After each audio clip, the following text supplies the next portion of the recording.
ne Benada July bosume de toso aduonu enkono afi 2025. Emraso se yede Midfield Action Program no every Kessben Television. Yede bro baby a wo bia Kessben 93.3, Kessben 92.9 Accra. Na fe mo monitor program no live e wo DSTV channel 364. Go TV channel no 121. Emrasa so biom a yede agudie ehun nsem no ebro baby a wo bia ye chechia mo. Iwa mu nyina chi ani die mu a emakwaba eba program yi so kopim se no mienu ebebo na DJ KA eba befa na konwa no enra muti DKA eye na konwa mu onyasam ketu akra wow ene obesa befa konwa no na de opebia no ode nwumto ene ade no enso abrayen moni entra kopim se emre no ebeso 05515999933 05515999933 mumfa mo messages no emre yen na yankinkan enso emfa mamo pesa wo yen video so a na ode afa 0244 263 0244 na afi eno so yama manfo ahwe bomodia se obeyi noise bie wo bia na wama one no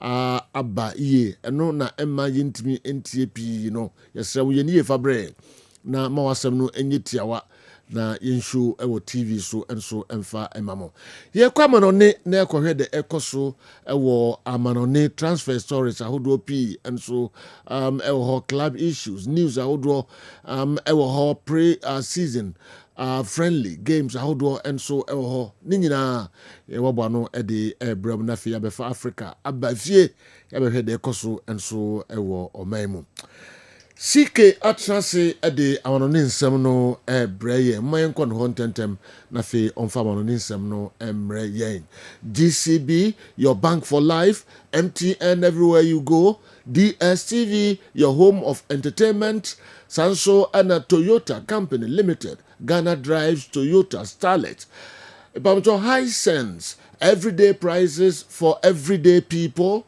Printwear Services Limited, W Rural Bank, Grace Gift Herbal Clinic and Lab Services, Jabba Jewelry, Balm of Gilead, Alternative Clinic and Diagnostic Center, Sanso and a Pepsodent, Omonade Pepsodent Chaco, and a Pepsodent Herbal, and so Abba Ijaso, Herbasol Company Limited, Ban Herbal Clinic, Numpe and Nkase Mojuma, Omo Aya Number 1, Ewo Omemu and Nemurie, Dr. Amuzu, Herbal Clinic, Koho Nakope Wayaresa, say a leakages Mwajumadia, easy, waterproof paints, Omo ena edi painting wasobi aba.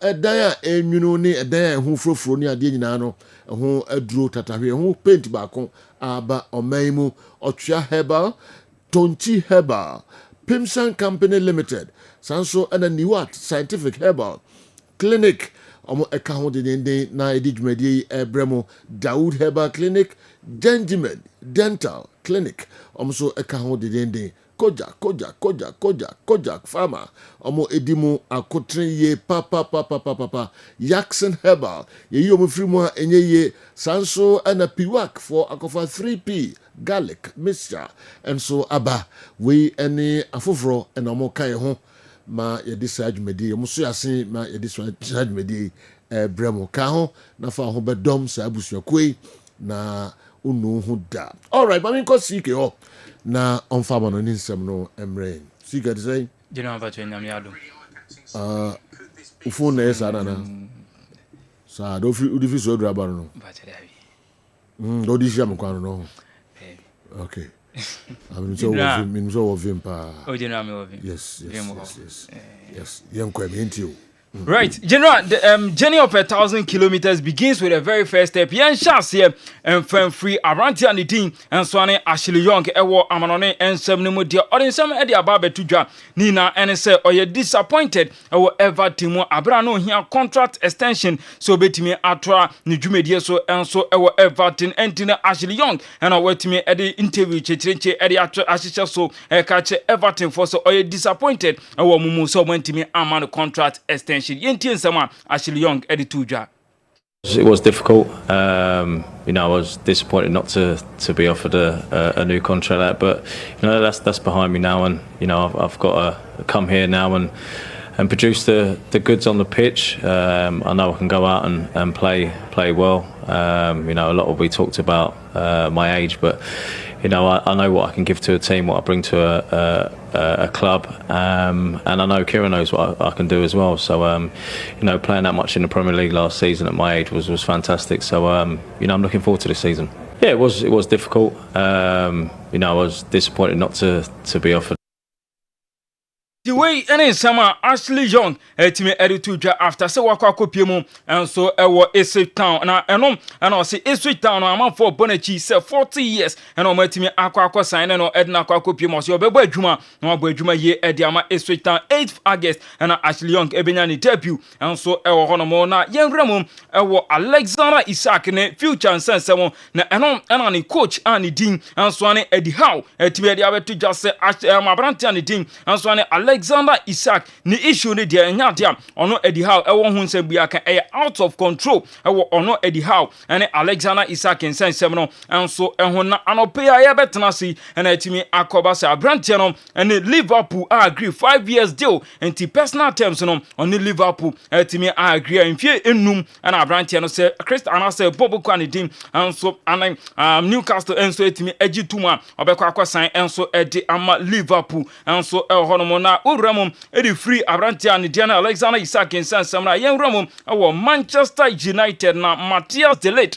and our couldn't come up, and our church was celebrated a big improvement. Our Manchester United 2025-2026 season. We could tell some Matthias Delete defender, and so Edma Manchester United, Eddie Tuja. Today's session here in Chicago was really intense, lots of high load, and today was very tactically focused. Which do you think is the most important for this team? Well, I think it's both important because obviously we saw last season in the Premier League how fit every team is. So that's a really big aspect. But also, as you said, like we have a lot of time now to train tactically because last season we had the Europa League and a lot of games, so it was more difficult for the manager to implement his ideas. So I think they're both really important, and I'm sure and I'm seeing already that we make some steps in both aspects. So hopefully we can keep improving. The difference, I suppose, between yesterday's session. Sama Matthias Delete defender Edema Manchester United etimi editu just say improvement ne die ade awahye ehunu ewo pre-season no enso emu ewo Manchester United ensenshemu na mo enam abrantia ne din enso ani Mason Mount o se last season eba na wie ye na ade ani more no ekosuru ye papa san o hwe ni mu say this season enso ne more no ebetimi akwa ni mu na ni future no wetimi develop ewo Manchester United no develop ni ye yentie sama Mason Mount editu ja.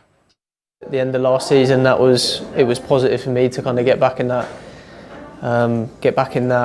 the shape that I was in, and to be able to play and finish the end of the season off, to get a few goals, and to be back in amongst with the lads. That's the most important thing, and we're all in this together. And I think this period now is so important for us to spend time together, to train.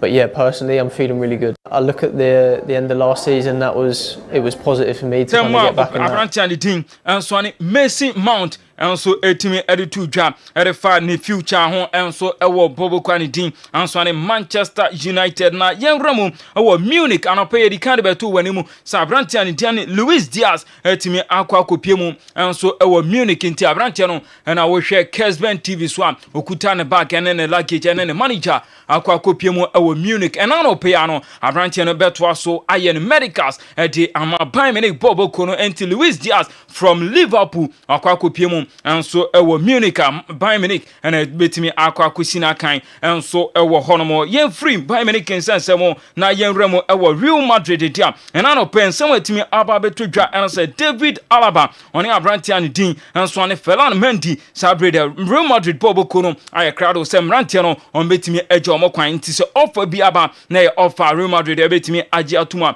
on betimi eje mrantia mienu kwan no betimi esse omunkuku ene omunkaka area free Real Madrid boboko no akwa kopiemo awo baby fufro na Real Madrid nsensem no ana Gonzalo Garcia arrantia na okopiemo enso awo Club World Cup o ye top scorer no ade a Real Madrid mpenifo se enya ade a omemeki decision bia on abrantia ni future se so betna anaso obekonu ni na no ebegina coach Jabi Alonso so betimi ene abrantia no aye adwuma enso hono na Dani Ceballos and a celebrate here because of financial issues at my Real Madrid Bobo Corintino. Idea Real Madrid at me at Chomana San Combeton, Abrantia and the team, and Swani Dani Ceballos, and every Bobo Cono and so emo last season, and a Real Madrid epe 15 million euros, and in this Real Madrid forum at me epe San Combeton, Abrantia, and so few Spain teams, and an Ayacrado so Mitia, Sasicano, and so Horma. I feel where your market almost say, Sabri, almost Casamon yet, some of the Beco market, and so Aquacoto midfield Sintino. Dani Ceballos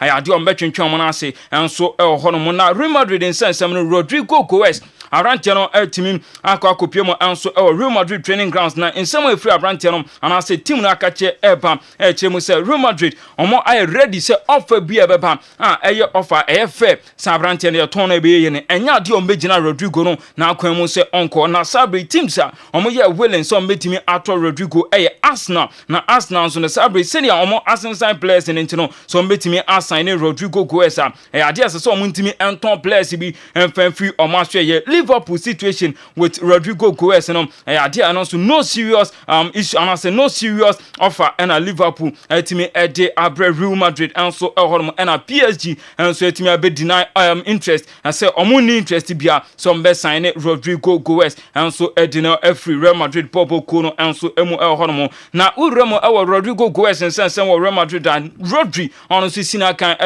Manchester City ade Real Madrid for etimi ede aba betudwa say enya ade on be sign Abrantia ne din enso an Rodrigo Cascante this summer Monti Rodri ana dodo na hwe anim so be gina mfimfi hono mo ede ama Bobo kwa ne din enso an Real Madrid say deal no off Sabria make no enso ka say yebeko ne akwa kotie ba herbal clinic omon krato yeba ye de aka no ebeto also ede ama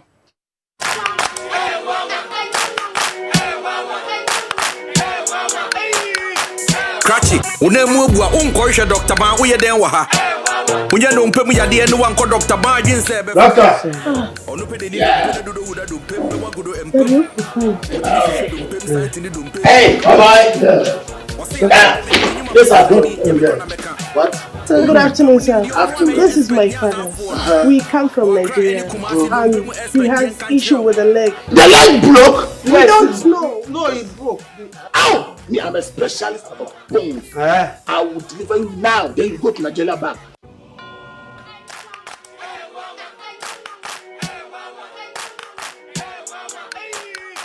Cratchy, unemu bua unkoisha Dr. Ban uye den wa ha. Unye no mpemu ya de no wanko Dr. Ban jin se be fa. Onu pe de ni dompe na dodo uda dompem be wagodo empem. Wotimi hwehwe dompem santi ni dompem wa be bo nsem. Wose ya de bebe de nyuma paso so ani nyame kwa na meka. Oh no mpemu nim de ono na ye expect nya zanfo no. O akra any Kumasi no mpemu expect yen kan kire. Yes, sir. What are you doing? You are not specializing when it comes to bone issues. What in Pefe say? You are not specialized in bone healing. Hey, Spino, I didn't man cause someone called Dr. Bango. Then this guy's got one of me. Oh, but you know, look, you know, say Dr. Ban is the best when it comes to bone issues. Well, Doctor, who? Please, you came to look for Dr. Ban, isn't it? This is not the right place. Well, he brought us here. Listen to me. I am taking you to Dr. Ban.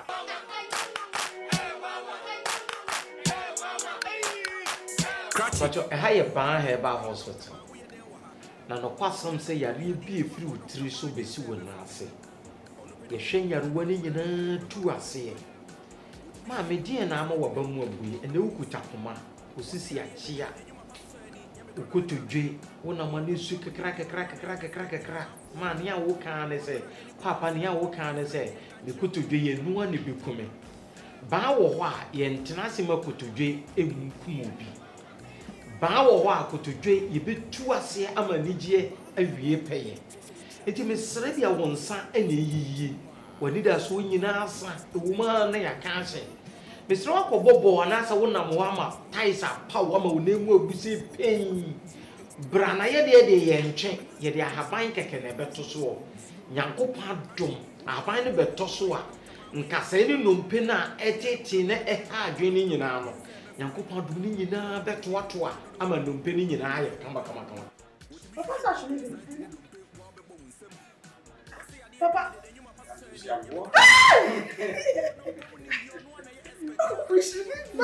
is working. Let me hold you here. No, don't hold me. Papa is working. Bar Herbal Hospital. Specialists in every kind of bone disease. Spinal cord, swelling of the arms, arthritis, bone injury, swelling of the leg, with reddish color around it, and so on. Ediana eteti wo, ediana ama wo yura wo, ediana mo wani da so asa. Ba wo ho a, ani da so wo ho. Ba ye wo Accra ye wo Spintex Road 18 Junction. Kumasi ye wo Atonsu Agogo Government Hospital n'animu a. Ye numbers yi na egu asi freye. Ade bi e kire wadwena na se ye ruwa bi eteti obi ano. Ye beboa ma yaruwa ni nyina ase atu.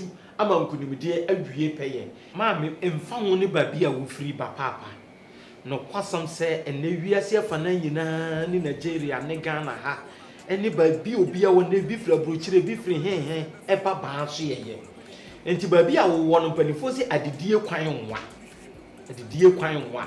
ba bia wo bia fo wani kire ba ya so yeye ha na wo ba ya so yeye ha sebio nyafe ne kwabrane ba betwe wo nan ne tenten bia maame papa ye de ahaban keke ena nyankopa adom ye de beto so na numpe ne nkasa ne ba bia cheche bia na ahaban betene ni nyina kama ba achamfo ba yarwe na bejare Bar Herbal Clinic. Enti achamfo ban ayare nyina bedwane ana so ye ena yetimi ekokopie ye yanto ansam na so edia yenwramo ewo FC Barcelona omatimi unveil new kit ombetimi ahye no ewo away this season. Enti FC Barcelona new kit no omatimi unveil ne kama enso ehoroma eye gold na black no enso etimi edida ne san no sponsor no Spotify no etimi ede ne mu kama enso ehoroma na wo Barcelona so ye na no ena no pay ena etimi aba tomu se Arsenal abrantia ne diane Gabriel Jesus abrantia no ayadia Barcelona for any edinachi ye papa abrantia ni days at Manchester City krano na Barcelona ewo interest enso ewo ne mu ntnt aba ene se Barcelona enso interested in abrantia ne diane Gabriel Jesus ono so osina kan Edma Arsenal de Gunners na wo remedia Frankie de Jong deputy captain Edma Barcelona Bobo Kono ayadia Barcelona etimia of 2 years contract extension abrantia no contract ebeso 2026 enti Barcelona offer 2 years contract extension abrante no behwe na watimi assign na watena etimi adi ne dwuma edi ama Barcelona Bobo Kono na wo Barcelona asue na no Spotify campaign ade a omatimi adi the new grass no enso etimi aba enchebua no ombetimi ele na the turf na omo ehwehwe no omatimi aba enchebua na omedi kan ele first one anso omo hwe no na turf no enya ade betimi aboa campaign said the anesthesia no enso etimi etienti the new turf na wo hwe ewo Kessben TV so a omatimi ade aba vana ode bai no na no pay na etimi ebeduye enso ewo campaign na Hansi Flick coach edema Barcelona Bobo Kono ena odi abetu dwase abrantie Pedro Fernandes no na dodo na bonus abrane se draw no abrantie no ade a owo na approval despite se competition and so ewo Barcelona Bobo Kono mu no this season no ade a draw no owo confidence ewo ni mu se abrantie no ebetimi asina kan no so ababe the new sensational and so etimi ediama Barcelona Bobo Kono yen free Barca so ye na yen remo ewo Bayern Munich dia ade a Xavi Simons Bayern Munich epeso mo hijack deal no and so free Chelsea for nsem na so abrante no echem chese ono Premier League and why na adwen so obetimi aba be shia kan enso ewo mti Xavi Simons ne priority so obesi na kan ewo Premier League no mo anti Chelsea entimi enke kom ho no mo nkofa abrante no so Bayern Munich etimi abaru mo pese mo hijack deal no enso ewo ho no na uwramu ewo Manchester United ya dia omo se omo ya confidence se abrante and dia ne Benjamin Sesko se ya kaso choose team between omo Manchester United and so any Newcastle obe choose Manchester United no wetimi aba be sina kan and so ewo honom we ne nsem abrante Benjamin Sesko etimi tujwa and so honom na team afi we na ya dia omo ton omo players and so etimi dipan Brentford na abrante Joani Wissa and omo etimi aba be tujwa so omo mrante no de aye bi ye enti omo enton abrante Joani Wissa enfama club bia senya de omo nya replacement enso etimi ama Joani Wissa enya de omo etimi aton no na Newcastle omo etimi abewramo so omo pe abrante and Diani Joani Wissa no Brentford esenya de omo beton no enso etimi ama omo na uramo ewa Chelsea aso ye de abrante Morgan Rogers o sina kan edema Aston Villa no ade a Chelsea etimi akwa kodi nkomo se Toyson Aderebioyo and Nicholas Jackson betimi aka mrante mienu abom na omakohu omo selewa asan di sika aka ho de akwa kopie mu ewo Aston Villa so ye so monsa be kan brante a oda TV so Morgan Rogers na wetimi aba be sina kan de ama Chelsea the Blues bobo kono enso hono na wo Nicholas Jackson ensensem no Manchester United sabredi aba betudwa so mo enso any abrante no komodi no tinton time o de shake atuma atitimu a enya ade o mbeto asan komo no so enso hono nti Chelsea ebepe baby no mo di Nicholas Jackson afa enya o Manchester United o mo asoye ena o mo betimi edino aba bewura na urura Manchester United nkomo na mo abrante ani din enso ane Martin Hodgman ono enso esina kan Edma Sporting ade a Manchester United out for 40 million enso ede ama midfielder no enso was Sporting asoye na Sporting for ehwe anim sanka Manchester United edisikani bi beka on ma ye 50 million no matimi eja Martin Hodgman enso etimi eja amom na waba be si akan na Juventus enso abo awuroma abrante no omunya na nka betimi aba be si akan edi ama Juve popo kono enso hormo Paris Saint-Germain na dodo na ka senya de omone abrante Donnarumma etimi edini yesanse Gigi Donnarumma ne agreement no enya de Paris Saint-Germain etimi agiatum offer abrante no pero Paris Saint-Germain enji entum sabri omo make move and so hono officially 40 million and omori akwa kopie mu we live for na so ya Lucas Chivelli and omo timi akwa kofa no na so live for ehwe sanko mbetimi de add-ons etimi de account na branch no 5 years contract and as a contract and obetimi assign de ama PSG no ombetimi agi atumu na abrante and Diane Lucas Chivelli etimi akwa kovremu and so e wo Paris Saint-Germain Gigi Donnarumma osi onya happy wo okwan Paris Saint-Germain etimi edeno faso yerebesia na the legend etimi the midfield action ato aso ediamo wa relax and come up. All right, CK ono na the foreign stories no abrayen the pride of Swedro. All right, yebeto aso the amamo Kessben television Kessben 9.3 Kessben 92.9 Accra na afi mini otwea heba edi enkomo kakra Lex atrase kutena dakano na no no nakano okay eno na otwea no egum mo package ni papa efe eno atade no so ko minim se no so otwea atade okay dey na the brain no pay Sergio mamena wase anopay na menchia ahwefo ene atiefo wa kwanya sonko a ode amame ena no pay wo efidikasi yiso na menko tesano na menchia obahima Judith na memusa se ne ho etesen anopay Sergio mede adofo ne ahwefo eku Divine Hope Herbal Center asoye no Kumasi ya macro abusuakuru junction the whole Kumasi abro sankasi nim ho na Divine Hope Herbal Center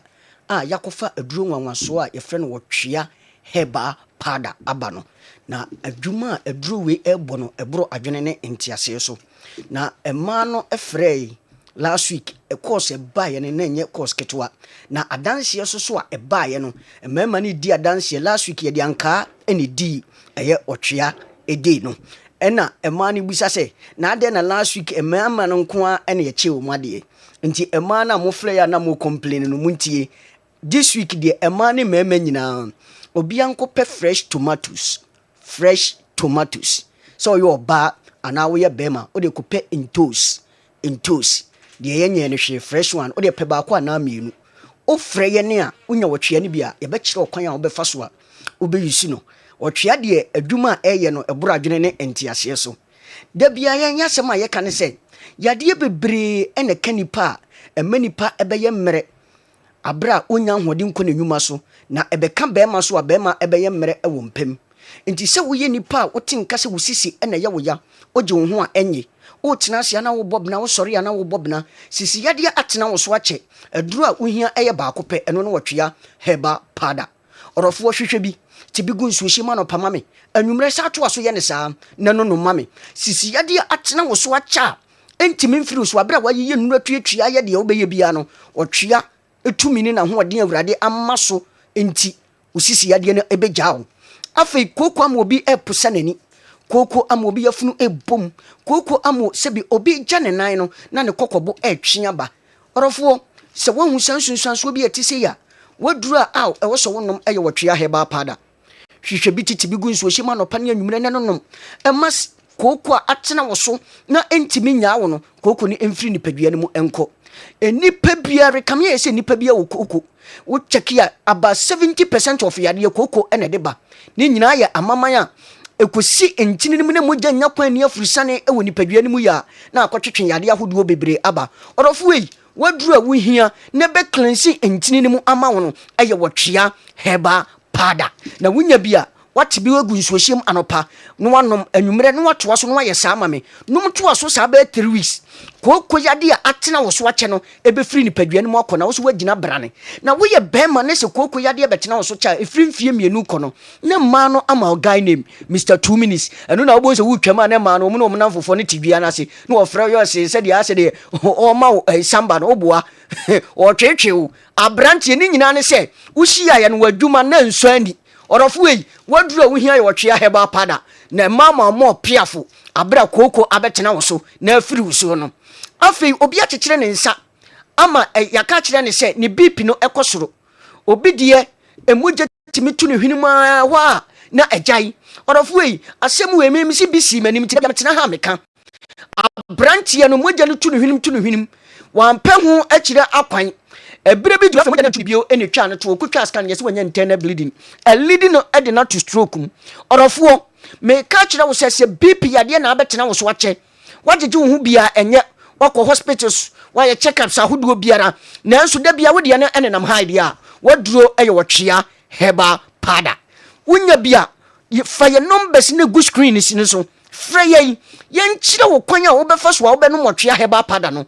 yade biara wode wotwea heba pada ni twiti no wo kwan a ye fa so a ye kyere wa wonom no na se wotie ya kwan kyere na wonom a wo so bedi adanse a hye Kristo din animunyam orofo yi yade bi wo ho a enyam paibo abrantie wuradwaye no obobna osu sabi ni nyina no se wowro no ho ne be ma esen nanim no aye kekekeke afon atwe akom aye lengelenge aye se kreyon en wayi ato ne nsem en wo boso mpaye se we enye sunsum ma sem dia orofo waduru a wohia ye wotwea heba pada abrantie a wote saa unya wotwea heba pada ibia o freya ye be kire wo kwanya wo be faso a wo be yusu wotwea heba pada no ama be ma na afon atwe akom aye ketewa bi no ebe wuraba yirima na roba ne na ma extra energy se bema na bema ukosina nim a watimi apem akowanim ye odofo bia sende me message sesi a obusa se entos no me se na watwe ye di entos na di fresh tomatoes ani ye di na watwe enti hwehwe bi so yo oba ana bema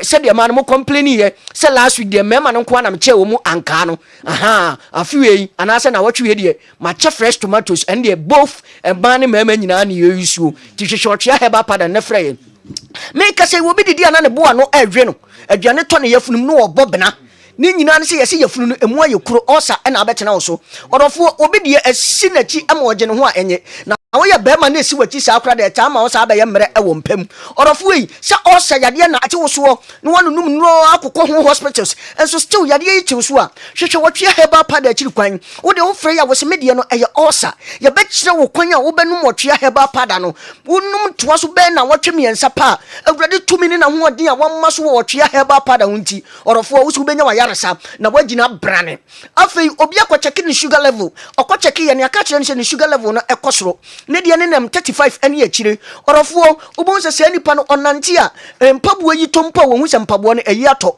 asɛ wɔnam fo sɛbe ɔtiatia fufuom obi deɛ wɔnom nsuo ntɛntɛm nsukɔm de ne ntɛntɛm odidi sɛdeɛ kora wɔnte sɛ wamen ɔrɔfoɔ wei ɛna ɛbɔ wo nka yɛ sɛ wo sugar level no ɛkɔsoro na woyɛ bɛrima ne aka kyerɛ wo ɔrɔfoɔ nnuro ne yɛde ma wo na wo nonom no ɛbɛduru baabi ama no agye wo mɛma yɛ ato fam ɛna meka kyerɛ wo sɛ bɛrima deɛ wonwu yɛ a ɔbɛrima ɛnwu ɛna bɛrima so sɛ wote ase a wo ne wo dɔfo hyia wɔ mpa mu a woantumi anto wo pa koraa no ne ɛnyɛ 3000 ɛno na meka obi ɛnte aseɛ no na bɛrima saa asikyire yadeɛ yi bɛtena wo so na wo ne wo dɔfo hyia wɔ mpa mu a wato pa ɛntra 300 na ɛba saa a wobɛgye sotorɔ ɛwɔ wo dɔfo anim hwehwɛ wɔtwea herbal powder akyiri kwan fa yɛ numbers ne na frɛ yɛn wo se medeɛ no ɛyɛ diabetes ana asikyire yadeɛ ɛnam di triti yɛbɛkyerɛ wo kwan a wobɛfa so a wobɛnom wɔtwea herbal powder no na bɛrima wanya ahoɔden na wɔba asikyire no a ɛkɔ soro no nyina no wodeɛ no aba abɛtɔ normal ama wo afei ɔdɔfo yi wotu asentini sɛbe ɛbɛsi wo nantu no ɛtwew ɛyɛ wo ya wotena ase na wo sɔre a na wotu ahwɛ obi se me nan ayɛ titiriti me nsa ayɛ titiriti ananse akyeme ama wo na kokom twetwe ogye wo ho a ɛnye ne nyina ne sɛ ɛyɛ ntini bi a sɛbe sɛ wo to ase wobɛsi wo nantu no ɛhɔ na mogya anya kwan ani afurusane na me se ɛdin ɛda so ɛyɛ sciatica ɛyɛ me de papapapa ɔdɔfoɔ ɛyɛ yadeɛ hwehwɛ wɔtwea herbal powder akyiri kwan wo se medeɛ no yɛ sciatica ɔdɔfoɔ yɛbɛkyerɛ wo kwan a wobɛfa so a wobɛyi su no na afei wo so wade wo ho afiri saa yadeɛ a ɛte sɛ mu ɔdɔfo bi na anya stroke da fam pa wɔtwea herbal powder akyiri kwan ne fama no sɛ wo prostrate ɛna ɛkeka no ho bɛrima hwehwɛ wɔtwea herbal powder akyiri kwan sɛ yɛato rɔba mpo a wode ɔfra a ka kyerɛ yɛ sɛ me yɛato me rɔba yɛbɛkyerɛ wo kwan ne a wobɛfa so wabɛyi so wɔtwea herbal powder no awurade tumi ne nahoɔden nti rɔba no ɛbɛyi atɔ ama wo ɔrɔfoɔ asoɛyɛ kɛseɛ no wɔ Kumasi Makuro abusuakuruwa junction Kumasi Makuro abusuakuruwa junction aho ane yaso ɛyɛ kɛseɛ no Ghana ha baabi bie to nnuro biara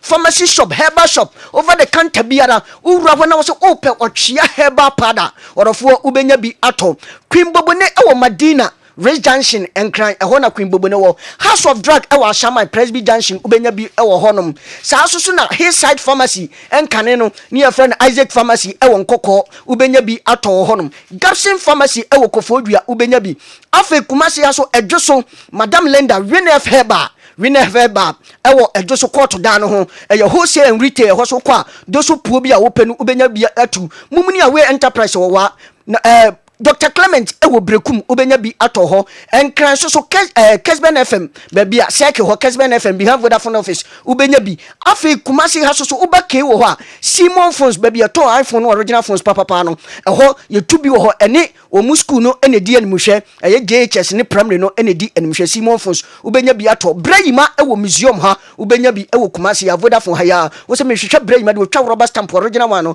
eho so obenya bi ato ewo ho saa so na PK bila ewo tamale ubenya bi ato ewo ho gia numbers ne gu screens ne so no freye sesie wo se me otwea no ene makonya ntosi ne bi sen ena menya no ne enkyere wo kwan a obefa so a obeyusu no ema na mo menses no entimi ma no oba bi ne atenka oba bi fibroid afi na ahyase efifiri wo yafunu no obi de menses baba ko na atwa obi de ba na batuntuntuntum obi de eba no no obob na wo se ma yase ehwe megeme ho a enye saa ma ni nyina mo nkɔhwehwɛ wotwea herbal powder na muntie mo mfa nsuo hie na benom saa ma no enti wunya bia frɛ yɛ wo se media no sei menses no ema media no ebi kura eba 2 days na atwa media no ɛyɛ fibroid yɛbɛkyerɛ wo kwan a wobɛfa so a wobɛyisu bɛmma deɛ woni wo ba hia ɛwɔ mpamu a mo oba enka agye ɛwɔ mpam efiri so oba bi akuta 7 gate na no na sɛ woni ni hia obie first gate second gate fe obie deɛ to so nso no oba no atwe ne to ase kakra na watwe ne mu na wateam agye ɛnyɛ yɛ na yɛ ne ya wabie gate bi obi mie ma ne da bɛma akɔ sini anima sesi anu agye mu 1 minute 2 minutes 3 minutes hwehwɛ wɔtwea herbal powder akiri kwan wo frɛ yɛ na yɛ de key bi bɛka ho na nkɔkorafoɔ no mu hwɛ yɛ time na ya mo gye no ɛso dodo gye numbers no na ɛfrɛ yɛ sesi yɛ 0591 56 55 57 0591 56 55 57 0551 22 82 81 0551 22 82 81 the chat one is 0550 63 90 37 0550 639037 asai WhatsApp line ubetimi do audio no afa ho yes what share herbal powder ejane shewa wa ena obeba Alex bedase na fe ya ka kira manfo ba bi otwe obia ko na kope bi eto na ebeboa oye papa ntos de aide usi ntos aide week we ntos fresh okay see week ntos nkwa week we Alex ntos nkwa tomato nkwa all right statesman baby awobia mami chiao ene anope mia menua ba kope states confuse ahifie me chiao papa you be share joint. Good morning, baby. I will be states. All right. Mami ntwa son tentem na menko 20. How? Abisa ye. Eradiadum. De nyankopon asepa. Ina meje ba, na ye mia enti ebeka ho asmachiri. Dear here, edru na oje. How ka so ko? Na make us obi say. Na e wo. Mia enti no. Ebeka ho asmachiri. Sao. Ma confuse you oh. Yes, why you la me? But pa me da se pass my me from my titru. Sa. All right. Tonchi. Okay. They will have no sinani, they will have no yi. Ne, all right. Kata meni kakra. Come up, me tea we na the brain. Me da se be Tonchi herbal capsules. Me da se bebre. Eti for na my confused, to na my confused. Yeah, wo de ndi dwa nwie. Be so confused. Wo so wording. Edwade die na na se de ade. Ba ko na ka ho no. Okay. Last week asem no. Aye. We dey we say what you made. Yes, I watch you. Eti for any adofo Tonchi herbal center kache ena sabe me do ewe. Yeah. Ememe nyina mpena matenase. Na metenase se na ememe nyina ka omutira tumkon ho esan se. Na omutim ayo mu de. Me be di emema asem ama wo mu. Me be ma emema twedie mu ayedene. Me be ma be ma agene 3 point e won paso. Be ma respect aba edem. Metenase se ya me di mema asem awo mu. Metenase se na mema se aha ye yere na ba, ye mpena na ba, ye dofo no aba. Eye mo ade nyina Tonchi Herbal Center akache na sabre me de wo ewrem. Na Tonchi Herbal Center de bia dam beta me ka cho say ye adwumaku a ye di nubna habama nie hini eye adwuma esan say twediampon enumasem tumi ewo mu ye gitete atempon edi yenim ayaresa ene modern bo habama ebo enu ntina twediampon edi nimdia no edim doctor no wan fan kame ye na wasua habama ho ade enu nti doctor wo ahaban bi akasa wote wonim de no bere bia ya manipadua enu nti wakeka habama nua hini abom ena ye de aye adura ye friend Tonchi Herbal Capsules me patoti edini ye emame eye kontonchi ena ye trinity wa aye ni Tonchi Herbal Capsules na me pato edro we ebo adwuma ankasa esa se doctor eduedue ehu se kane no ye nananom kane no ye papa nom na ye nto enuro bia wo kwan ho a omo batoto ebenom ama sabiota frache omo begina omo na so ache na eye edua ena no omo digina omo na so enu ntina se kane no wo be hu panyi bia na dua ehye na no wo be hia na fom kwan so na dua ehye na no sabiota frache mo se madidem kasa empo ya ne so kra na dua hye panyi bia no dam ya se na dua hye na no wo hu se wa penta so aguda wo wedua na ati madua ne kaketo abi no de ahye na so achi eye die nte sanse ne dua ne mu nsuo ne ko mu ni padua ne mu a eboa momma masam ejina kireben eboa momma masam ededa na kwan so eboa momu de padua no entinim ebiebie ye se de be ya moja ne be di afurusane ewo ni padua ne mu eye o ma we dua na wie no o ma pepe o musunse o wie no no mu di nsuo go ma num no ma wohoro no ma po agu no ma kobochi ho akwakwa dudo nsuo ano dudo ne prapra fi bia from ni padua sister ni mu eda ho enu ntina so no maame ewura dem na dwa wada fala no wo be wane sa 9 months wo maame afu na aba no maame awo akiri ba de ama sa ma munsun wotwe enkono ni du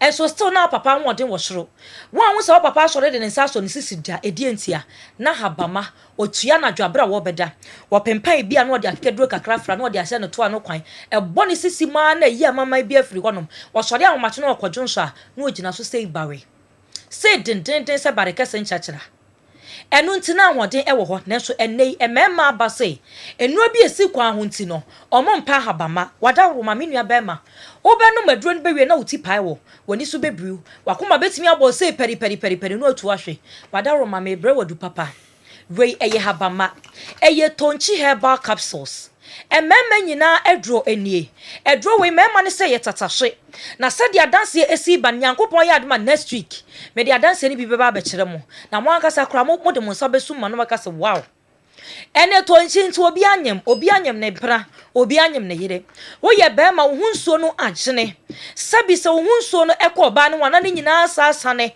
aba abonten esa se ontohwuma ba no ayemre wo hia tonchi herbal capsules se wonom se adro na eboa ma ontohwuma ba ne nya hoden eboa ma hoden eba ontohwenim na wotimi ebo adwuma yie na wo hunsuo ni mutimi yedu be ma de ensuo de wo se timi kọ ba ne ho a me se oba ma bi timi release nsuo bi de ma na aba ho modern chim na etofo ma ho as we de nyame ankantafo miensa pa straight up emu edu sana wose be ma bia hunsuo eye nanso de emu oha no oba ne da ho kra na won sore ye no na sanso nam ne to ase apia bonten en na be kyo se wo hunsuo ne emu aye ha konkonti ba ne te o ne bia tete ebi ani no masumi o ma ho den sam akofom menua be ma se opese o she odofo nyinsan enye nyinsan kon eya na ma no hunsuo no esiesie rede no ema ye rede no eye fe ta so oba ne dofo aburochire nso da biara do betonku papa asra se de be ya na rede be gina so da biara do panti age ne ma no se de be ya na rede be gina so enso nka anti age na de pa eboa ma ye rede eye fe eye be ma hunsuo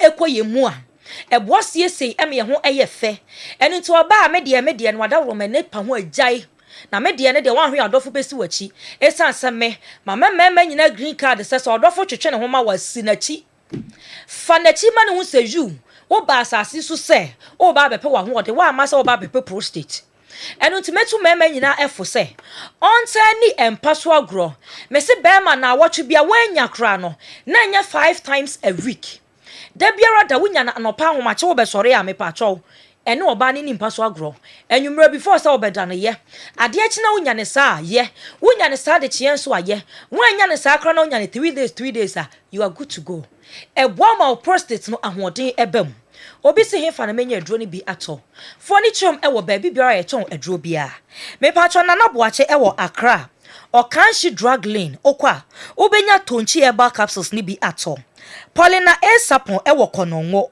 me patcho okwa obenya tonchi herbal capsules ni bi ato Arms Herbal ewo Abrepo Junction Santasi taxi rank onom Arms Herbal Abrepo Junction Santasi taxi rank onom okwa ubenya tonchi herbal capsules ni bi ato Tinatet Herbal ewo Okanshi drug lane Tinatet Herbal Okanshi drug lane me se Okanshi drug lane die baby biara ye ton robia okwa ubenya tonchi herbal capsules ni bi ato Gabson Pharmacy ewo Koforidua Ebura Herbal ewo Cape Coast Sewa Herbal ewo Asante Mampon Asempa Pharmacy ewo Kumasi Edum PZ okwa obenya tonchi herbal capsules ni bi ato Poma Herbal ewo Gate 4 Rock Pillar Herbal ewo Kewo opposite Abraham Bookshop Pure Live Herbal ewo Ebuakwa Giga Herbal ewo Ashtown Adepa Herbal ewo Old Melcom Madina Accra wo de ofra baby a wo no bisa sa hefa no menya biato Dr. Betro ama obenya biato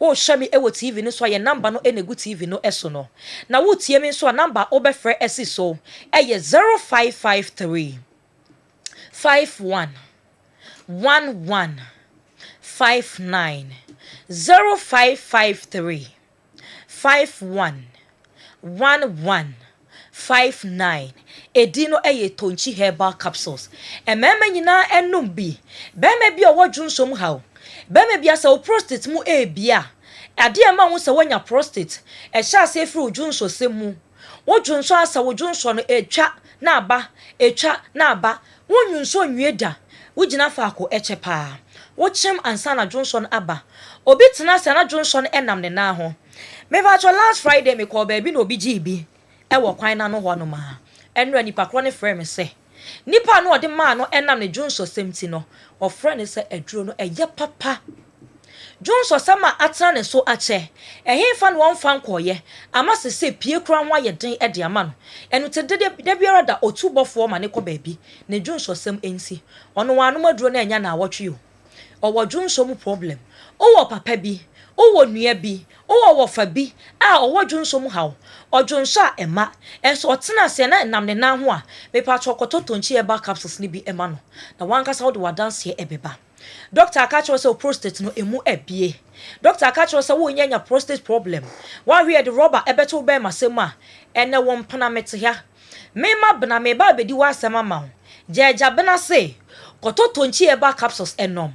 Na bedi wa asem e de ama ho. Ebe siesi o prostate no e de ama ho. Me no wo to nchia e wa aduro we ho. Minim de aduro we etimi eye ntino. Da bia da me de akokuduro so na kasa wo ho.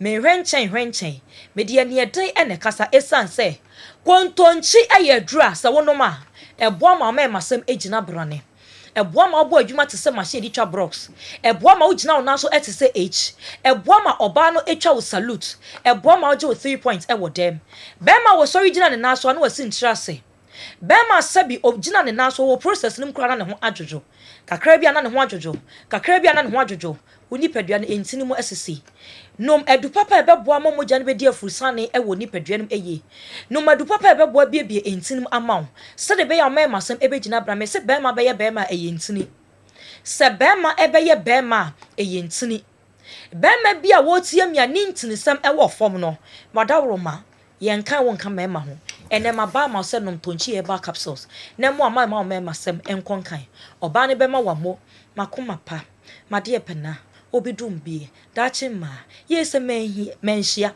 ma yemmo mrane a ede na wuti enna ma yenhoahoa ma yenkrokro ma yenso so se akrafofro ma yenfa wonsi baabi ye ma odofo ni hu adanse pa ne nyina ebegina se obenom adura ye freni tonchi herbal capsules memetia me ni mrane bopa esanse medofo emfa ne mpaso agro eni agro esanse metiwei me ho ya me de yie enu ntimentam pe me magro enu nti se wotie me na se be men na odofo ho nya ne da wadawro manya abotre esanse tonchi herbal capsules e ma de eba obi wo koko a etete na nya abotre tonchi herbal capsules koko de enam kwam oba bi asabi na tenka ate akọ wonte de wuso ni mu ase bare menu aba nya abotre tonchi herbal capsules e ma de eba enu ti enei de me ba ma mema me di mema sem ama wo mu wanya prostate oba ma semu ayemre sabi ujunso semu wo problem ojunso a wo chem etwa na aba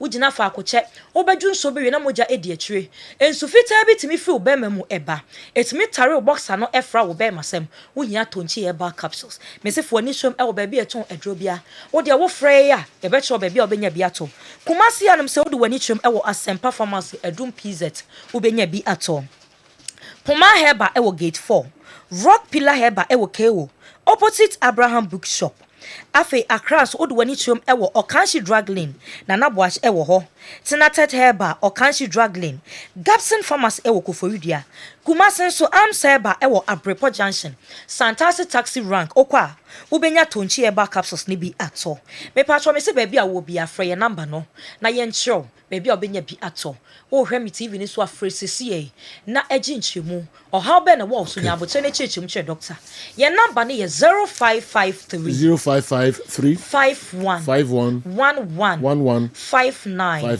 0553 51 11 59 edino eye tonchi herbal capsules tonchi o tonchi ememme kuramu se twetwe tonchi o tonchi obi freme no se manpower tonchi o tonchi was manpower me di e kire obi ane ne mra ne a wode bebre me enti be men na numbi na so fa mra ne ema me de obi bia so ogibre no tie me no hwe me wadawro ma ya asem ne yefo menye ne tiefo nko a dase ne ye be sanso hia abinono ono ade atudwa se omre ntino me hoya me depa yes sorry kwai kakra bia na na mfa ho kan be ma bia ko hwe be ma bia so nimu adwuma mu a mehwe ni ho da o si kwan so a en ransa me kosa o me hoya me depa do be yo kwan so bia na me munsu ate so ko so ye ni wa wie ko da bi ni tonchi kontonchi mungopa bi ento mungopa bi nto na ebeboa mo yie papa abi yebeda ase yebesane wo atrase biom na emema eyire mema nyina mpena nsema ode abraye no kopa bi na sohwe na onso obedi adanse Kessben television Kessben 3.3 Kessben 2.9 afina mejafo trance na fe yahwe stories no enso emu kakra emu wona no Africa stories enso ebewuram ede amayen na eye afisam nso ede atoaso amamo. All right. Intintente mamini be mi ensambi free ho na yentoa so. My name is Kwame from Tema. Seeing the new Kumasi Asantiko jersey unveiled, I'm just amazed. Wow. I can't believe this is a Ghanaian club. This is this is so clean and beautiful. Unveiling of the year pa. All right. Kwame Tema una wadi we edikan abrayen ene anopei. My question is between Adriano and Ibrahimovic, and then your question day umpamcho and you question no fabra nyame aduma Friday na yenye hojuma and so enfamao. Will Luis Diaz's departure affect Liverpool in the coming season? Let Andy brief me. Nana mankani wenchi udie no so ana yede abano. Mabinko Kofi Amuadie so na yemfa enche foreign stories no ase. I don't understand why Andy Kem thinks Arsenal or Arteta has to win the EPL next season because they have jokers. Is it not the same jokers who failed to make any impact in the EPL? When he moved from the Championship Coventry to Brighton, people think being a top scorer in the Portuguese league guarantees success in the EPL. Arsenal had a striker, Aubameyang, few years ago under Arteta, and Arsenal didn't make top four. People think Arteta hasn't had a top striker before. Next season, EPL title winner will be between Liverpool and Man City. Okay. And Arteta will be a failure. Kofi, Accra and Apejawe and so they are brave. Jokeres, no. Also Portuguese league no and also goals. Free championship. Coventry about Brighton or may we. Na enye we any first time Arteta onya strikers.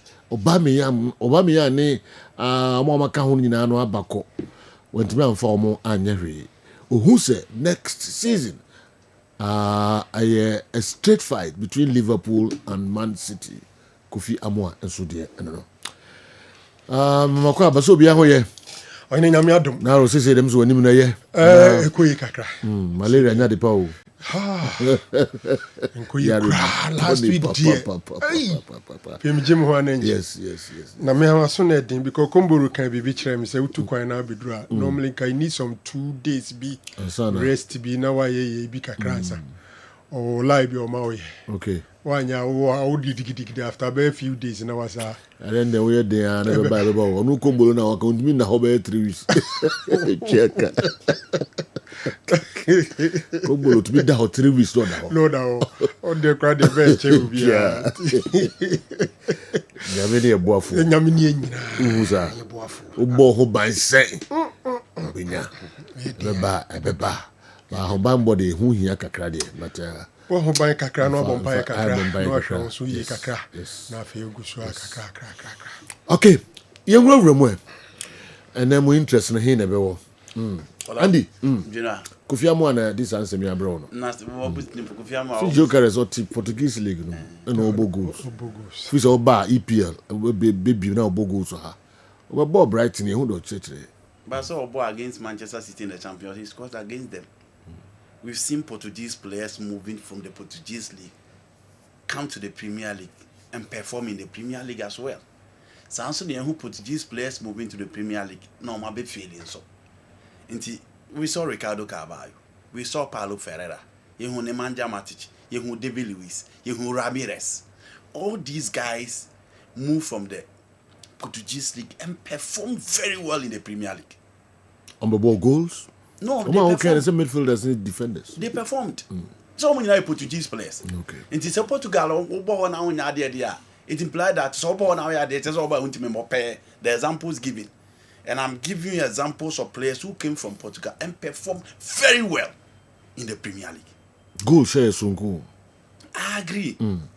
Gyökeres, he played against Manchester City in the Champions League. Or Sean Goben away. He scored a hat-trick against Man City.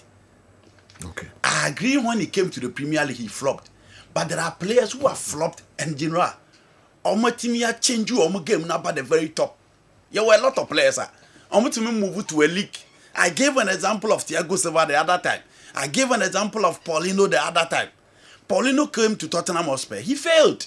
Moved to China. Came to Barcelona and he was all over in Barcelona. Into football, on the issue of the Aubameyang example, said you, Aubameyang, the time now no Arsenal, no Arsenal team no now mature to this level. No more consistent like this. No more bomb what you say. No.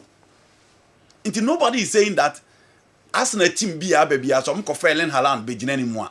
Omko Harry Kane be anymore. Omko Kylian Mbappe be anymore. Omko Lautaro Martinez be anymore. That is not what we're talking about. We are talking about the recent Arsenal team that has been consistent and has remained competitive in the last 3 years. No, but the fact is, because of Gyökeres, as a Arteta perform one, yes, I there. As a natural failure, as a permanent. So Casadia, and it's because of one player. You know, because I'm Pama Teta, not Gyökeres as my baby. So if anybody is bringing a different thing, then we can talk about that. But if you are referring to Andy, because I'm Pam Ateta, not Gyökeres my. In the last 2 seasons, make Debbie Amkasi and Pamo. My reason is simple because he continued to bottle it. Said you Yeboli now take it 8 points. 8 points lead. Now you really get no one to me anya. Yeboli now take 5-point lead. Now one to me anya. Do I need to talk about Gyökeres? No, you need to be fired. There's no serious thing that will entertain that. No. Into the Gyökeres discussion of about the count. And that Gyökeres discussion comes in for those people who open up the discussion and say Arsenal in this striker Obama goals. In the previous years, me raising concerns about goal scoring that. Because they do. Mikel Arteta lost the league because he lost to Southampton and West Ham. He lost the league because he lost to Aston Villa. Into you know Gyökeres, I said, it is down to mentality. And that is why I always say they should sack him. Into the Gyökeres, it opens up people who say that, oh, Arsenal crano, omuni obi a ose goals de ma omo. Into omunya striker because Jesus is not giving them numbers again. Kai Havertz will give you just 10, 8, 9 goals, 11 goals a season. Into omunya striker obema goals ne de bia. Omu betimi agi league no. But say Joe, what one monitor Arsenal bia go back and check the last 2-3 seasons on the league table and check the number of goals omten in the season. Arsenal team show over 90 goals in the season. Into the missing piece to certain people feel that it should be a number 9. But my position on Arteta has always been down to mentality. Sergio, my position on Arteta has always been down to mentality. Tam Okolusu to Bayern, interview or grantee and or say, for a long time, Arsenal phone Ruhada and to Odomo to how I had here. And Sergio, Sam Komo, you did just more class. Smaller class, you did Sam Komo. Into my position on Arteta has always been down to mentality, not the inclusion of Gyökeres. And Sergio, it's only a different subject altogether to certain people who believe say, oh, Arsenal number 9 idea. He has been the missing piece within the setup. But me Sergio Mekramaka say, Gyökeres aba. But if they don't change the mentality of we did well, it is second year idea. Oh, now say you cry and to play the NT this second year idea. That has been the position of Arsenal. Oh, you did third year idea. Say that other name what for? Until you did third year idea. That is down to mentality. Until they change that, you don't expect Arsenal to go places. And again, so you Mikel Arteta said, you Arsenal team ready to watch it. But any who are loophole that almost our options. And as a Franco, you're middle, no. You go to their back line. Kepa behind Kepa, and they assistant to David Raya. They have one of the best goalkeepers in the Premier League. They have the best centre back pair in the Premier League. Go to their midfield. Their midfield can be compared to any midfield in the game today. Yeah, who to be Mendy against Vintina. And with the UEFA League of Nations final or the Vintina in the bottom, he tamed everybody in the Portuguese midfield. You are talking about Odiga. We are talking about the Declan Rice. She last season Declan Rice. It is a joke. The Bukayo Saka. Look at the options on Masa Akriti. So Arsenal there's a joke. Maybe position of Arteta hasn't changed. Maybe a penny and I'm Arsenal and come jana kwanda that. Okay. On this, my doc. See, General, I think that the issue of say Jokeres or Bar Premier League no failure, it's not being properly narrated. Like Ian Kansim Niye. The guy came to Brighton the final in 2018. We're talking about 2018. So we are looking at some 7 years ago. Currently, he's 27 years. It means that Omokofano at the age of 20. Omoba Brighton and Casa Kofano, no man fana bobo. Omofana no modeno echo a loan. Then from loan no Oba Bium no Musade call Swansea City. I think so Swansea City now we 11 games a boy around the age of 22. 11 games he didn't score. Then move on. And then wako twa akọ Portugal.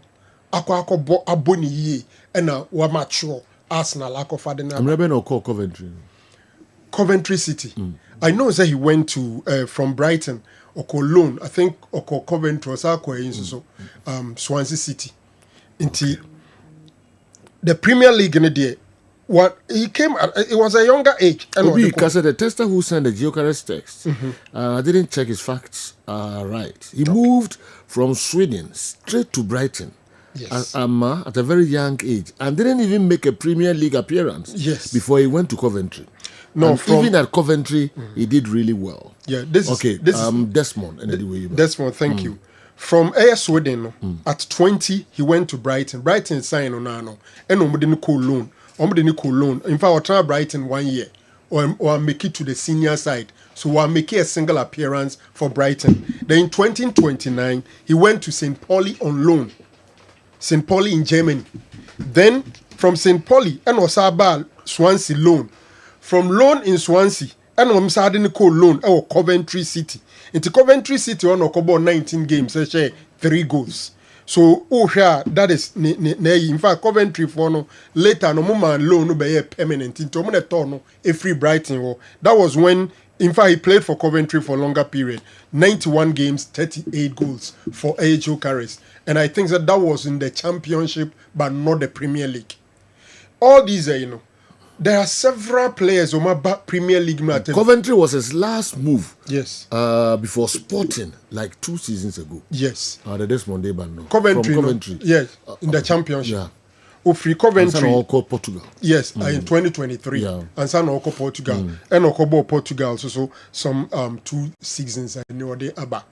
The situation, even quite similar to the lives of Mo Salah, Kevin De Bruyne, and co. Mo Salah by Chelsea at a very young age. He could not make it. Then he moved on to Italy, AS Roma. Okobon homodin ye. And at Liverpool Kofano. Until that time, so because Mo Salah came to the Premier League and failed. Into Oba Oma Meyeria. Nipa Kronon Sabesi form. Obibeka said, Kevin De Bruyne came to Chelsea Premier League starting 11 Krana Unya. Into Oba back to Man City, Enko Siaga, you make mistake. Players developed. And this guy, I think that if you want to assess him, for me, you assess him for his performance in at least the last 2 seasons. We are not the free one. It's not only the Portuguese league, Nana Oshe goals. In the Champions League, he was also scoring as well. So for me, one of the best strikers in the system now. Team B, number 9, Obeko Akofana, Okofa, Victor Gyökeres. You've not made a wrong signing. And I think, relating that one to the pressure on Arteta, then I will buy it, Arteta in a complete squad, that he should compete. He should compete. A very only excuses be. Compete. He has been competing. Maybe. Only excuses be. Competing criteria, say. Competing. For some time, second near the second. But you know the second, the bedroom baby now, where Jim Ukraine at Tinimu Bebri. The Onyana.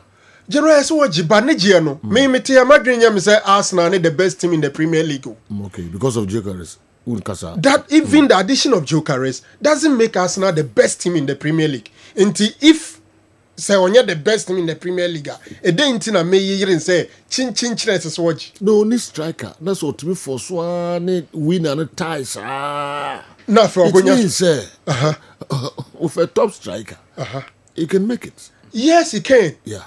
What you say? Yes, he can. Because me tell my dream say Liverpool is still a better team than Arsenal. Okay. Liverpool is still a better team than Arsenal. And now, I say you can never underrate a Manchester City team in the Premier League.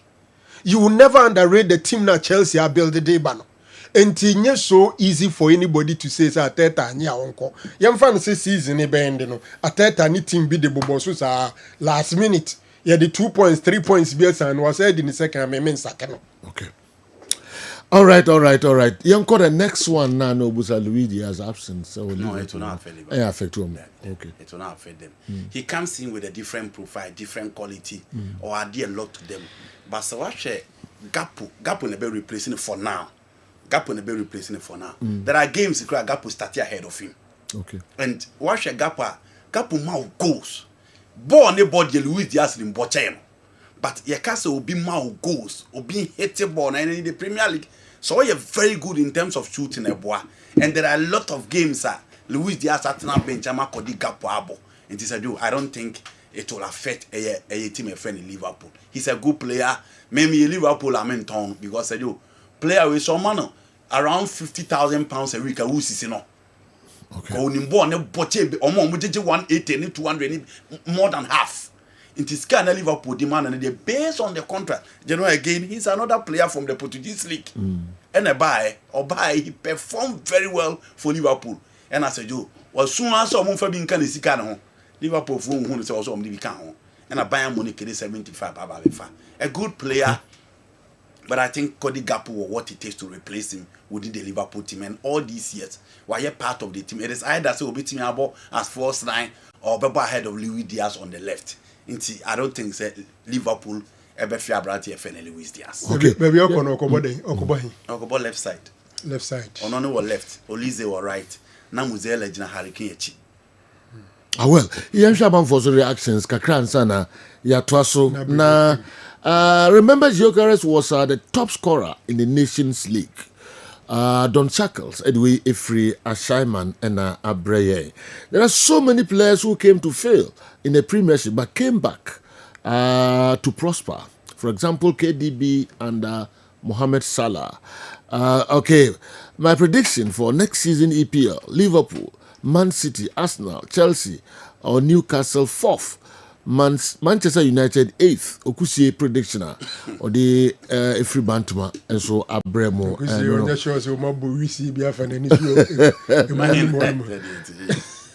Please ask narrow for me. Gabriel Jesus, Prime, and Gyökeres now is better. As a number 9, I don't think so. I've never even liked Gabriel Jesus as a number 9. Okay. Ne go shiny instant. Checking the profile, never how many years, and I see number seasons are or more, even more than say 14 goals. Okay. No, Jesus will not give you goals. He won't give you even 10. Only Gyökeres in terms of goals. Gyökeres was also scoring for the national team.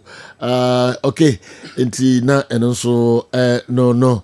Ewa na masan ho na meko baby foforo nti Gyökeres wasn't a failure in the Premier League when Brighton signed him. He didn't play a single game for Brighton and he was loaned to St. Pauli, Swansea and Coventry City, and he joined Sporting on permanent basis. Okay, the foforo de Abre Gyökeres senior career. All right. Nti baby adoko fire no so yentimi enye ho ehwe Don Ashtown and the way aba the father Ateta made the league leading 8 points leading by 8 points doesn't mean he's not good enough. Okay. All that is about mentality, and Andy is saying, as Andy is saying, but he shouldn't forget same Arsenal lost the league to Manchester United in 1999, leading by 16 points and being managed by Arsene Wenger. Doesn't mean Wenger wasn't having a good mentality. EPL is full of ups and downs, so Andy shouldn't forget about that too. Okay, why not do we by Don Astown and Apeja way and so they are Brian Kevin and the way by Kevin me so they no ewa and you know what so there by all means. Okay, the way and so say or the free hin by a Cressy Sapon Koforidua and the way by Cressy Odiano. Also, I became surprised when I read on Facebook. Today, that Tony Montana is missing in South Africa. If it's a joke, whoever put it there should be ashamed of himself because it's a serious joke. The person will be scaring the immediate family and the Kessben midfielders viewers as well. Okay, it will also affect him in his foreign travels next time. Oh, okay, Akresi Sapon and Apeja we difficult for Idia and so Brian. Young Fantua. I am Pesebeka and Hunsempi. Na Yanko Andy. We've dealt with it internally. We've dealt with it internally. Na yen audience, we are scared no. We are sorry. Pamucho. It's not Pamucho. And no calls on you. Calls on my goodness. We are sorry. Very, very sorry. Give it to my car. Andy. You know. So you make sure transfers now say I'm starting from Italy. Na eho ena Ademola Lookman deal na say jo aye big eho. Oko the Italian newspapers na Corriere dello Sport, La Gazzetta dello Sport, obier reported and offer the newspapers na say jo Lookman omde na to anu nti we ya Corriere dello Sport ena omde ato anu Lookman day ena say jo omodi ato na chese na omo be finalize bibia ni move to international Milan. La Gazzetta dello Sport so a report we same thing ono so Lookman omodi ato Inter Lookman eno ene the report I free Italy eba ni gina ne say the president of Inter Milan Giuseppe Beppe Morata one open ye friend Luca Pecassi ono ene the CEO for Atlanta. And obo kwa koye La Liga meeting ewo Milan inti meeting na omo kono gino a eno na wo TV ne so no inti we ye Luca Pecassi ena ewura ho no ono ene eye Giuseppe Beppe Morata ono eye openia ono so eda Inter Milan no omo kwa koye meeting the Serie meeting in Milan na after that meeting no ena omo be finish the deal for Abranti FN Ademola Lookman. Initially Inter started with 40 million euros and I said Atlanta for say there be omunyoma de so omobaji sika no sika ni sa already ya kire mo ha say Lookman Kamal Di Suleiman o mabefa no general on the direct replacement with the Atlanta team nim it is a do actually Inter for the 45 million buy still Atlanta for the 45 is not enough 50 no omatwa bo so omoje no eno ani sika omoje nti after the Syria meeting no now ma discuss everything and finalize it the deal for Abranti Ayefeno Ademola Lookman 50 million euros any sika Inter Milan beat you at the Atlanta at the Aton Genoa we dear we can transfer market no now he sika the top players and just we dear air for power but it is normal because any English club na after him say English club and after him you are expecting 1890 in the transfer market by Italy Italy sad as a do obian kotentam zetika kese na England for to the top players name fameto inti wo hwe Lookman the performance in the last 2-3 seasons for Atlanta in the Serie A in the Champions League and any competition team your friend Atlanta do omuachema in the final of the Europa Cup you won a hat-trick against Bayer 04 Leverkusen into Yobia the performance in season be as a do and Atlanta has been competitive not because of Gianpiero Gasperoni alone, but because of Lookman so Modeba or Diamond 50 million Sejo, a good deal for my friend Inter Milan. I don't know for reactions. No, you can't musmaka, kana, you kama pa. Obiso the free ba na o adwinchebi, and so the fado be the abanoa. Now so the boom kama pa. Club also had 8-point lead in the league with 10 games left, and Man City's Guardiola took the title from Liverpool. it's not only Arteta who lost the league by 8 points to Guardiola. Kofi. But he was criticized. Yeah, it was a Klopp. but see. And I'm a club years he was criticized. But see. Into Arteta and Crawford criticizing so be it. Okay. Reference now be the background here not being be a BC. No, he just wanted to say there's a Franco can. Yeah. A BSC than Arteta here. Klopp is the king of bottling. Me just also work as Arteta. Yeah. Oh, you know at the moment. But just a BSC da. Well, sana obese bottling. It me and can't Arteta there. A BSC da ntinye onu ngwa ne de no na asia. A BSC bi omo wi. Say e back Klopp there, e be discuss. Klopp was a king of bottling. Klopp by Liverpool. The first competition was Europa Cup. King of bottling. Yes. He lost in the Champions League final to Bayern Munich. He came to Liverpool in the first Europa final against Sevilla. Olusuye on the first goal, he lost by 3-1. He played the Champions League final with Real Madrid. He lost it. And the club would say, "Do your Wanyama wa bottles and Obian is a club was one coach." Before he last season, he was one coach who was celebrating second and third position. No friend in Nieman. Yes, I don't need the anime pen. He was a Nieman. He was said, "Do the club would there or a kind of bottling." And your criticism of Arteta's mentality is unfair. Wenger's Arsenal once blew an 8-point lead, but that didn't define his legacy. Arteta's team has shown remarkable resilience. This season's outcome will depend on various factors, including injuries and squad depth. Let's focus on the bigger picture rather than drawing conclusions based on past performances. Wow. Emeka Edway if required so and Emeka. Oh yes, I did. No, you already a proven winner. I know I did Premier League in it. And I'm best Emeka say Arteta no ni bibia. Why was Bruno named as a Wenger specialist in field? Wenger was celebrating 4th and 3rd position. No be a man. And no be a referee. Everyone say be a referee as a Wenger. He was celebrating 3rd and 4th position. Or this second or champions in Yamo and Zemano. And so Wenger situation Arsenal mentality from olden days. And I will be any. It's Arteta ya said you now team coach ya taking 8 points lead. Now Botola will look clap for the coach. So no ne Marco Fikinyata kokan say me Arsenal fan. Means broken heart. I'm so very entertaining. Me Arsenal fan means broken heart. Asem ni nyina ne say we Arsenal ni a wo no wo yo. Sa dem an ka ho. Ya mo Botola. Emfa. Okay. Ebiasisi. Wanyade.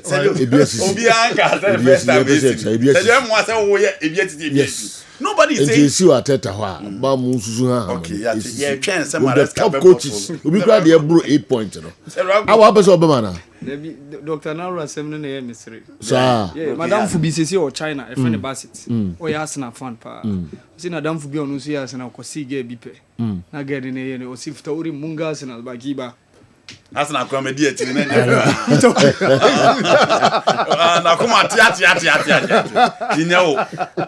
The broken heart pa the Arsenal fan unya bia na oho papa. Part of omo.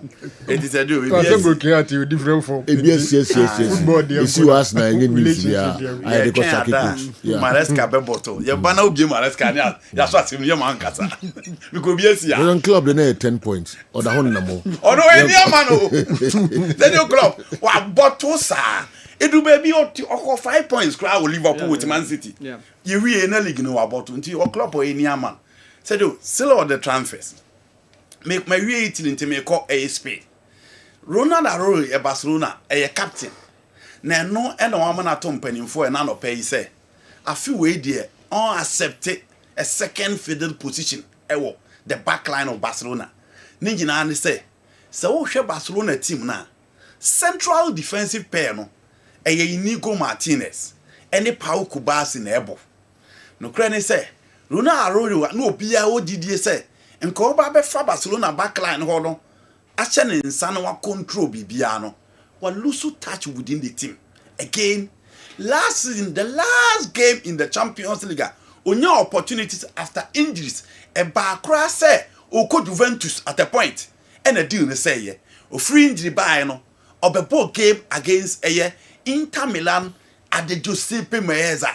Na se do hwe kwan abranti o that TV street Emma Francesco Asebi efa ho atena any David Fratelti efa so to atena editia Barcelona no more high hope e what the confidence so omo betimi age Champions League no omo ko free it is season ne ba wie no there was a meeting between the sporting director Deco and then a year opening your friend Hansi Flick and omo conclude say so omo peto omo ton center back free man Christiansen e wo say eko so wo hwe coach your friend Hansi Flick dia nanka opese Christiansen etna na Ronaldo eko but again omo tena say we say he's the captain of the side. He's a player from Barca and Crew. Any more man the opportunity.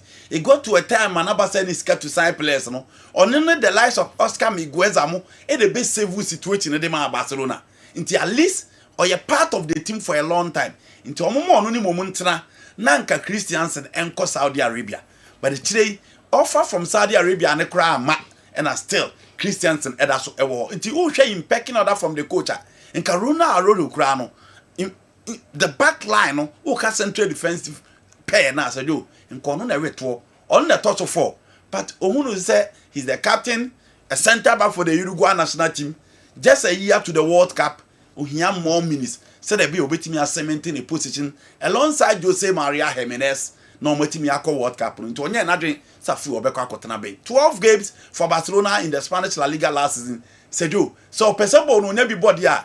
Just an ball now about ball last season or getting a home bro sir and yes idea Inigo and Pau Kubasi the Omdiama Barcelona under Hansi Flick it will be very tough say coach beat me a drop or no about a branch of friend Runa Aruru Real Madrid person 2 players free ball book with him the 2 players don't a branch of friend David Alaba and a branch of friend Fela Mendy so Osha Fela Mendy the left side for a Real Madrid no number 3 no Omakofa Alvaro Carreras from Portugal aba omo Fran Garcia e wo hodada nti omo hweba abrantie yi apia na Fiorentino Perez ene Juni Carafaz person omo jenu e kwan free boboko nim Carlo Ancelotti say o checking the defensive attribute or the more on the left or setting up a low blocker or boom nti oje na de so obema na ko nti Carlo Yusu na anti Champions League no wajibi but say yo real force there be omo the youngster abadia e was so free on weight bill so no kokosi na kan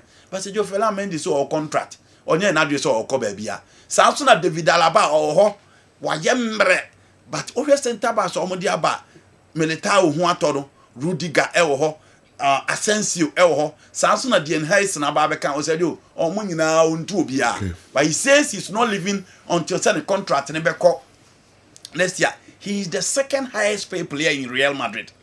So we Kylian Mbappe, he's next to Kylian or Real Madrid. So you, or say until 2026, ni deal ne beko no onye na dey so free Real Madrid. Manchester United a narrow on attacking third players no mo pen almost strikers no o man narrow no to 2. Oli Watkins, Benjamin Sesko, General omo mienu ena omo yi omo say these 2 players back on omo pe. Into Manchester United ya obetim do adwin ba Sesko and then Oli Watkins. Said you, why now penna or Gina United anymore? Ope. Way Oli Watkins on your screen. 29 years. Any said you in fear already from Exeter City, Brentford, Aston Villa, and Wosinaka into our huge experience when it comes to the Premier League. Osaya matured. He's next to Hurricane in the English national team. Said you, the old perform striker who be out the Bema. Unimbo nebo, unimshe, utimi pie. Okay, so on withdraw now on set up the tone instead of move obesan hu no ho. Bram. Sejo. Tough question. But Sejo forgive dominance no, it wasn't easy. And yes, enye easy say obe. Sejo forgive dominance no enye easy. Where we? Forgive dominance. Teams na na ho samre no. Na omo stronger teams all this year na. And them teams now are more stronger than the next say oh narrow. Yeah. Ana okay. If you were Man United at the time, Alex Ferguson, it was easy for Ferguson and Man United to win the league. Currently, any team, it's more difficult winning the league because talent almost evenly spread. Teams, teams, league ne bo. Boso first for an edge league. Na Man United Arsenal. Ne mwa na ba kubi abetwam. Liverpool call how many years? Ansa no moji. Enti United Arsenal. Other teams na den the more so betimi age league. Look, under Fergie era, omo moji league Leeds United, Blackburn Rovers, Arsenal. 4. You forgotten about then Chelsea came in. You forgotten about when Chelsea. Roman Abramovich came in. Then Chelsea came in. Who was the coach for Manchester United when Roberto Mancini won the league? Roberto Mancini. Was it not Ferguson? No, it was Ferguson. It was Ferguson. With Man City. Yes. Yeah, of course. Yes. See, all those were Ferguson. No, let's not narrow it down to say those teams in Nkwa. Ferguson or the 90s and all the 2000s. Yeah, of course. In TNF4 there, no. When Manchester City started spending money, Ferguson was there. It was 2008. Yeah, Ferguson City won in during 2013. United. When they started spending money, he was there. Ferguson last team now the G Premier League is the only coach who can win the Premier League with that squad. Tom Cleverly, that one. Did you know how the upper Friday? Maybe Ferguson. The Ferguson numero or has to see a go league in sa. Oh, you know, and I mean team case on only personality, down to quality. And a lot of quality in Manchester United. And I mentioned at time no. The Leeds United team under Ferguson. Mohoni. Man, you only strike on better league. Make a Ferguson. And I make depending on the material. Your personality alone, it has certain additions. And I'm saying that we are talking about the Leeds United team with Mark Viduka, Newcastle with Alan Shearer. Teddy Sheringham, you know, Tottenham Hotspur, only David Ginola. We are talking about the Burnley team, no, the Blackburn team of Kenny Douglas. So you, it maybe them more Ferguson, and within them, you know, the Carlo Ancelotti, those era, Ferguson was available. He won the Premier League. Those were the classical top coaches in world football. Felipe Scolari, 80 World Cup about Chelsea. Ferguson was there. He won the Premier League. It is a just that time, no. Who the Premier League and for Arsenal had Dennis Bergkamp, Thierry Henry, and look at the depth of that Arsenal team. And Manchester United team league. Look at the Chelsea team, Mourinho, the Bayern, and Ferguson team league. Even that Liverpool team that we're talking about, they played the Champions League for that twice. It wasn't easy. It made them more Ferguson. Wow. I think Sandy maybe. I'm not understanding. Send him a question as in the be and yes, I know what yes, say. Who ye team bia, me understanding. Who ye team bia during Ferguson era no, winning the Premier League, you know, any winning the Premier League, yeah. It's an only question, yeah. Because Ferguson era no, a camera quasi season bia no, a team so we the usual suspect. Ebe bia, oh my uni Arsenal, my uni bia Chelsea later part no, my uni City for best spend your mubemu. But the near here, you more chance to say even top 4 krana yebebre. It's become more competitive now than those times. Her Blackburn there once in a while be a flash in the pan. No mababa ye no muko. A flash in the pan na Leeds United abe bako. To say the Leicester City abe bako be no matikono. But who can an era, any definition of era in those times now? Hardly say. Now that time, Krane and Shadan cut top 4. Later part near top 4 because Spurs might rise. Now you have Man United, Liverpool, and Man City, and Chelsea, no, Ebabekang. Otherwise, most part of Ferguson's era, no, in Pempi, United and Chelsea. Now one surprise, United and Arsenal. Now one surprise, we have them. Latter part, and I fed you who's Arsenal, the one can cry, and Chelsea. And even a Chelsea Man U, Mourinho time, a Chelsea Man U as the 2 favorites. Then later, City be invested. Pep, you get it.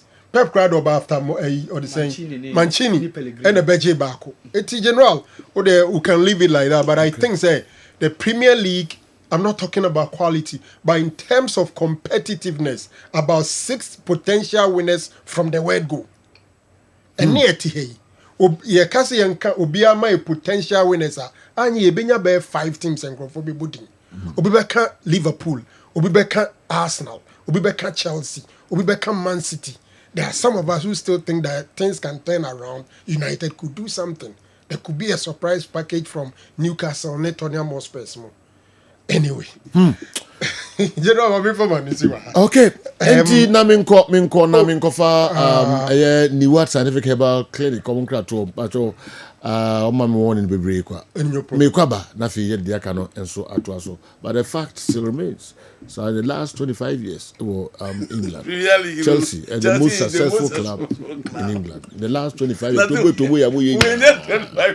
last 25 years, Chelsea is the most successful club in England. Ni what certificate about clinic na fi yemra emeto aso. Yeba sisia.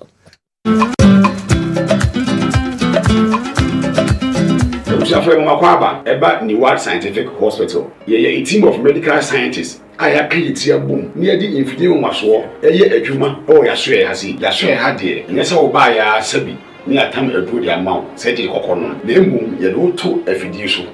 The Mephidio Mushimu, the Mium at the Potier, Yadene Breo, Nesamium in Ya, Yarene do in the piano so. The Venezuelan Mawat Yariasi, what the editing said. See the baby as a what we are here, which is to a center. Open what scientific hospital, Dr. Phobius Yajumani say, and Buna any Tanya or what dear any Jumino, Yenyamu na fe in the Nuakasa, woman friends of fight to chemicals no. Yes, struct same and no, na yam fan friend no, and for a mount. If be our kidney no, Yaria Bemo kidney no essay, young Guana Gana ha, yet take a habine, Edia dialysis our kidney no say I could do said Dian Croanoa. Nyarishemu na nyadi dina for ni chiremu ewo ni what scientific hospital bofra ban eboye ama wa diabetes ye ni bofra ban ene nyama bi efra ede mawa ebebo ma diabetes na o sugar ekosrupi no eno so aboa ama etinya bafum ebi ana o hwemi sisi na o problem pa e yo mema sem beba bi wonu mu a onya tenkan kwa so mo ba beda obo so otimi nya hode ne pagya no no oba ehyemu a ehyemu ana adwo eno obo so atese ne beba no ensore kra ebi na e no bi ada so a wonom yo ba na utie me na se eya no problem ebi na e fibro na kosi a wono kwan ana wakwa ya sabia doctor si ensuo betata onkosuemu ovarian cyst ana se fallopian tube no e na block ye obebu okura wo sebu ensisi so ni nyina timi sinyi se ho kwan be ma bia na hu so e na wo form nkwawan e wo form low sperm count na wo okura beba beba ni hu so mu no na emo no be friends spermatozoa no ba kokura we nyina e ha esi awo ho kwan a obani what scientific hospital a enfidie de ehwe be da di amye wo se problem bi wo no mu a ni atimi hu aduro na fe aduane ye be kyerɛ ho adie pressure ti amo akoma bo periperi asem kura si ofie timi mo amane obi so hweme na ne bia stroke akawa to mpamo ye kwa wo ye ba wo so ntimi okasa na pampan boni bi akyire frɛ no halitosis yade ba ko a ya no wan obi opewase obetimi akade akyerɛ wo a ade bedi unya okasa bia no obi atwene hwene okoda na nyimre oda odwonso antentem ye papa mo mpanifo no e free 40 50 60 years ekwa ni mo no o prostate na ekese prostate enlargement e ba sa oda odwonso antentem odwonso bebransa na ade akye e mane nka achi eme nkofa catheter ahoma nkoto ba memo agusuafo bi ebere ni nti manya adagye amo ya de dia nyadidie se ni what scientific hospital Ghana ha de o pa ya sabe ya dia ba fim dia fidie e de twe enubena e na fa ho de ni fra haban mu e de sa o ya de ma wo a na e ni what scientific hospital yi wo Kumase Atonsu Monaco Junction ya Dansura Bank no ene bi ene mehwe enkran so ye o ma 7 ye ben Janet Corner dan no 0244 087687. In case you are watching us from any part of the world, whether you are in any African country or you are watching us from Europe, you can contact us on WhatsApp +233 244 087687 or on Google Map. Just type Niwat Scientific Hospital and you'll be given the exact location. Niwat Scientific Hospital. Nyanko Pwanda Rumenti Wamoto Ebeba.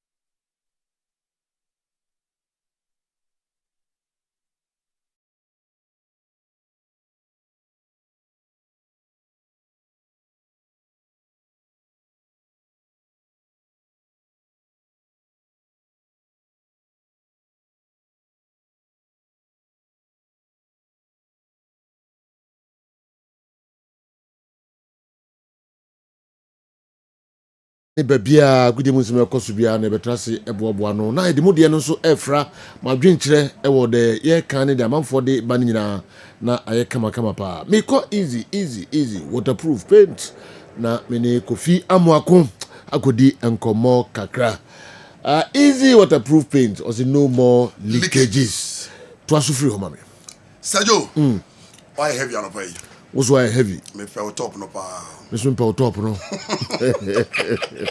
Be up and you could hear. Oh, Sergio. Be in the last 25 years. Yes, Chelsea the best club. Yes. Hey, Sergio. Yes. Martin. We debatable. The most successful club in the last 25 years. Yes. Our EPL. Oh, they person more Or England, yeah. Say you enche be shagro na se. Sergio you check and see me what for no for on this biggest platform. That be American platform is so big. Hana we are seeing it sempane agudi mu nsema ye papa. Sergio easy waterproof paint. The air catcher Santimane Ghana man say. And that's what you dan we no aboso. Na baby out who say ensure distable, ensure about them. Who say one chance no and no a concrete house. And no a normal aluminium tiles. And a normal roof here be long span. The air catcher one say, since you about them be distable. I will do your dear. Only carpenter be back when she share the chum. Frey, it was 0593 70 76 96. 0593 70 76 96. When the painter, it is a mine. When the painter, ye the best of leakages amount. When the painter, ye kasa near sorry because ye who this contain. When to work and more, but no matter what artist alternative no easy waterproof paint. Ye the painting one I seen to Korean. It ye paint good for all manner of weather. But the woman say, so one fra na leakages this table I nim unless you call us. Your factory can see a pa no one cry. I beg junction traffic light. We see about 5 minutes. Now, it was the first one, petrol station in the opposite. The American one is out of all. Send ne who painter painty fiamma if you any done. Now, my leakages, I jow how, bubbles, I jow how. What do you know who do better? Is waterproof paint. Me, my papa, and found baby, I'm telling you today. Me no tunchia because easy waterproof paint, the rate at which the amount for air top paint no crab, bro, my name in Tiaso. Na omo we chirichi fa no mo ba no mo frɛ no mo ba be fa paint in the co and China wa ben wo kuma se ha we ben won kokko ha o ma beje wo de ne wala wo wala and the woman say and the problem na ma that issues ne ba ne ye anwia ne blocks ne disi dan no and the anwia ne blocks na ye disi dan no and say anwia no mo de bra ye ditwa blocks no at the end of the day ya na clay wo do na clay wo ti say woni ani a wo hu say anwia we ya anwia papa wo do be ba ne ye twa blocks no go no akwa koto na da be hihye wo dan endin din nanu endin nansa ne da na crack ne da na papai ti say the nipa na di akuma asisi dan no na the make one say so what top plot no kra na e won so ma only problem because you painting bare floor you painting all the buildings both the interior and exterior and the roof no likia me see only problem obi dan e ko painting man wo just apem so heya no who say yes if you dan dia dane and then una wusi wo fie na ye dada sesen ya odi fa idi was the proof paint cap and fa easy ka dan no odi easy ka dan na me say na no odi betimi di agibo bi ape na nipa be hu fie ni so na nipa gi so be tra ho the amani nipa be brain timi fa appointment e hia nipa wo fie e say if you na am 40 mu na nya papa entade na say ne nam adum ne nam Ghana but you see ye proper inspection ni the environmental for kokota man for fie and e hwe dan om de dem e be yo wanwa odofo e ma odan embu animtia jai appointments na wo hyehyia man for ba bi e ho efe no obi fie kwa na mako han na mo de ye wedding obi fie kwa na mako han na mo de ye yie ade na wo fie ho de ho fa ho nya yie na fa ho nya wedding e kire se fie no wo hu se papa ne the easy waterproof paint painti eti fie na ni adane nje fie na ni ayefe or preserving the fie anything dey see dan wo dia no so e na wo ye ndan da bia wo gi dan sika from tenant they wo make can say wo si hotel awie why your swimming pool awie on say pool di pa bedam bia they are complaining on ba beda pool no mo on be sorry free bia na paint aye your mo paint na wa gungun so nani. This problem is what we are telling you. Udi easy waterproof paint 15 liters yi kese ba ko a na wo ba na say maso be so wa ma paint so say you be wom ne mo oduru sa na wa be 5 liters or 4.5 liters yi so ba ko kala bia o de wo feel say wo expecting kala bia office say advice wo be paint wo dan we have it in abundance. What do you say about Fred? And found any region be our Ghana or even outside Ghana. Yeah, the paint in the better. What do you say about Fred? It was 0593 so 70 76 96 0593 70 76 96. Or the four, you painter. Now, you who this is your professional painter. Now person the bia say Joe ye more contracts. Unya adwuma ya. No adwuma so ya fra. Paint be more adwuma. Aye fair easy waterproof paint. Paint and and sorry schools organizations. And krankra tum aye ton no dan nipa ba na e ba shop ho nipa fa na e frɛ painter nipa hyɛ da ba be say na kenten abrante yi oti TV so okay enya nyankoma de bi na oyi wo ha ana azan bi na oye obaba ke wo kese pa ya mama ya nyono ya painti a na si wa wo kese pon na obi e kofi amomba no pa wi anwumre ya adwuma 24 hours enya de ni da ya yemfa nya adwuma unim sa line so wo frɛ na a very busy line because obi e pe paint ni bi ato etu frɛ na mpokwa ye call waiting na ya return cost ne back. All you need to do is just to call us. It was 0593 70 76 96. About leakages are. Me say me boy dance and me can't omo use paint na. Ni dia ayamoma. Ebe yo nwa. Say just minim say am for complaints bi amai. Ka complaints na ba ka waka che me dada ka maso ayesi. Yes. E kire say Ghana hari wo companies are omo ti say easy. Omo ya de papa. Am for dia dance omo to ye papa.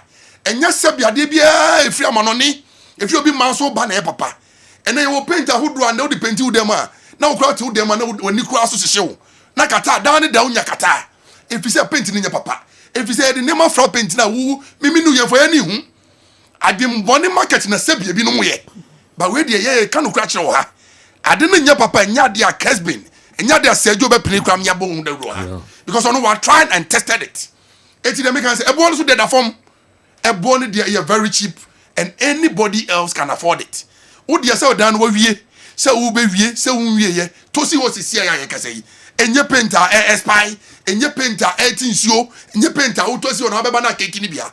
This is the number one paint in the market. What you DNA when I'm say easy EZZY. Picking numbers and say what TV no so. And that's no. And now says store number no phone is easy waterproof paint. Not to because is not fraying. I was 0593 so 0593 70 70 76 76 96 96. Winning number offer a mo biara nada. O dia ofo se number ikwa unya o de oba Kessben ha. Now the obrefun sports guys na say Joa. Obi ade me number be ma wo. Ba biara wo ye de beto wo. O de enfa ka kra makumase. Enfa ka wo mo nkaria ben mo. Mo de faction nti na ben mo nti no mo nkokoye orders ni specification bi am bia. Eti ye ka say ye ka easy paint ho asema. De ye ka kire wan say bombs bubbles. Wo da si bomb pumpunya ye nyina ye nim.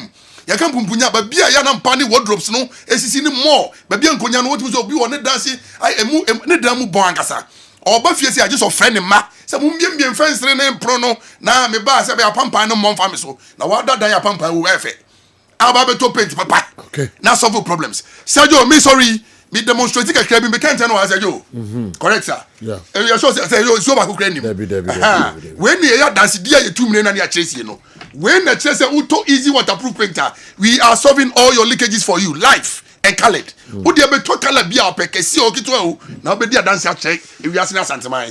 Sergio na me roll ni kakra yi na camera na capture yi. Eti when ni dance die no. Sergio be catch us eh se ba ko so wa maso be hye. Ampa Sergio wadaruma. But you, thank you, sir. Sergio Akaidi, necessary easy waterproof paint is the number one paint in the market. Muntie Yedino, easy waterproof paint. You won't cry. Abeka Junction traffic light. See what piece of anymore. O the upper cry and Frobia online. So when I saw by radio, I'll be fraying. I was 0593 70 76 96. And I've been a few minutes, just 5 minutes walk.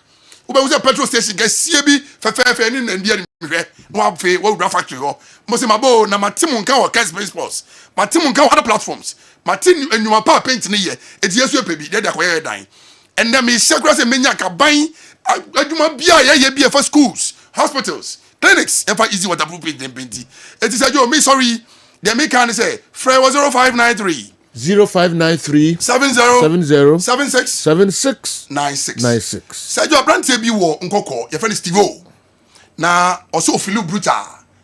No person or bro either slippers or sandals. It be me say o size na say. O feel brutal.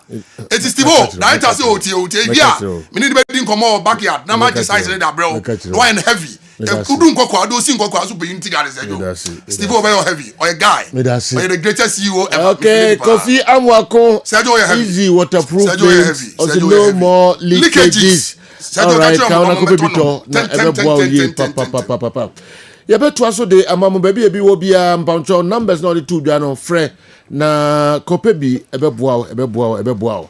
I think it's more difficult to win the Premier League now. At first, it was the usual suspects. That's Manchester United and Arsenal. But look at Manchester United now. They struggle to finish top 10. My own Arsenal has now become a symbol of a kiti phrase. Even Kumasi, Santikotoko and Hatchofok now struggle to win the GPL. Players are now evenly distributed across all the clubs. Just imagine price tags on the players of the perceived smaller clubs at the end of every season. It tells you the level of the competition. NTK, Juso, and anyway, Abreye, Minuaketuane. The M said, "One, you be all right." I mean, you're supposed to send the message. Be a banner for you didn't come on kakra. Mitchell, baby, I will be. I agree with Dr. Franco Naru, because of the fact that during Ferguson's time, it was easy to predict the winner of the league. But now, even a top 4 prediction will be very, very difficult. Afo Humble, and anyway, Ifri Alaba, and so Abreye. Awa. Sergio. I hope say Fabu Sensos no be shasi ayi jumana yasi place a amamfo beto to dia backroom. Sergio me can in reference to what African champions have just done. Make up Pyramids FC. Yes, Omako Tam Brazilian been Everton da Silva Paisao. Omotia 2.8 million euros to Czech club Banik Ostrava for the signature of the winger. Sergio, very brilliant player, fantastic. Last season, Sergio, as a winger, he gave them 16 goals. Sergio, Onye striker. But as a winger, this is the numbers he provided for the club, Ameka Banik Ostrava in the Czech Republic League. No? Yes, Omoton Ibrahim Adel. Sisi Oko joining one of the teams in the United Arab Emirates League. No? So they needed a top marksman to fit in as a replacement. And Sergio, Arab way, they are doing it so well. And these are the videos showing the skill set, the goals that the guy Everton da Silva Paisao is going to bring on board for Pyramid FC. After winning the Champions League, they've secured their spot for the next edition of the FIFA Club World Cup, IBA 2029. Besides, the annual FIFA Club World Cup is FIFA and Intercontinental Club Cup. FIFA be organized, and they need an upgrade who is going to replace departed Ibrahim Adel. And I think Seju is very good based on the move now. Seju, these are the amounts these clubs are spending, and normally me bomb pie na me say when and how can we also get there? Say bia you see a club you bet tam $1.something million. Nya kofa player near the nabaha. Near 50,000, near 60,000. Near you say yenso baby at the level of the competition they do on the continent and so yes you bet me draw because yes say we can't compete. We can't compete say this back clubs. That's it. Beba got initiative no especially ma amount from Fendiagro. Yes, yes. For who gym. Yes. So who's top yes. players in Ghana. Yes. And I just order who gym. Na busumi biano uchire with me the ama club no. 5 Ghana, 10 Ghana, 20, 30, 50. Just say, don't put so to a beer. A home, a you are between me. Aye. Nanche, who say, Kotokono. Play beyond some Tony beyond Bako for Naba. Says you level nice, I say to Hannah. We ain't yet to say 70s, 60s when teams have not turned professional like to nowadays. So you know, the name of the game is investment. Sure. The reason why Yeka Simba young Sejo Simba ni young guy omunyanyi she crowd still. But Sejo share how say the investment more level of competitiveness no I could do. And then oko those are my mind on the continent Sejo. You see say yes in as much as I'm follow European football, they follow their football, the local football more than the European football. This explains to you the reason why on a Wednesday we say Simba Ebo CAF Confederations Cup, Seju, still stadium be bomber. on a day say even these top leagues Europe or mobile say you consider even how say the attendance so say I'm really happy for Pyramid FC, and that is what I'm expecting say for Abu Sensono a bit genuity near how things are going to pan out. Say fight scaffold be appear in between FIFA and FIFPro. FIFPro ye organization or more representative players. So say okay, the recent Club World Cup by no FIFPro no omuko pa because they are accusing FIFA of putting a lot pressure on the players because fixture congestions are those. We a player club but depending on the competition say we a top level team as especially for Premier League, you have at least 4 competitions to start within the season. Or Champions League, say Europe, either Europa or Conference, and then your league, your League Cup, and then of course your FA Cup. The same also applies to some of the domestic games also those various competitions. So now my mind. Besides that, say international games and of course calendar FIFA Club World Cup, FIFA who say like almost share them more players in mandatory rest. Remember Kaya Bernardo Silva at a point ebe stress say ye more players no enyo mo me. Ye the competition is na ba be doso. And of course I remember last year Global FIFA Development Chief Oya Senevinga e ka say nanka FIFA ko ehwe nim say se bedru maybe na ebe ye na mo be consider playing FIFA World Cup in every 2 years komo de beba say jo ni nyina e ma players bre ama omo accuse the FIFA president Gianni Infantino anybody no say omo ma competitions na do so ni nyina ye owing to fans and any scar omo nya e de be share game no but say jo honestly I stand with people because congestion of the fixtures abedosu too much nti Emma players omo mandatory rest period I war say so omo nya no say you they don't used to have, and I think say one of the things are a hard journey pa say you at the Aso Rock Ewa Abuja the president of the Federal Republic of Nigeria met the victorious Super Falcons and said you each player be $100,000 each player be and I think say a very good gesture to the players, we unknown and Mrs. Oluremi Tinubu, former senator, and Rashida Tajibadi, the captain, who shared the trophy, and I think say a very good gesture. Chiamaka Naduzi, winning the goalkeeper of the tournament, $100,000 each to every player, $50,000 to each of the technical team, and every player be a 3-bedroom house. Mas eu não sei for criticize o Nigeria. Because mun say kasika we can find share the girl child education in terms of house sports investment in economy. No mun promote much. Unlike said this ka emano at the top. No meanwhile the bottom na grassroots no. Oma jahwa jim. These are the amount for consensus or rezi. Say at least kasika no yemfa bin wure muna yen training coaches and those fields and then all those sporting facilities said the beya through the grassroots na basoro no yababe hu a level of improvement. So you honestly many those share those sentiments in the but it's a very good gesture to the players. $100,000 to each player there. That's so you and the former transfer there should muka crabby and sana local stories no ya the and also some abremo our Mohammed no our area say no I share between 1976 to 1980. Okay. And you heard how Kotoko started the dominance in the 80s. Oh, okay. So you saw also the 180, 81, 82, 83. 4 league seasons on the bounce. So we're from 81 to 85, said you. All right. From 1981 to 1985. Yeah. Na Kofi at the Bibeka home enra. Na Kofi Toronto, Canada. And anyway, a buy no or they can't the buy no. Okay. Or see Ibrahim Sunday captained Kumasi Asante Kotoko to win both the best player of their 1971 African Cup match in Kinshasa and the continent's best player that year. He was the master controller of the team's engine room, that's the midfield. He coached the team and converted Ade Chenchehini to central defense with soccer Bob Marley Papakon as a captain and midfield general. His same titles in 1971 and also controlled and marshaled the team's midfield the way he did in 1971 to give Kumasi Asante Kotoko their second African Cup in 1983.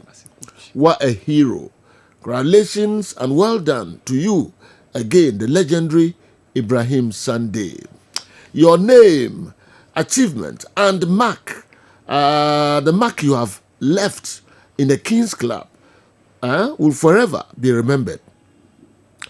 And to Papaku the late, may your soul rest in perfect peace at where you are now. You are also a hero. Kumasi Asante Kotoko should break banks to get a suitable and quality person like any one of them to help the team's midfield moving forward. Kofi, Toronto, Canada, and the way and so Ibrahim Sunday the legendary status. As a like enumerating a match. As he silent, yes. Because to be among the players a winning during the first, not the second title, only the man on the touchline. And so you okay said first in the 60s, not your tripartite relationship be a friend Ghana, Guinea, Mali. Yeah. During President Nkrumah time, Modibo Keita, and then Sekou Touré. Yes. So you Africa best, no, you shall say, no, so Ghana, Guinea, Mali. Okay. Yeah. Okay. Ghana, Guinea, Mali. Okay. Because Salif Keita winning in 1970, and Ibrahim Sunday winning 71, and Sharif Sulaimani of Guinea winning in 1972. Okay. Yes. To Ghana, Guinea, Mali. It was so. It was so. And Ibrahim Sunday among least number of Ghanaian players who are winning the Africa Best Footballer of the Year. And Ukrepa, ye silent on Nidino. I said, ye manen kosro, send yes, yes. Adia Ibrahim Sunday, on Malik. On Malik, yes. Omuna players during, and even Malik scored in this 1971 game. So said you, Adia Mayan, additional. But ye silent on achievement of my year to the great club. Said you and Ukrepa, Asema. Kofi Canada, something very, very okay. Yempeni mfwe di nkono omo de omano tumsi ya ne mani agye se. Is Kofi so fi kwanimu pa. Canada eno base na onfa program ni agro kra. Especially say the ko omo de mu ha. Ayaya na ni agye. Commoner Black na ono so e bufumpa. Yes, ewo tema. Nyemfi Dioson ne ade. Wow. Na ko pon hia mo pa. Enra another one call here. Also a 60 plus. And ono so ne je ne kwani mu kra. Nti saafo no program no mfa eniagro na enye so mo tie nko a na omo send messages. Yes. Okay? Na omo sign your calls about program no so no. Papa no. Pau. Ana Patu. Yes. What's the name? The Patu TV program. No, Nana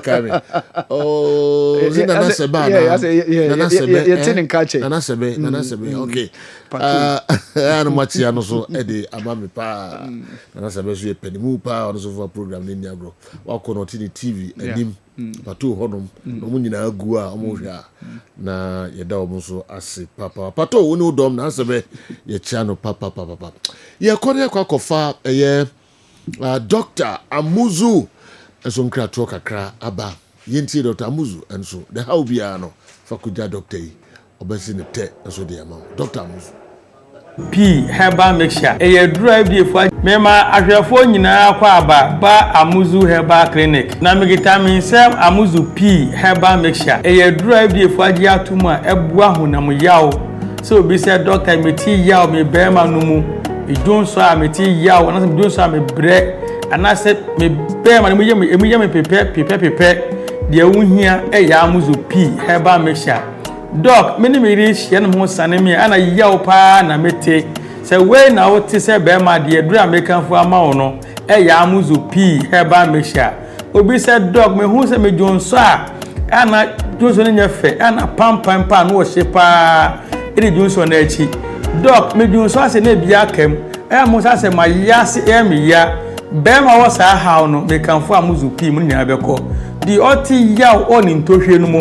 Die ni ntohwe na hono sankofo nyina no mekanfo Amuzu P e ma nwate obi se doctor mejonso ana emo apai we nam sen obi se doc mejonso ani nsuo kwatotro efremu ba ɛna bi sɛ dɔkta me kɔ gya na so sɛ me kyemu a obo sa ka frɛ na nsuo man everyba no ba deɛ wohia ɛyɛ amuzu p herbal mixture ɔba so a ɔtie mi a obu ne sɛ wie a ekyire no pampan ko na ɛka ko na ɛba a me kanfo amuzu p ɛma wate ɔba so ode po how white how nsuo basa egu wase ne pɛ yie pampan a no wɔ shape a wase ɔba ɔdwo so ɔte yawe wadro ɛyɛ amuzu p herbal mixture obebu nkeka ye na che mamunu kasika fie o na himfie bia na abie ni kuru na no ekọ ho a pampa a ohu no nya panketua amasabi ni confidence no kwa na ekọ form oba bi otie mia otimi bu ni nsa in bleeding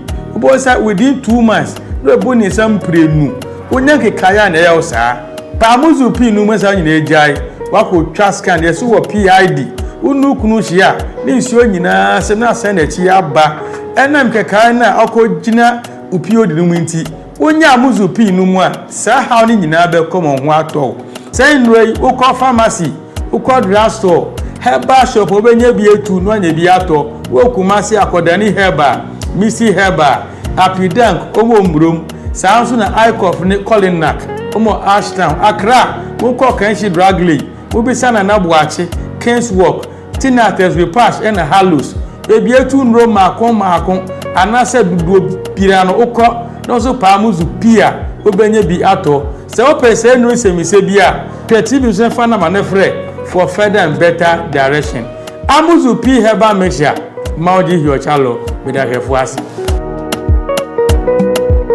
Okay, yemra na yemetwaso Kessben TV, Kessben 93.3, Kessben 92.9 Accra. Mosanjesa sports programming ewo DSTV channel 364. Sanso and sports programming etwagu ewo Go TV channel 121. Kessben TV Plus ehonso etwagu den.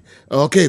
Yebehwe na yede diaka no abetwa muso kwa Mickey local stories no ebebre. But before so kwa Mickey e de afisem no betwa so amayen no me call eye eatwell ho pimsan na yedi enkomo kakra enso ewo ho adidipa adisay nyakopa no jenra edi nyakopa sipa pim sign yeni nkomo yo jenra beda sipi na ahwefo ne etifo so the ntia soronko edi free pim sign company limited Dr. James Amua ho edi bro bia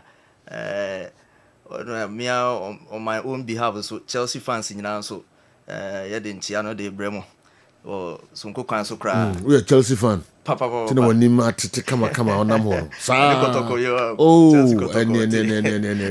ne boss na Dr. James Amua wow ene munam kwan na so papa mamintiu general that's it na ye ka se emma pa ne epese ani mudi nkomo ye ene se emma pi o hon ma mo tete pa wo sebi o mase niema o mu fam no ya na ya asefem obu okra oti ho o se said ye me no menye ma adwen se me pese mitu anamon se me ware mpo because niema esisi no anu enyan kakra anase ya asefem me ka se bia wo de o menses pa na how pa wo yo ba me pa cho ene me kanfo aduro sonko de ama pa sedro we ene beboa na o hawa wo fam se oba ewo mfiti kom ohawa ufem se bi enkan ba wase ohawa ukom se de bia wase bie na pese unya du papa bia betimi aboa no ene edroi na me kanfo de ama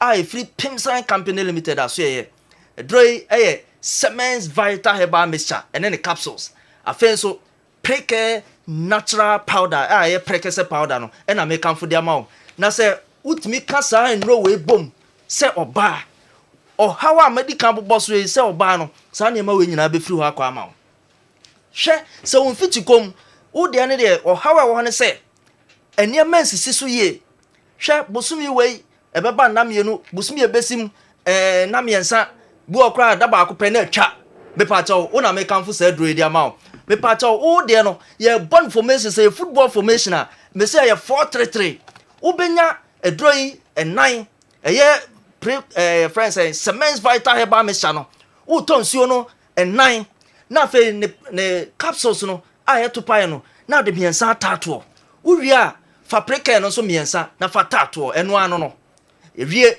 sa o haw na wo fam se oba o hawa da bia bosumi bia beso a na unsunu gujam na yaw bia wote dysmenorrhea na haw no eminorrhea wo de no absence no entimi ma na da bia me kan wasem se onyankopon hihye mu no waye ne se busumi bia no se oba wo ne be man hyiam ana se wo ne be ma hyiam po na se ne hunsuo no ebia na wo fom na wo tu kosua ne ba na kosua na ma me hyiam su papa bia na entimi amfom ya kra wo se kosua no bonim ka se edike ana se pro na adane mojafi eti sa mojafi no busumi bia from 21 days to 36 days bia wo se oba bia konfitire eti se wo ho now the name eminorrhea na adokro me ka ho asemi absence of menstruation busumi miensa ni unkonfitire da wa cheke wonyem unso a unru menopause untwa bra ene na ye ho akese pa eno ena sa duro nwanwaso yi ebeboaw na yi sa o haw ni nyina firi akwa ho sa di afe mfie mienu mfie miensa me say wo de to aduro ni bi wo to a wo de ansa wo beto maka cho say wo to me shan nsuo no to enan no ato capsules ne miensa wo wi a fa prekese no famiensa sa tato na the answer be free ne anu adi nkomo e was 0244 718 557 0244 718 557 and I said 0241 604 702 0241 604 702 wo fraya wo se mato agan no mato ni nsuo mato ne topaye afa mato preke natural powder ne de aka ho enu ano no ye nu bedi nkomo ye be kire kwan a obefa so obenum se enu we nyina na bibia kama de ama afa wo hweme wo ye oba wo ye bema wo pressure wo diabetes wo de duro so na so da bia nam se ye nuane a ye die eni bra wo bre se de bia ka wasem so pressure no obre ni ade nyina ne enuane srade enuane sichire enuane ahodo a ye di no anadwo adidi ahodo ni ntino da bia na pressure no kosoro da bia na sugar na ehwiri kosoro no ho a me pa cha otumi ka koto aduro ni bi to preke natural powder prekese powder no maka cho se wey na beboa ama sugar na ba fom a ensan kosoro biem be ye normal ye be kire wa adidie eni onom de aka ho e beboa pa wo lifestyle said de wasetena mu onwuma wo kra wo ye no kra no ni nyina ye be ma ho akwankyera e beboa ama wo no adro we ka ho enu ano no sugar no we your friends or pressure ni nyina no so e be ye normal na bibia kama de ama afa so o menses na how wo ni nyina e beboa afa so wo prostate me pa cha wo prostate wo ye bema na wo hwa me a me pa cha adro nwanwaso yi e na eboa top preke no wo top preke ni no top agan no wo de na 442 say dem di kan no wo to 9 no ato capsules ne 9 na wi ana de preka ni mienu de atato wo prostate ni nyina no ye be kire kwan abefa so abenom na bibia kama de ama afa so ebia wo de no Johnson ten pa UTI na tew so me pa tew so ye oba so ye be ma friend ne anu ni nkomo ne moa na sa wo ha we nyina mfiri onkoma afa wo ye obema me pa tew tiem ye pa koko ado kro pa enti ama aka wo bema sem ama mema sem no fom me pa tew se uyi aduro wei efiri wa me hu aduro betimi asakoko kra ebe kokra mabiem se me se de ne de okọ toilet sabi okuja ne nan amoja ewom no wo de ane se oba akoto aduro yi to agan no na to preke ni nyina afa ka ho wo de freyen na wo se me de na ekoko me jam nan amoja de akire wa afa eye me ja obi kra de rectal prolapse ewo wa na bo se ne kokobu ni yiba me pa cho ni nyina freyen na ye nkyro kwan abefa so a obenom afa so ye be kyro ne ma bia mo aya opokobu na da bia yiba ni nyina etimi atwe akose ho kama ensa mabiem na moja no so to atwa ma makasa asem wa ase sofu bia na sabi oso ogina na okam e wa so dem otiempe na sabi na moja efre ne to ba nti onam ho age so obo pampers ni nyina oso onu maduro no 3 times per ono kwa de nyese ono no 3 days and ase 1 day mpo o se 3 times eno onu maduro no enu anu moja ne se 2 years se memye ayira nti hemorrhoids piles adokro me pa cha otaduro ni bi na no beboa ama bibia ye kama ama afei o mema sem na o bema na wasi ni trase no hwe se o bema si ni trase na ntimi ma no muso o bema no wo de en kwa de ne ho oden na mom ukọ baako na eno ano no agye se yetwetwe mwa ma afuomfo kọba beto na yeguso twetwe untimi nkọ biem premature ejaculation na adokro me pato edro wa so na eboa o eya gan Cements Vital Herbal Mixture and then the capsules afa pre-care natural powder eno na wo to na wano nom edro we na wo nom a me ka kire say ka hye Nyankopɔn di animonyam say wo nom edro we eno ano no o mema say no be sipi asita ama wo ya ma mo piafo wo ye bema na se bia wo bema no entimi nsori ahomache kra enwane e ma mfa enwane wo yira me pa to edro ni bi na nom ne o premature ni nyina beko na emom ye wo coat bi wo asema e na meka no ye wo nsem bi wo ha wo se ye ne wo ka enu ti ne ye se frɛn na ye ne uni nkomo na emwa wo na ma asem no nyina pi na NCP ema wo afei so meka sei e bia wo de no wo ho no ma wo se me nante kakra bia na mabre me pa to frɛn 0244 718 557 0244 718 557 na say 0241 604 702 0241 604 702 ye catch us edro yi ubenya bia to bia wo bia se wo pɛ no dodo atu a me pa to ko PFA pharmacy PFA e wo Kumasi New Road Junction ha oni engine fueling station no e na di nhwɛ ni me pa to ko ho Colinac enso bema bia to emrom ene Ashtown nya Dani Heba emrom Ashtown ko ho afa so Apidank Misty omunyina wo mrom Paul Saventures omunyina wo mrom ko ho no ubenya bia tu aton na so makoma so a pato so wanya bia to afa so uba ke on so a ubehu Freddy Men's Heba sa so na Rock Pillar Heba so wo ho no Brother require so wo ha Kumasi Technical University gate wo na ubehu have May Pharmacy ko ho no ubenya dodo bia tu aton na so wetumenya mfaso because edro ye dra ye to na mfaso nso wo so kotobi afa so ebeboa ama o hawa hudo a wo fam se bema o hawa wo fam se oba na wo tete ni nyina afiri wa kwa ama sa wo na hwehwa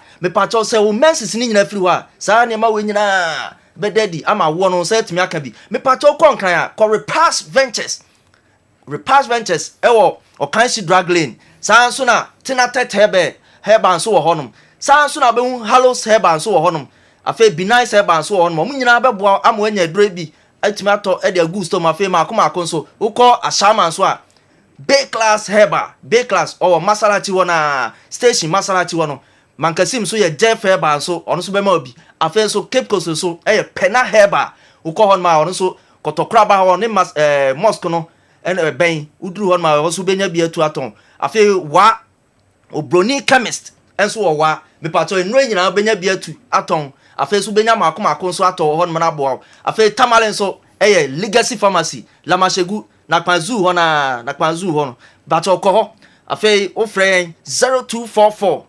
718 557 0244 718 557 and I say 0241 604 702 0241 604 702 ukonzema me pato odalo na de adroi ewura Cote d'Ivoire Cote d'Ivoire upe bi ato ubenya bi odalo e wo stores o Cote d'Ivoire owobi e wonzema tikobu number 1 obi waziama odalo kono na to adro ni bi wa mo ben ho nyina na bibia anye kama fama general all right ye beda wasi ye papa Dr. James Amwa na kofa pimsan de aba edwaso ka ho na pebi na to na ebeboa ye papa it well edidipa na ediwe and so abreye kwa miki atrase the stories no and so Mr. local stories no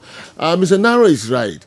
When was the last time a club got 97 points or 95 and still could not win the EPL? How many points was Ferguson using to win the league? That Mane, Salah, Firmino squad will have easily competed with the Ferguson's team. Okay. Inti na eno so no the way by no say we see your fro say okay oh yes that money Salah Firmino era you'll have gone toe to toe with any of Ferguson's best teams the margins were just okay. Now let's put things in perspective. Sir Alex Ferguson's highest ever point tally in the title-winning season was 92 points back in 1993-1994. Meanwhile, Liverpool lost the title with 97 points in 2008-2009 season, and again with 92 points in 2021-2022. Until the now so the eba no. Yɛbɛda wase paa na din no ɛyɛ sɛn wamfa din bia anka ho ama yɛn Kwame Mickey atena se ɛde local stories no ɛnso ɛbrɛ yɛn Kwame no mɛmfa Asante Kotoko ɔmo new jerseys no kate no ɛmfa nhyɛ ai kampɛsɛ mede hyɛ wo stories no as videos no are ready nti kampɛsɛ mede ɛhyɛ wo stories ka wo de no ɛka ho paa ɔmo de yellow aba ɔmo de yellow na ba na ɔmo de red na ba nyina ka ho nti ɔwo de no dia ɛna mempɛsɛ the wind out of your sails, right? Yes. Well, that's general. Mamisha say meba kotoko diane so. Mamisha say free. The Black Queens of Ghana. Bomo ababe dubeke a wall. Edi tuja say ye Super Falcons omaje ye trophy ne tosu edu emma omanpenyi of all Nigeria abo womo enso abaso amobia $100,000. I'm a technical team $50,000. I'm omo dying. E wo modern bo mo kobo ye WAF corner. Nemo serious. Do you know what I say? $100,000 for each player. Wow. And one Nigeria. Okay. Wow. $100,000 each. And one technical team $50,000 each. And one 3-bedroom apartment each. And a governors for the various states, you know, almost GGC kaboom. Omunya 10 million naira on their account on their team. No. I presented the boy right now and sana because I'm winning 10 times. I win a toss of 10. Yeah, and you know, muko koba bia munya bibisi ana we na why and the radio soon. Hey. $100,000. Kola na niaji papa. Yeah. 3-bedroom. 3-bedroom. Wow. That's how 10 million. So munche. Enchenka home. We the first trophy so we to do. The ball tree na sakoda went to find see baby na baby o free no. Papa. Now do you know say World Cup na mama je $100,000 na bi mu de way.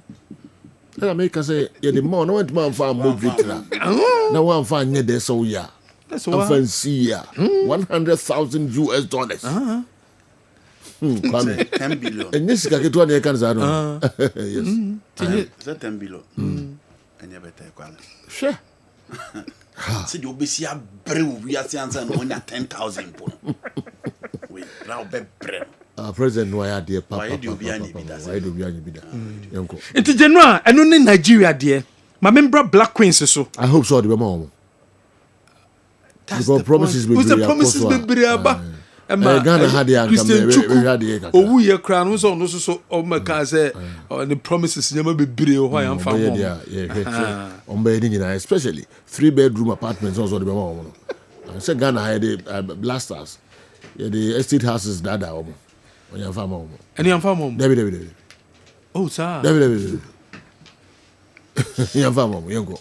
It's general and in this city mami ko Black Queens program nie Black Queens edge bronze na enye president ene behiomo the vice president of Ghana organize dinner at the Black Queens of Ghana our bobo maso ene enwumre into the vice president of Ghana ono so ene obehia eye the Black Queens of Ghana ne ehu se bronze na Black Queens ekwagie no Ghana yenso so DNA ye edema womo eno ne se the city from the Black Queens of Ghana womo so a camp Grace Asantua on the only player general out of players how do mukosi akande ma Ghana e tournament no the only player oba first 11 ni mu omu year after tournament omu 11 players no ono and the only player oye Ghanaian na otimi ebemu eno any say the city from the Black Queens of Ghana tenumrei womo and the vice president e wo dinner e ho ne ebehu nhyehyea omo so yetimi aye edi amomo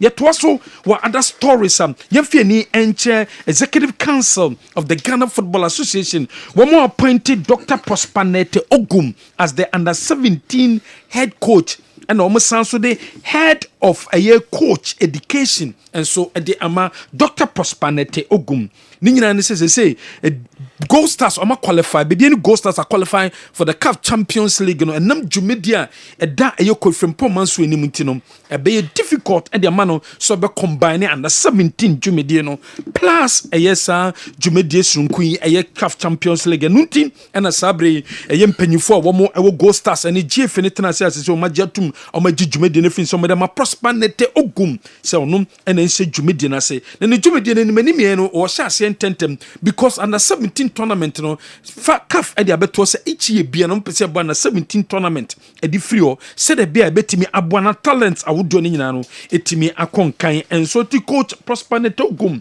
the next appointment as I say nensa enso etimi akano no yɛtoa so awada stories up Kumasi Asante Kotoko Boboko no America taba bonten a wɔmo ɛsɛ supporters no ni na sɛ genu abɛkɛya nsɛm ade two job samanfo finding it difficult so metima register onto the fabu census no wɔmo nya challenges awodo Kotoko management no anana penkrada no wɔso magya tum ɔmahu samanfo face challenges pam so meba fabu census no so but they ɔmo ne say amanfo person mo baso no register and no kan ye nigisem e de mo Nemom problems are one more a facing nano, one more any penny for a try somewhere resolve a day ama a year or be a person register and the minimum in tis all register then go through a one more senior bote, one more young juma and chebiano a bit me I'll go through now registration a fabu census one so wait me I register no wait me up on board sending so say no and a Kumasi Asante Kotoko National Circus Council no at the beto aba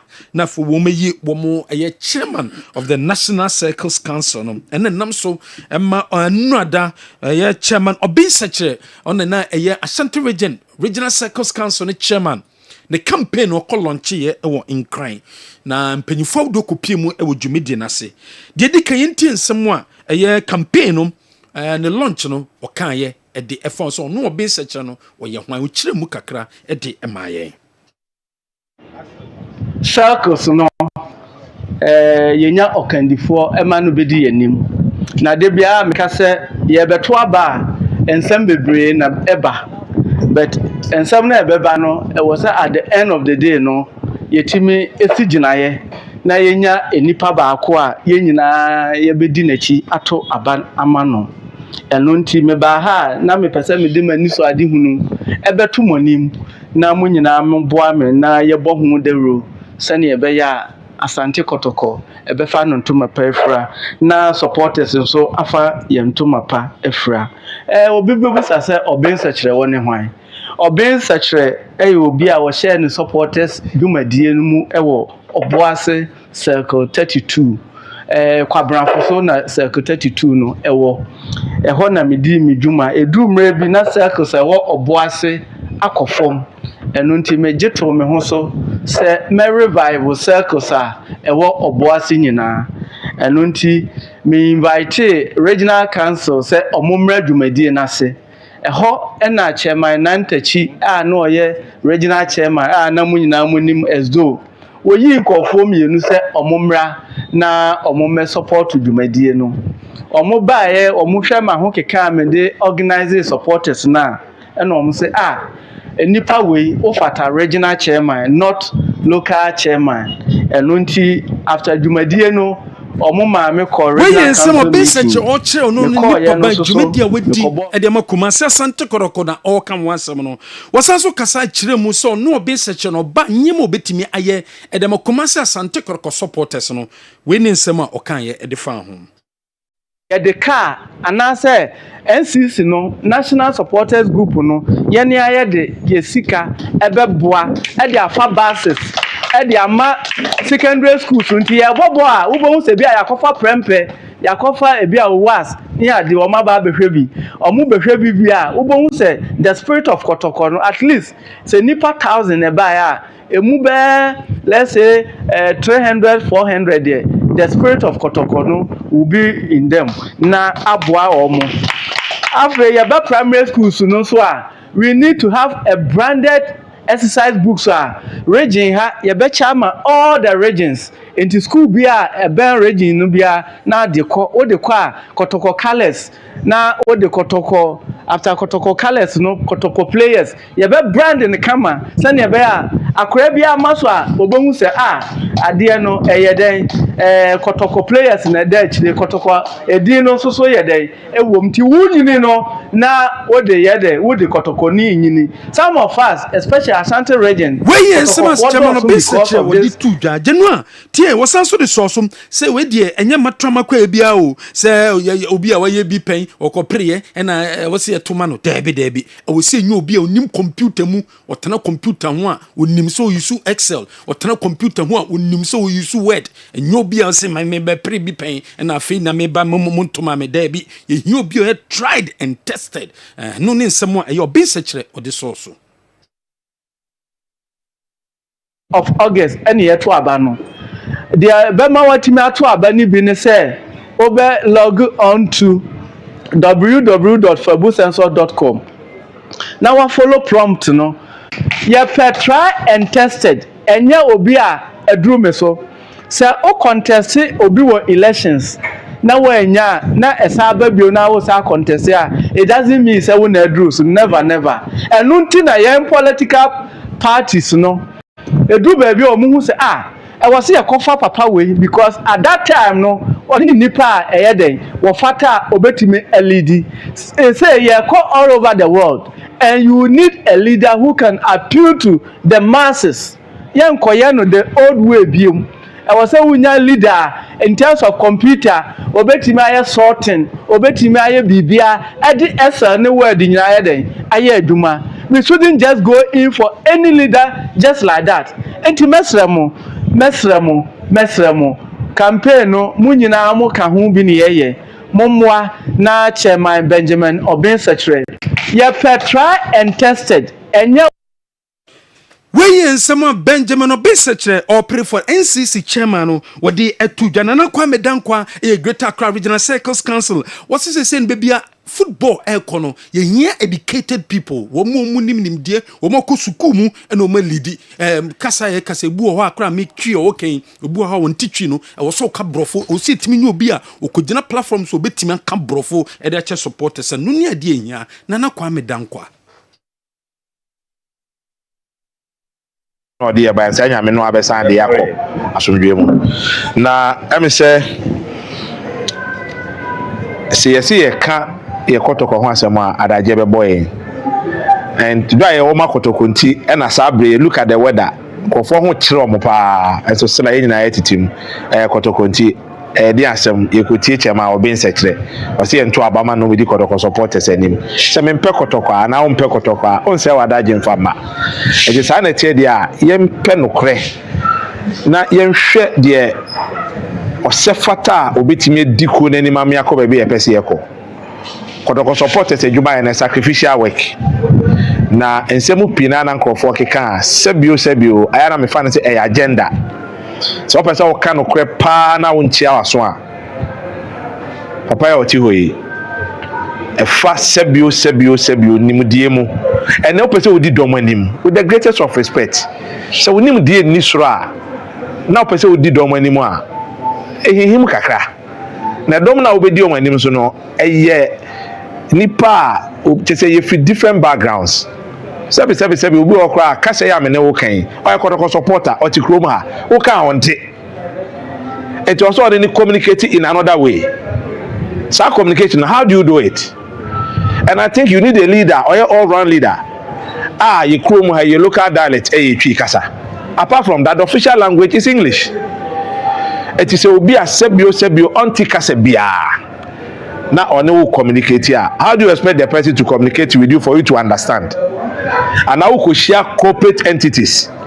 No one is serious business. If you want to be a Kotoko supporters chairman worldwide, just say and sometimes we share entrepreneurs be a benefit, and sometimes you need to convince them obo show enim kaka kasa wo kache no hwe wo body language na wo presentation a also akwa wenye serious obo ho so a wo presentation man no a ohwe issues no a asem a wo kache no and as I say 20th or 24th of August and na ebeko so Bono half region no wo so buy omo call a lunch or being Benjamin Obisech lunch no asibi omo so se omo ko tu dwane se yenja kumase onfiri kumase ni yenja isa de no ni yembiem na manfo ntimi empre for chairman ni yenja kumase sem no brafo mfo nso nsem a omo ko tu dwane no vote amano o hwe nsem o keken ya she brafo eta kra na western na ya support na ade o ka bie no a emam me amene ka say me business man what's the chairman what you want mo hwe degree papa ya bo ni bebia wo ye adwuma me ka say the support na e dey tell want you society oh say ya hwe na say e tell say bibia kumasi a to be frank hebedu bebi no e support na be hwete na ma bravo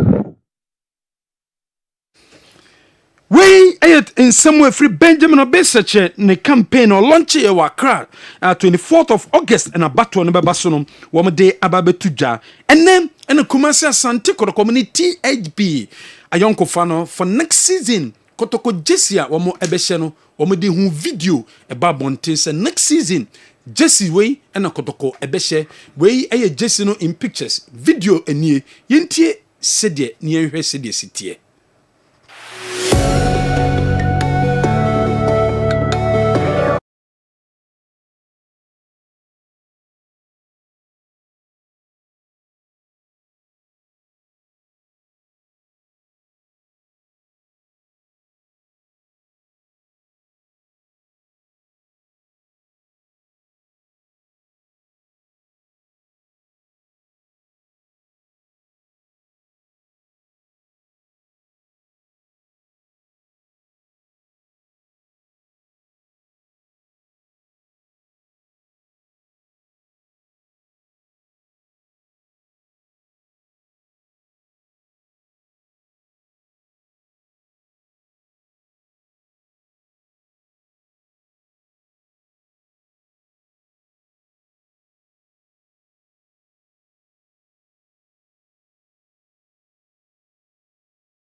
HB Kumasi Asante Koroko womo kit sponsors no and womo unveil Jesse no video omo de ababonte no womo wie no sanso ye in pictures a close shot a betime hu Jesse no say the city yellow ene kokko no yellow no enie omo twitwa pictures ma so betime hu close no hu say the city top no ene down nyama ya chocho gum ni nyina no omo twitwa de bai ma bia se o hwe say the Kumasi Asante Koroko next season Jesse Ombeshe Ediesia Kaino no eno general.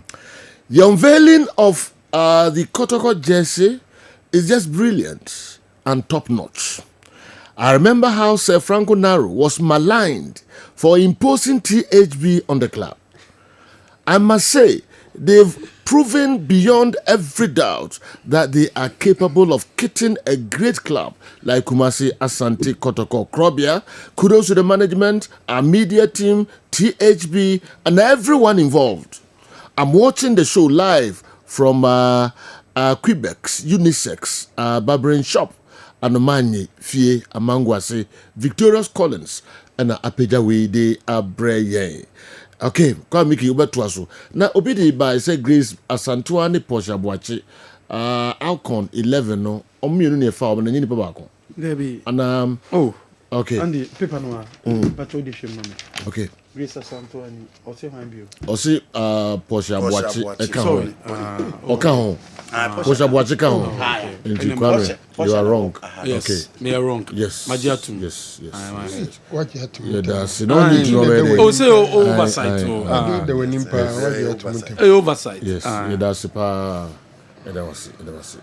One of the be anka ho. Because I'm not paying me who know. Okay. Into Kwame. Yes, General. And General, and when they say the city for THB, woman New Jersey, woman de Abrekumasi, Santi Korokobokolo.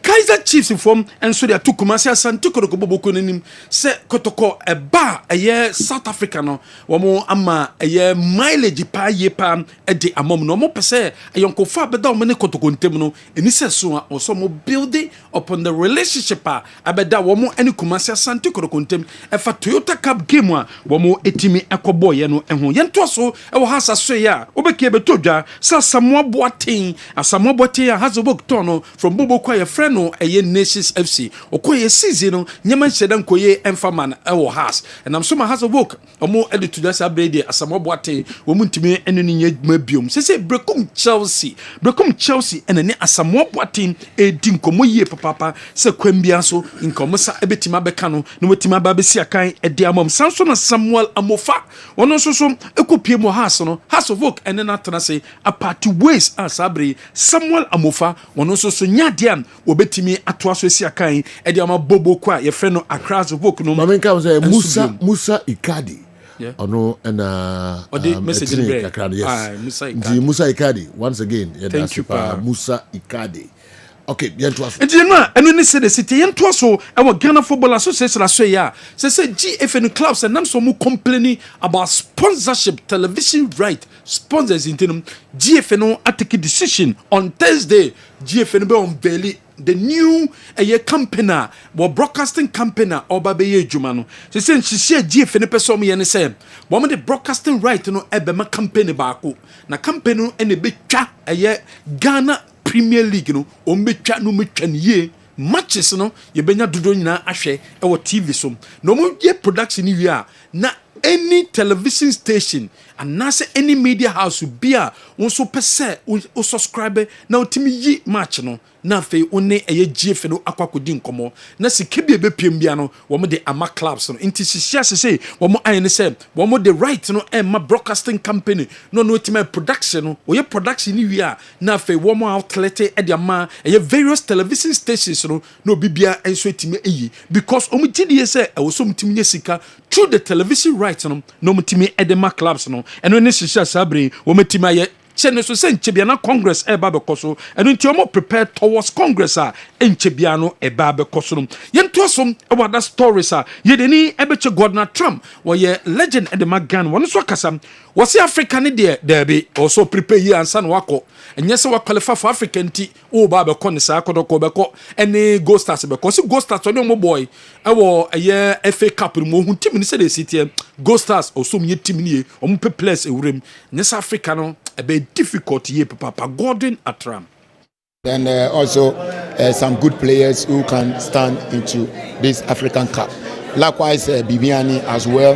We play them. Atram Divisa played them in the I think the round 16 or quarter final. I saw their team very well. I believe that they all need to patch up so many things. Our team no more. But I believe two coaches no more. We are legends, great legends. And they are doing a very good job. So they know what is at stake as at now. They know what they have to bring on board as coaches. Or more campaign towards this Africa. And the management committee as well. Also, more experience here. The Abua Ama Kotoko, any Bibiani Akomoni, because it's not that easy tournament, Africa. Are very big. They need good players who are very disciplined, and then also game tactics very well. And I believe that both coaches are equal to the task. And then also Governor Trump in some of their 2 January for Africa no yanko dreams bobo kona say dreams is what confirm say there and nam say wo mu coach wa be pie mu Kumasi Asante Koroko eba be ye dwumenti no say there wo mu de dwumedi no ahye Winfred Dormon nsa as head coach Winfred Dormon and Oman head coach and na ye Fifi Parker Hansen papa o ye na gye so ko hazo bobo ko no man nso sikasem and now demanding and has of work said there be assistant coach there. Yentimi interest sika no emfa ma. Say make us acquire assistant coach and am Winfred Drummond or Dreams FC Bobo Konum and coach Fifi Parker Hansen and acquire assistant coach and so yet wasum about that stories a Gold Stars and a one more a chairman a ya Kwesiedu we share team no credit team name say sabre one more etima di Ghana Premier League next season one more channel so say trophies ebeba say oma kwamia no o say umtimi modern no umtimi gi trophies no mu ebi Kwesiedu CEO edema Gold Stars Africa being what the league and not what the Africa. You see, I'm a team now. Ultimately, I win the trophy. So you are always what a contender. At least 1 year they go. You must get one of the three. And I'm going. It will be our piano. First, my dream is you are here for what a purpose. New players, Amabano. This is Gold Stars. We are a small club, right? And this where we are. Maybe the last 4 years, players have come, some have done well. Obia enough from it. It will be about make your name here. What I say now, so the spotlight, you know, them comes. It's no Michel Mukwan said, Obia and Bombay. Now this year journey, no, and it's successful. Me, one thing I can say, those that have played in Africa will tell you, I think I will catch you. But corner, I want to 3 points, what I say. And I know, sir, so we now send your coach, one papa, I stand coach, one papa, all the other team, even everybody, more Mazwa, Yemumiano, so they respect each other. Didi Amanfuni, we make history. And I'm one. It's no move from home friend Diago. Team is also no A behind. At the camp, we do a lot of things there. We were coming with you too. When you Kwesiedu CEO and them Gold Stars and na only place e din komo ahead of Kwesiedu jerseys no ne size ni mana. Jersey kits na Gold Stars for you no. Ne size wo I will shebi. During games kwa Musa will shebi. Na di entina we all catch up last time jersey.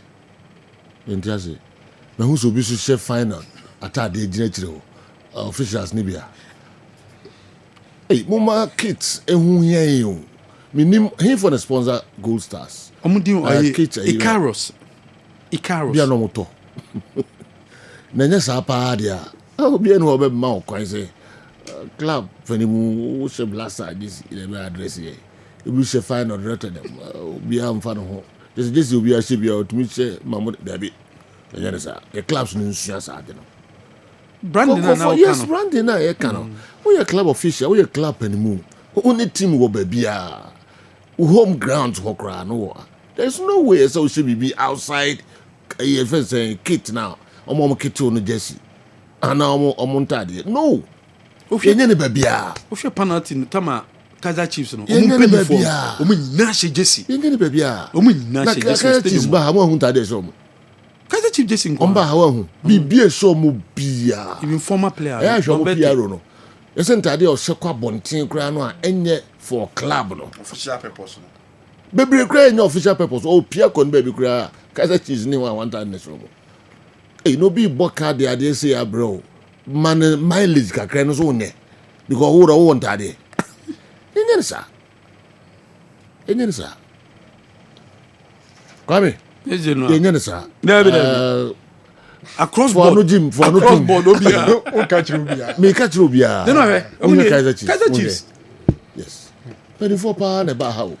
Obia shebi echew wan you obia shebi entino na kotoko players no eche na ise so be TH biara dabi eche esa enye TH dabi enye no so more advice o eno kwam ya ko official video yeah lunch club no jerseys no which is a different cap now enye TH before there. No, I don't think so. I'm saying they no more lunch fabu sense so not a good number of them. No. But Bia na THB Okay. The next show no. Ah, when it is. Yeah, the show no nye TH but me shows a particular. And TH nte MP. Yeah, check go on the particular brand. It is if this is available. Yeah. But when you where's your TH? Where's your TH? Any good song. THB, yes. That's good. That's good. That's good. That's good. That's good. Now, we won't have pay information every home. Anyway, and you know, okay, so you don't think so, no? THB no much. THB, yeah. On the day no more on billion, and that's actually ne kwanswa, yes. Ni THB dia nkene ngame obi ka kire wo pa. But THB dia ne kwanswa pa as a place no. Maybe ameko bia. Mama mu remfida. Officials and players. Hey. Eka omo dia be wura mu no. What you can you? They deserve the mileage kakra na so mfa ma omo. Any players officials nyina. Ye nyi twin yadoa. Why be hu say o se bibia apart from o friends saying private movement is an name but official assignment. Yeah. Official assignment here ma kwa ma won share the opera. Inside be boom papa. Say any player say man a chance near the come management team of the national team no mo tournament. Last time man no be say. On chef from frep. So won one and do no say. Yeah. But o back club there o you we know the we abo, you we know the we abo. You know we need to respect the word brand. Yes. I say respect it. Imagine say who produces our kits no. Okay, una obo ho ka, o de team bi no bi di say yo. O de ne be ya no. Now, I'm for the Kotokodin could you can get in a chaton. Yeah. On job. How much you because someone in the lands is the so also one of the years are into officials, mama respect is again papa. Very important. Because where them say futu because any blaster keke ye pima.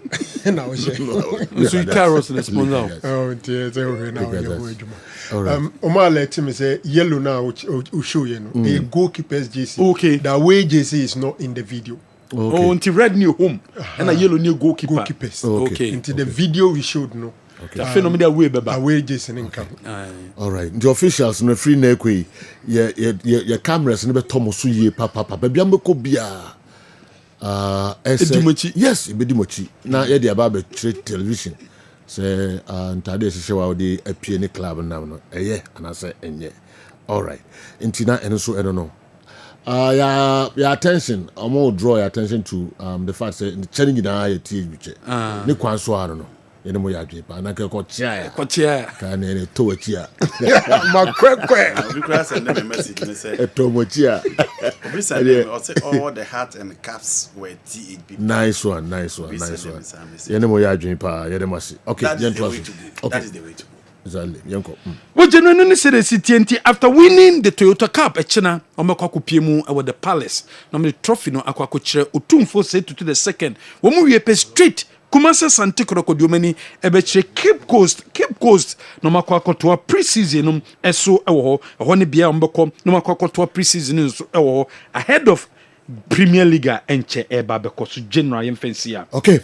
Yemfensia dia quickly meko Dr. Dawood enso aswe na mafankra to kakra aba yeba na fi yeba ba local stories no emu mi hu say jam school enso etoto nema bi eba park ni so say I still don't understand our parliament for this democracy cup.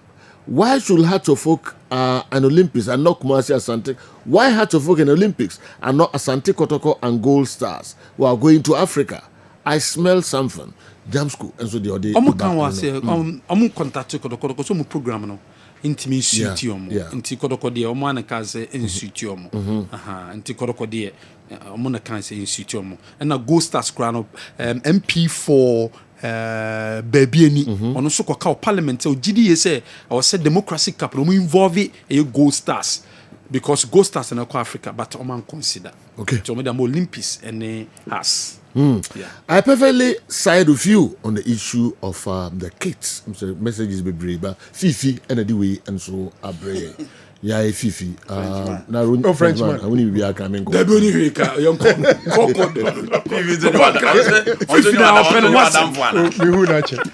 last time who na this is your chair no back we okay and I'm saying who na chair the last time who na this is your chair okay besides a tempera now say a cow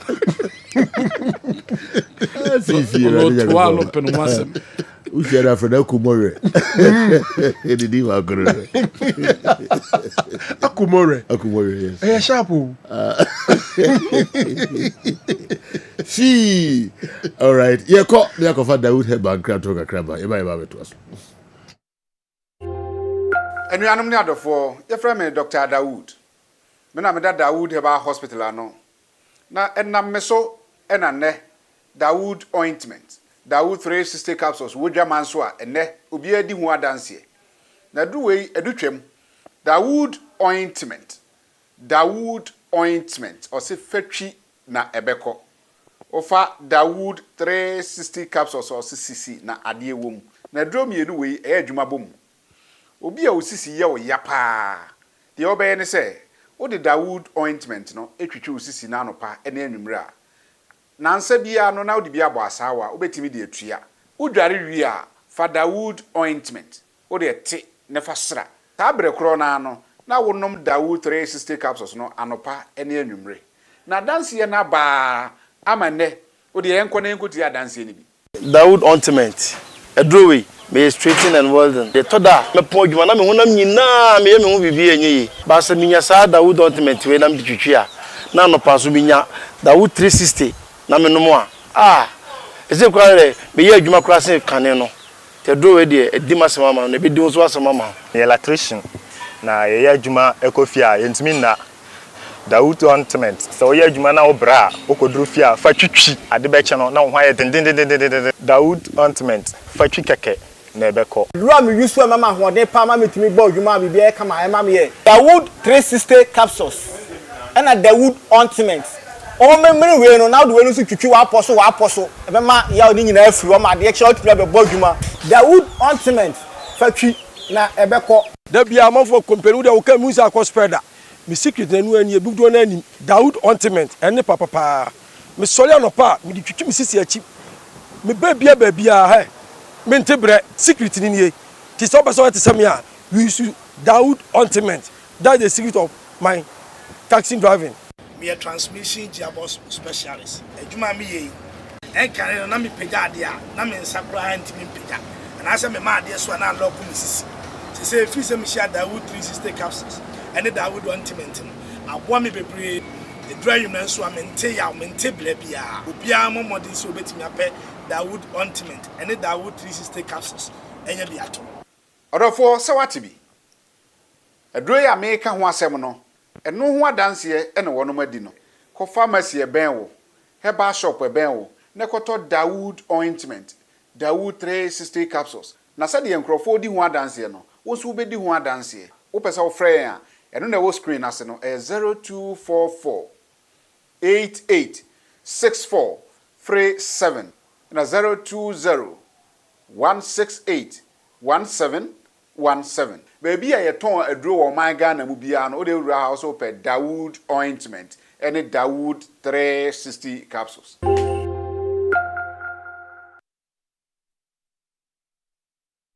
Yo, yes, I am a munina aqua babium at the Aba Midfield action. Tuesday edition and July was made also a Duno and Kono Pepe. Please, I suggest the Fabu Senses app and site must include a feature which allows supporters to buy jerseys and other souvenirs with a delivery system. And I think this will improve sales and the stress of traveling far to access them. Otuo Barima UK crew and Odiwe and Sufri Ho Abreye.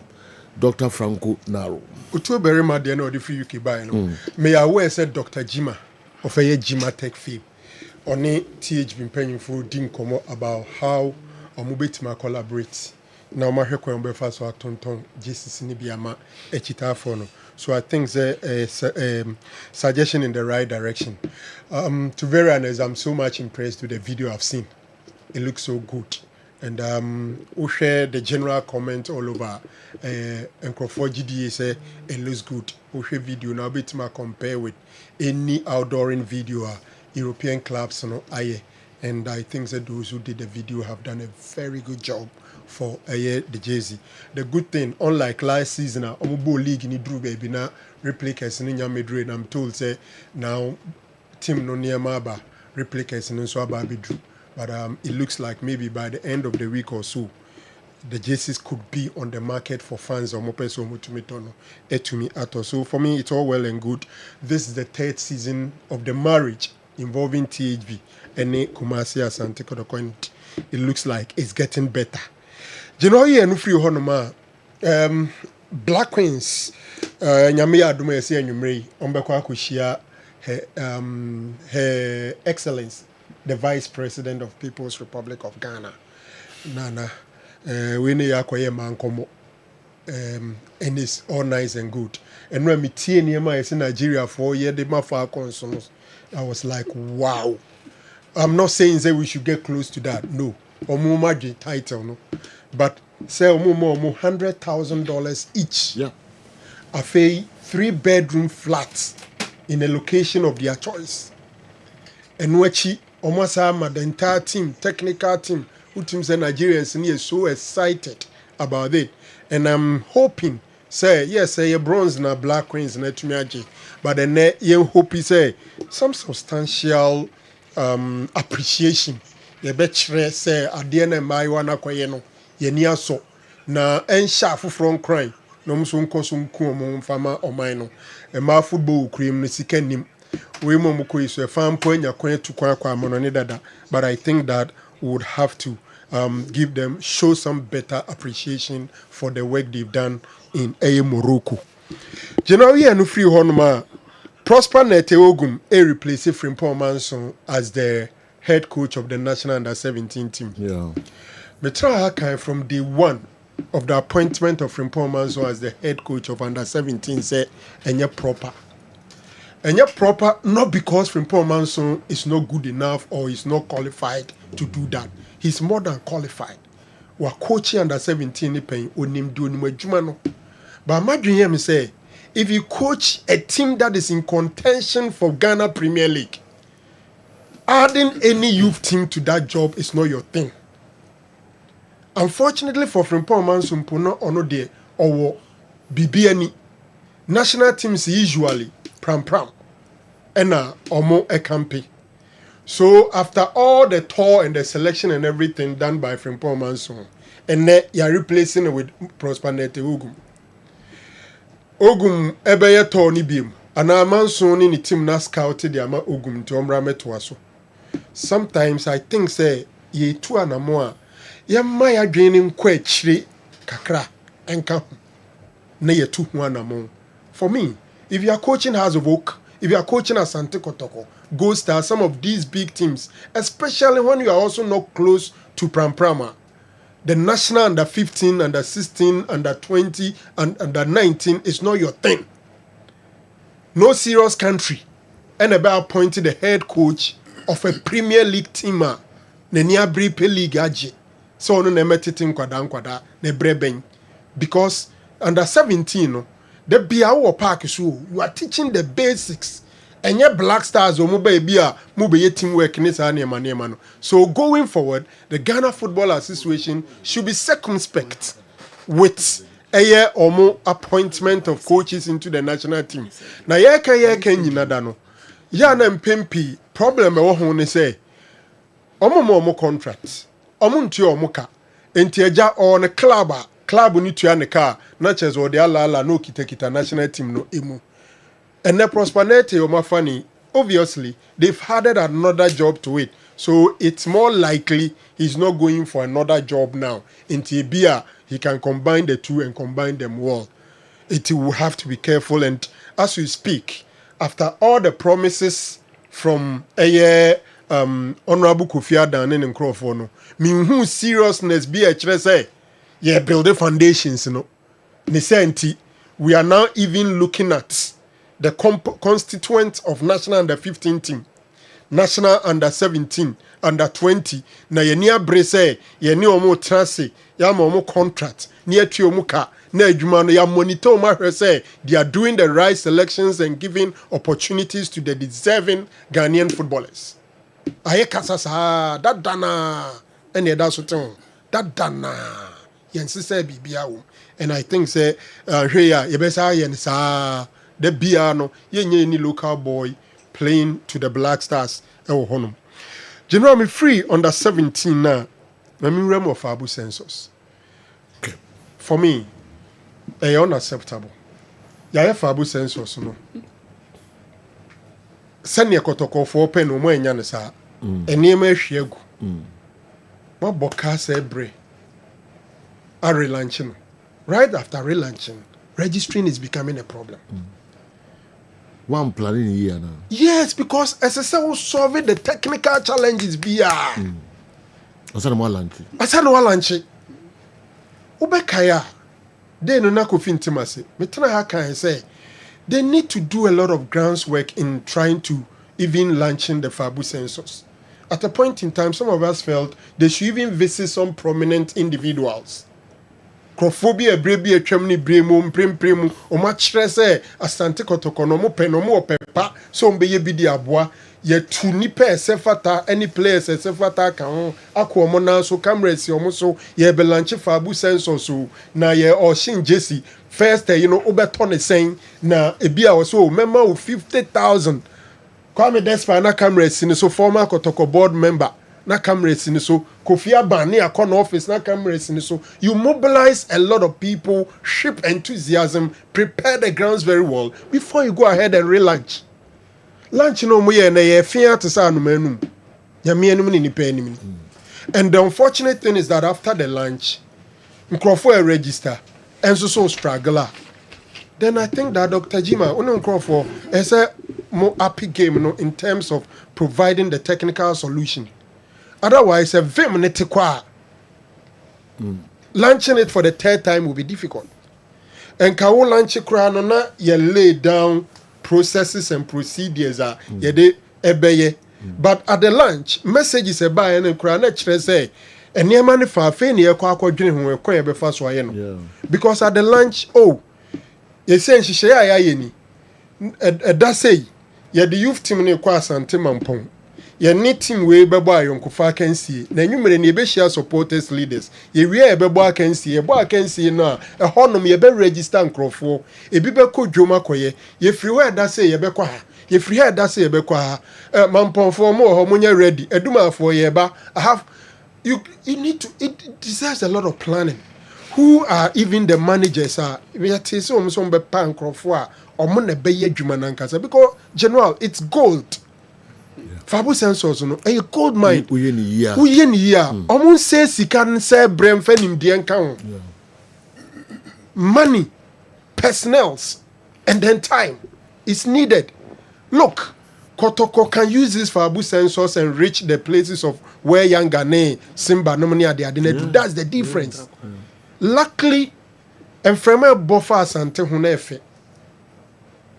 What GFA Cup Nanuya? Wako shall bitterest rival House of Ukaji President's Cup. Wako J Toyota Cup every Kaiser Chiefs so.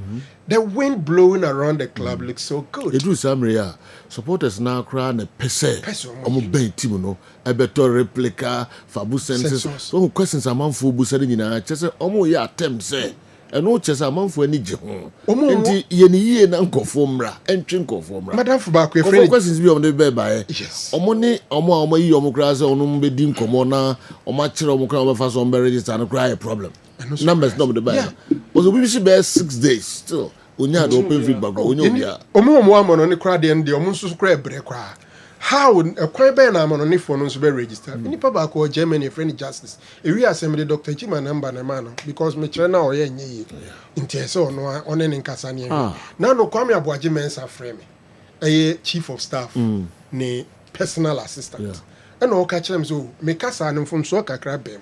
Say me kasa o so ahimfi ahodo a e wa Asante mantem ase no.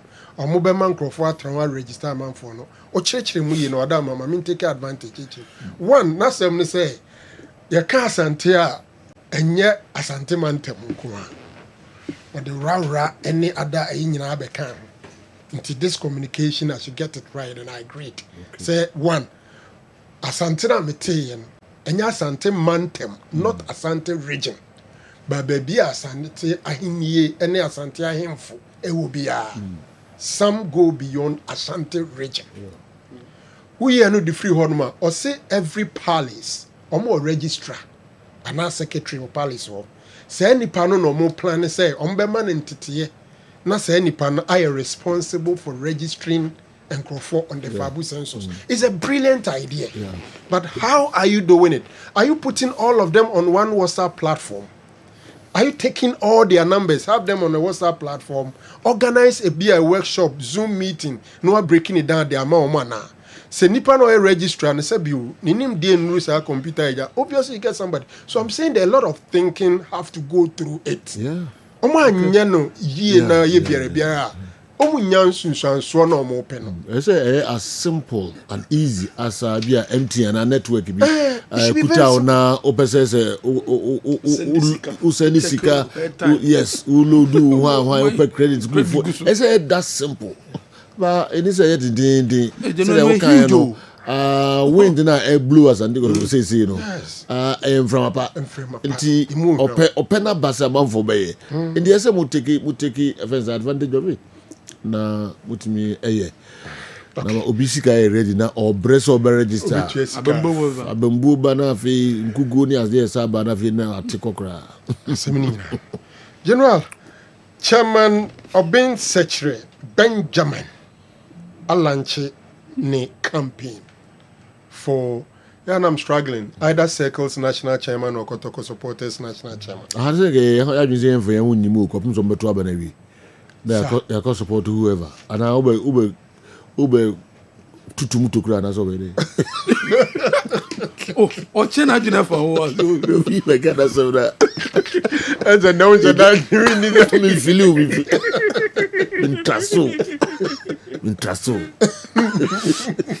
Intraso, but go ahead. So half G or Fuji? Who say? Half G and now Fuji. The Fuji is a girl. It do the kaka crabby fat when I'm in I had drink a crab, but no. Okay. Competition is good. Campaign about in different forms. Obeying bossy. Intimidation lunch no koye na Accra, and I was like, why Accra? Because obeying Ashanti former Ashanti region circles. Obeying a circle and Kasai or Boissy. Kotoko no 80 any BBI or Ashanti Mountain. So why Accra? That was the first question. Maybe there could be a reason, so I will leave it like that.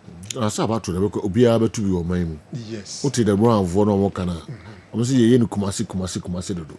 Meanwhile, a country need and beyond. Yeah. So there be BI Kumasi just because Kumasi na club no. Yes. Wow. Don't mean Latin baby. Until Mama Quine said there could be a reason. A beer will be binti. Nemo no crack. We whom free when ye Asante Kotoko, Kumasi. You Kumasi Asante Kotoko. I'm not saying it's wrong because there could be a reason. I don't know the reason, but I only ask myself, I don't know. I'm crying. My money now. What do I say? Into your Kumasi Ngwa. Into 1 year now, or the Hunina, but took Kumasi and so I'll be loose. Go on, but to about the Kumasi and Kona free. I'm free, me who do pay the crowd. Who's the old and you Kumasi? All right, with the Kumasi. Ibisukura had our conquer. Ibisukura had our conquer. Inti Monfankwa. Same may be a chum. Georgia Free, GF headquarters were Accra. The honey be about Sunyane. Yes, a Babel Lanche. Maybe a horse can and a stronghold. The stronghold in Kumasi, what a concentrate on Kumasi, and about to remember.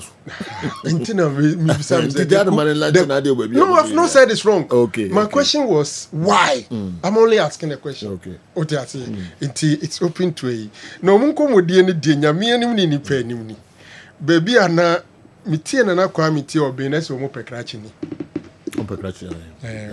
Like don't be so much say you be a unim akenkan. Nim computer where the next kind of at least say Photoshop growing here bebo nti why ya na mbisa say na omo compare omo pen obi nti brofo omo mpo bi on nti brofo so before so be use we no na onim say opponent nti brofo nti na me bisa am say dey omo ya de na obi nti brofo ana Anyambia na wo yese no mo mbeto aba no mo nyina ya krachefo. So one hwe ni na so ko ke kasa na so mo nya krachefo no mbeto atia o. Se krachi na opa ya ti muntuma ko yere de nya krachefo. Ni meso. Ndi horo ko kana sa yede. All right.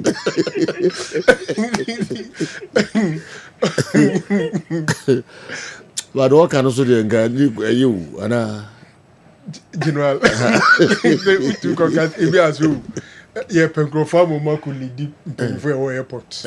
Na airport, the PG and if you Monty and Petticas, therefore, will be any tissue. If you can say, be a candidate. Oh, yes, I be a candidate in the Bakutis. Opponent to the airport, a Juma, dear, ye PG TV, Timunko to the Omnitinso. Omo to a base will be a fair tissue. In 2 years, I need the tickets here. Come make you my son tomorrow. Enti no one can no the anka bad mo omujaya no to ha ba se seche na kan na kwame so be kan so omami sa yi ni pa okay campaign message no yati. But from on the surface or from a neutral perspective, when much when can kind of here pa so person I don't know who ya udi do money man no question wo say oncrofo be brain so a or organizational skills. The secretary no be church. The secretary no be feed the computer. The secretary no be we or microphone be. But it do be a one kasa onim ye. Obe share microphone no mo di din koma. So the benya kra men kai so okeka abrofo bebre. Okay. But we any fair of the job. Go back bi man. Who say? San go back after them before them. Oh say, o hwe kotoko circles for babakwa. Me dem many fee minimum wura boating. Ose boating. And I may be after say what in Benazil. Kojonya ntechi de no ya Ashanti. Benazil buy and a K5 buy and a Deminya buy. Ebi omo omo nka brofo bibiri no. Omo scholars. Ebi omo nka brofo bibiri no ma amwa. Nti se de empo omo nka. Okay. So all right. So market was men try so be bibia was some so wa mama asem no nya anas why yire me. Yenya omo nko omo ntokwa.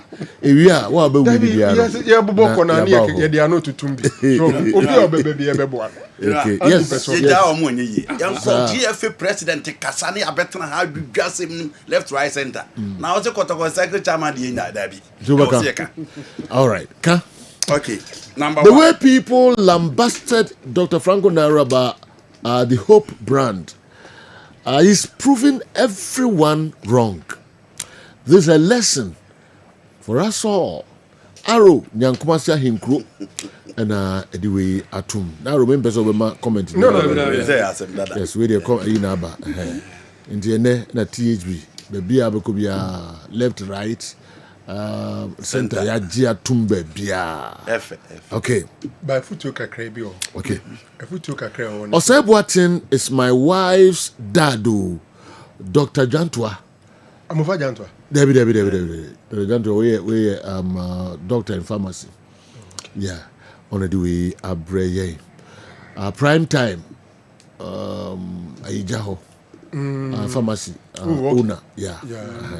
Doctor Kessben, small boy. Do also okay biafa. Okay biafa say what you are careful.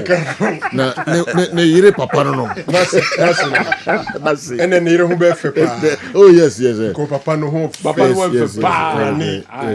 I said that is who that is a nice boy. No me no akusia. Why you narrow but and say But over can or say what in there? Oh, one minimum. Onu ka de oba be de wasemi. Oni asem. Oni asem. Okay. Onu so oni. Papa you are saying no. 2 years. Minim papa ya. Okay, we dey young. Na mga say minimum. Dr. Jantwa. Former Kotoko NCC mpanifo minimum Mr. Benazil. Oferikrom MP, the special assistant no. Oh, okay. Yes. Oh, okay. Yeah. Okay. Dr. Jantwa. And I mean Esdo Martin di mi hu da. On one NCC chairman. Okay. Oh yeah. And I mean Chama K5 here chairman NCC. And I me be hu Ura Christopher de Mena. You know, Kotoko omo pe de obetimi mobilize fans. Wow, pa no fufu che no. Grand one. And the past 7 and that's ready. Now, Una tea this salad and go. Nice guy. But Serio? Yes. Because I go omo be obetimi mobilize fans, obetimi mobilize supporters. Na circles na eguno. What me the supporters are stadium. No more me already fan their support to club no. And as omo be or professor na the nedi circles leadership. Or professor no sanso e kan enum we nyina so. Na nipa kro no obetimi mobilize. Na on your professor. You group and professor dey dia dia. On se nipa no bebre bia no mo ntitwi no. And I'm say to be na on wakasa. Let me quickly. Obin search my test. Please, I met supporters at Accra not to launch my campaign. Okay. Banana boy chene. Okay. Oh, so I clarify. Okay. What you may it wasn't a campaign launch. Also share the supporters a one cry. One gaso ko launch bi bia. Okay. Can I clarify? Let's take it. The clarification. He's not disputing what you said. Solve me. Yes. Okay. Okay. This one. Okay, Andy, yeah. Thank you for your contribution. Se unyo obi oye krachini wako school no timi sa aboa mobilize e de nkrofo ba park eye nana kwame ani omo tam ni nipa 324 ba park chama obi se tire o pesa o wi ni ayi nana kwame film omo mu ye failure se do we a circle chama na nipa 324 ba stadium you don't even have the audacity to talk. Na circles for the Nipa Park. General, what is the work factors of... General, what is the work of the leaders? Me say factors in Sergio, and I'm saying in factors. I'm for a bus stadium, yes. And the circles. And I'm saying, Sergio, the fact of the matter is that under their tenure of office, in the part 324 bar park, a fat and in the fat. It is a fact. It is a treason and a or a colossal failure. The rain so Ujina asem na o kan so based on Nipa Ba stadium no. General Kotoko Circles dey go emui. 8 years in office e dey na omo ye. Kotoko Circles dey go emui. Ewe 8 years in office. Omo bra me check the positive thing and the standard that Kotoko Circles omo ready do ye. Eti chairman na na kwa me omo ye fail one for omo nka o campaign team na. Pe omo a omo betimi aye adwuma na bo push general have stated fact. Nana Kwabe so obey dispute. What you being fact was say the part 324. It is a fact. It is a fact. And a fact say the part 324 by part. And a fact. Yeah. Still I know. Kotokoni part 324. Whoever or leading circles they say no musu. No, say no one. Team no more leading na. They are still there. They are still there. Omo failure. People say circles they didn't Nipa stadium. The work of Okoto Nipa 300 and the circles in the failure. Say Joe, Nipa the work. That's my point. Yes, what is the work of the NCC? The fair job of the national circle chairman is to make sure he mobilize funds to stadium. That is the first way. Team no perform we no nyina anya circle. Team no perform and no first step. In all. Team no perform we Nipa beba. Okay. We've seen yes. Move ko ba bia. No problem. Sejo. No mo nanti radio station, omo ko TV stations bia na team no momoden Nipa ma. And I have a Mensa Kotoko the 5th, Nipa 324 must be. Mensa Nipa no time na Nipa Ba stadium no. Na circles na. As an American in issue to see. Na Kotoko the 5th, the Nipa 324 must be. And then circles na Nipa Ba stadium. Say you idea. But said no campaign. You no Herbert Mensa.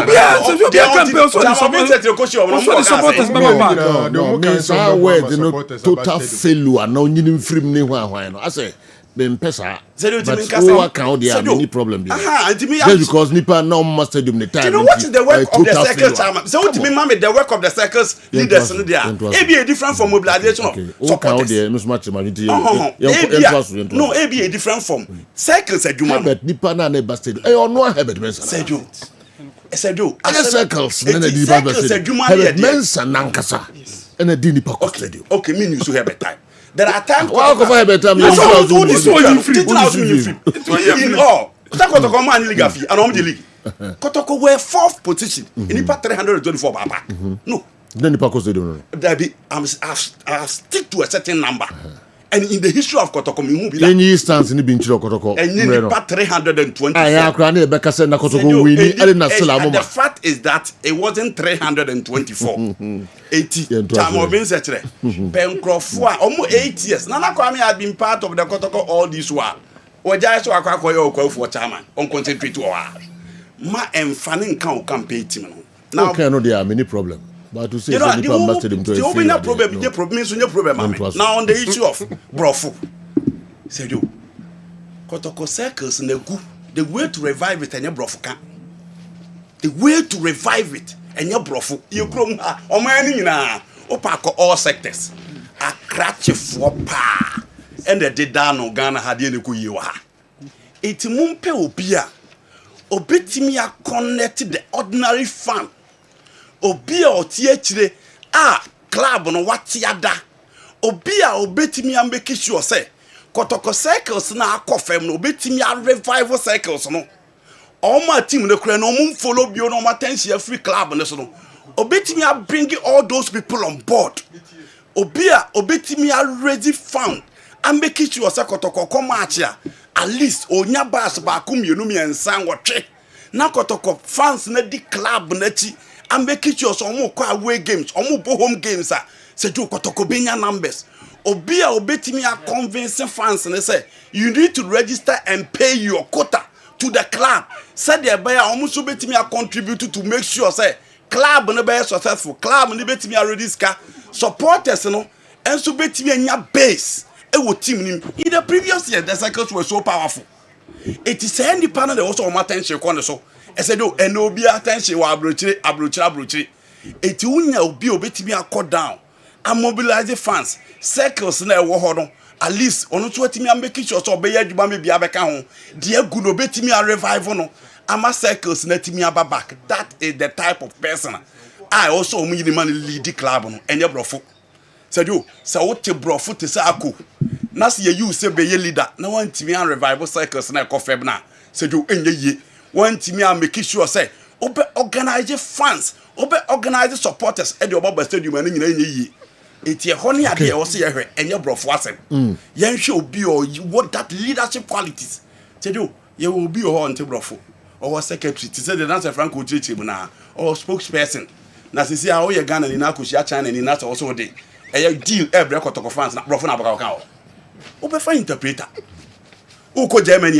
brofo na abaka o be fa interpreter uko different country o mon ka brofo na abeka o be fa interpreter so yen hwe nipa na obetimi ya lead to bring fans back to stadium to mobilize the supporters. She said the first na Kotoko cycles near powerful team ne kwa abonti omo team di akiri no mo protect team no omo team rally behind the club omo team support the club no na team ni nso mo yedu. That is the most important thing. Okay. And brofo 119 meko na makakofa eye nkrato kakra aba Dengiben Dental Clinic onso nkrato kakra beba kwa Mickey the akano ebeto so amai to enhance the supporters election.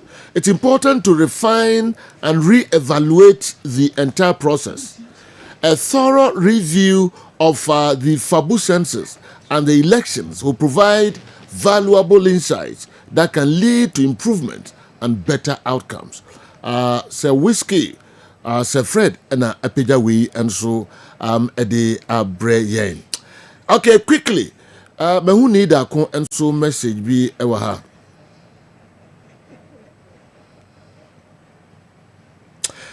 Good afternoon. If Andy is saying organization of the circles is not about English speaking, it should tell. When did Herbert Mensah speak Twi? In his 4 years at Kumasi Asante Kotoko. Nana Kwame Wusu. After 6 p.m. I don't know 6 more, but still or 10 again. If I could even say Kwame Wusu. I hope so. Okay. Nidako or say allow my brother Andy to flow. Check those following obeying Koja Santi, Nana Koka all run away to nations. Nana Kwame Okowu CEO. All right, Nidako is not the way Abrami. In some way, don't come in. Okay. Okay, maybe you can but to say when we are facts. Yeah, when we are facts. That's 325 no go stadium no. Eh fact. Any second. Enye but say the part 325 in the way at the stadium. Eh fact. Yes, Kasanti na dey inform them no. Maybe ana say you contest and say. Eh circles no say your mobile lead to the 325. Enye circles. Enye na kwame dankwa. Enye leadership of circles Of course. That was. Don't kind na me man ka ho hwe. But the me ka ho bibi na kwame dankwa na o say on na emma nipa nko stadium 325 no. I could blame no. And they me worry. That's all. The issue is that it is a pack a bomber. Here can cycles leadership. The time. And I got to go near $200,000 there. I am from. Okay, so I'm not here. Can ya supporters? We a leader, no matter how efficient you are. Now if club is not being managed well. Results in your good. Oh, I've given an example of a Kotoko that way for. Debbie. You are talking about Manning. Mo bin kasabi. You are not Debbie. Manning kasa. You come to we are speaking to people. So Manning ka. It do a repetition now by. O de Manning ka. Me host program is all kasa. I'm saying say attendance at the stadium would narrow it down to inefficiency of leadership of supporters group. MP in Yejuma. Se team no. Exactly my point. Around that time, na players promote the 5 months. What you say? Supporters are bemobu. All players are almost sure omo say match bia bemo 4,000. Poku ntimu di echire ko dru go baby any go stars near there. Omo nyina tetenai. Everybody tetenai. And at that time, we are supporters leader. No matter how efficient you are, who catch your boy obi anyes. And you do baby asante kotokono. Team ni modemo park no so. Do odi ani mu ne ho do. Any say no see manage team no. E can be ma o freedom mo ba. Other factors be brave so whole. So many other factors. Okay, say na kotoko wini. Yes. Need that number studio. Na shoku o say na mo say yen wini team no perform. Still mo stadium. And a whole lot of factors. Factors no dozen. Yes. As a mania brew. Check those following obeying Koda Sante, Nana Koka, all ran away to nations. And I'll come to Oko United. And we are need a girl. No, they are ready. Omar running away. Uncle Boaka. Does you. Oh, need that one. You know who was more. All right. But the one they never do. Who's a never do. I will let you never about one. Papa. 24th. Okay, mommy caught me called Judgment Dental Clinic. Mind you, Obantem can be so computer man. Obantem no koya dear. Aye. Kobeya diam na bo program no. Okay. Yes. Obantem pa. Me ba sisi a. Na susu aso aba. Na oni awa. Judgment Dental Clinic.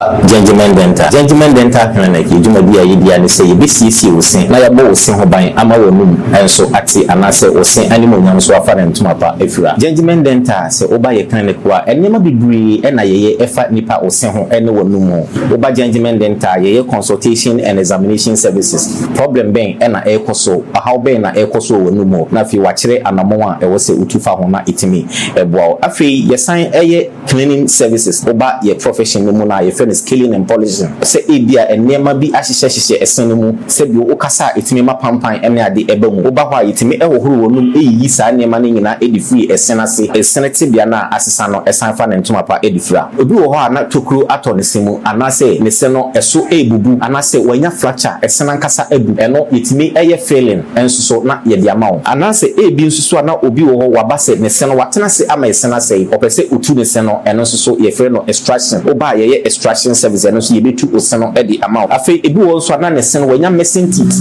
ye woni si no ahodo bebre ye frɛ bi se dentures no ye de utimi ehye na wotimi asan ayi wemu utimi yi na wasan ahye eno ne frɛ ne dentures no oba gentleman dental ye ni nyina bi wo afi ye wo fixed one no anase ye ta frɛ no permanent one no eno so so ye si a untimi entu bi eno ene frɛ no PFM bridge anase PFM crowns eno ni nyina no oba gentleman dental ye ni nyina bi e wo afi so ye wo bi se braces braces ne yɛsɛ ɔsɛn kwan de dem anase emu atetete bebree ɛno no oba yɛtumi ɛhyɛ braces no within some period na ɔsɛn asan akrusu kama na ma ɔsɛn atumi ayɛ den anya ahoɔden afei obi pɛ sɛ ɔyɛ teeth whitening o pɛ sɛ ɔde dɔnhwere baako pɛ ɛyɛ ɔsɛn fitafita te sɛ deɛ ɔne di so da oba gentleman dental yɛbɛyɛ ɔsɛn fitafita ɛde ama wo a ɛhaw bia ɛni ho abɛɛfo kwan so ɛna yɛde ɛbɛyɛ ɛde ama wo afei obi pɛ sɛ ɔhyɛ ne sin gold silver oba gentleman dental ne nyinaa yɛyɛ gentleman dental clinic yɛkyia kwan ɛnyɛ yɛra kwan koraa yɛwɔ Koforidua Central Police Station nkyɛn hɔ a baabi a market no ɛwɔ no wofiri Abronsan na new story building na wokɔ Central Police Station no gentleman dental branch baako ɛwɔ hɔ ɛna woduru ɛnkran so a yɛwɔ Nongwa usi Nongwa main lorry station hɔ koraa na wofira nurse baako bra bɛfa wo anase station n'akyi Authority Street no so gentleman dental branch baako wɔ hɔ ɛna Atomic Down dɔme kɔ abenya runabout no so hɔ a gentleman dental branch no baako nso ɛwɔ hɔ ɛna woduru Takoradi pipe ano traffic light na ɛwɔ pipe ano hɔ no wobɛfa kwan na ɛkɔ Tadisco Junction wobɛpa junction no kakra kɔ w'anim wobɛhu sɛ OGN Bank no ɛwɔ hɔ yɛne OGN Bank na ne wɔ the same premises ɛna Kachima nso so yɛwɔ magazine market kwan no so hɔ a wɔnsa nifa so hɔ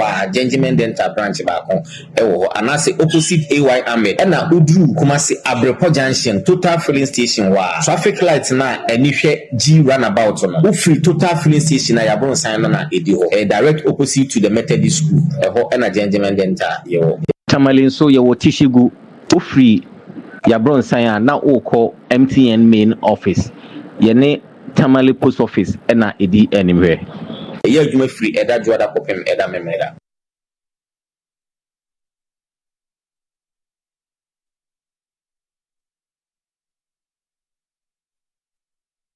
Okay.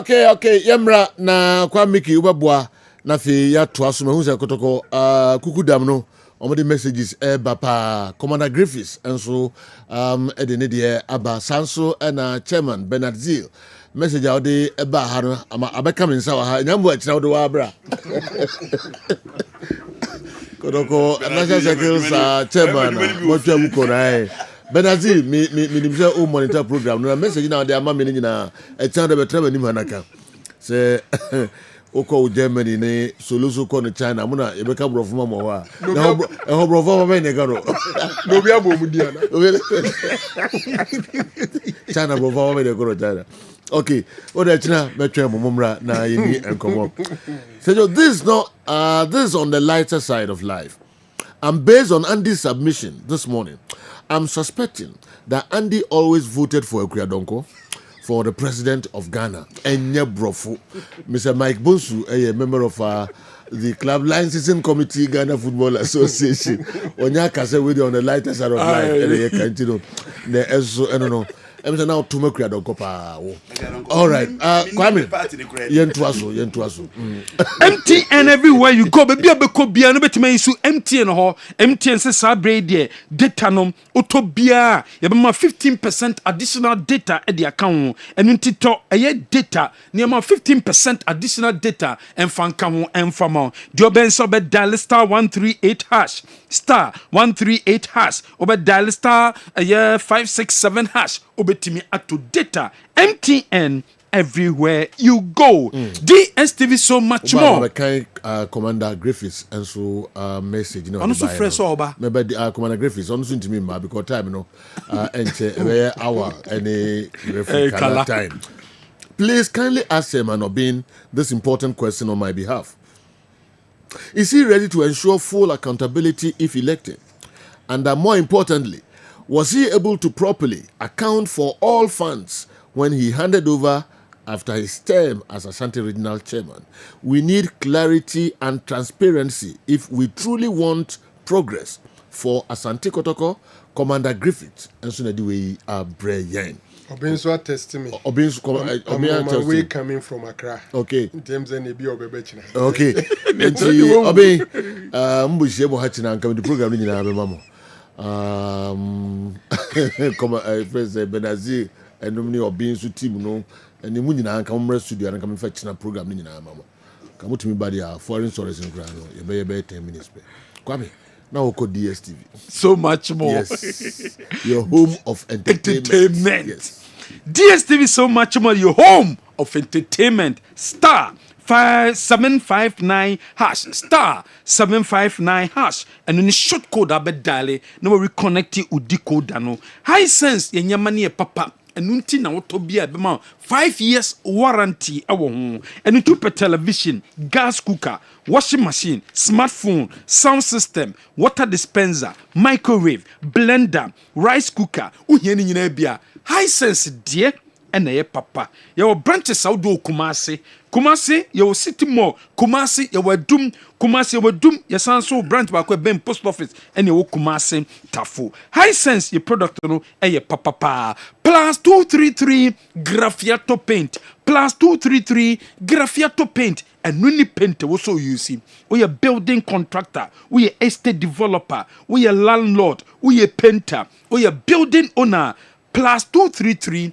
graffiato paint and na madam eyenyunu and now use so emma mosquitoes and tontom emma demo and now use so emma demo no odano en rere insuo intimi penetrate odano eye plus 233 graffiato paint your number name 053 558137 053 558137 your number no offer number we so ye bejoso ne eni wadi nkomo Dwabewura Bank PLC Dwabewura Bank se for sikasem nyina beda ye na do sikasem beda ye o sikasem no ebeko ye ede ama ma o sikasem hu hia fa bank ado ho to mo so o sikasem no ebeko ye eno ne Dwabewura Bank PLC bra so ye na ye mboa ejaba jewelry ejaba pempe the second street edum ejaba Aston traffic light na se ejaba se adibia di gold aye bia opebia to a wo maso ye na wo so ba wedding ring engagement ring promise ring chembi na part 2 kom fa waniche ejaba jewelry fa waniche ejaba jewelry na yemboa na nyemenko ye emfama heba so cream no eye cream papa ko yusu heba so cream ni bi ebeboa ma bema woni obehye mu a enigye no ewie peyo de amamo bema no obehye ma enigye nwie peyo de wadamfo ene heba so cream apply heba so cream ne kitwa bi o penis no after 30 minutes no akwa wash na ne oba no akwa hiem general yemfesia okay Yemra na yemet, good afternoon. Note that the Ghana Football Association is still owing referees officiating fees for at least for last season as follows. Okay, 1, Premier League 34 weeks, 16 weeks paid, 18 weeks not paid. Division 1 League 34 weeks, 16 weeks paid, 18 weeks unpaid. Number 3, Women's League, 18 weeks. Okay, 18 weeks paid. Hold on, what you need now? MTN FA Cup, male and female not paid. Division 1 and 2 issues at regions. Why should referees continue to pre-finance Ghana Football Association leagues? Questioner. That's why aba eno intina eno so eno no ye kwa ba ne abehwe eno so enyina referee kala wa ha ye ba sansemi nyina no obeboa. I hope you can see the potential challenges in merging the circles leadership with the national supporters leadership. The operating style of the circles tends to differ, and a neutral person like me might find it difficult to engage in this context. It could be financial to consider the overall dynamics involved in this new model of using the circles members, okay, to steer the affairs of the supporters unions.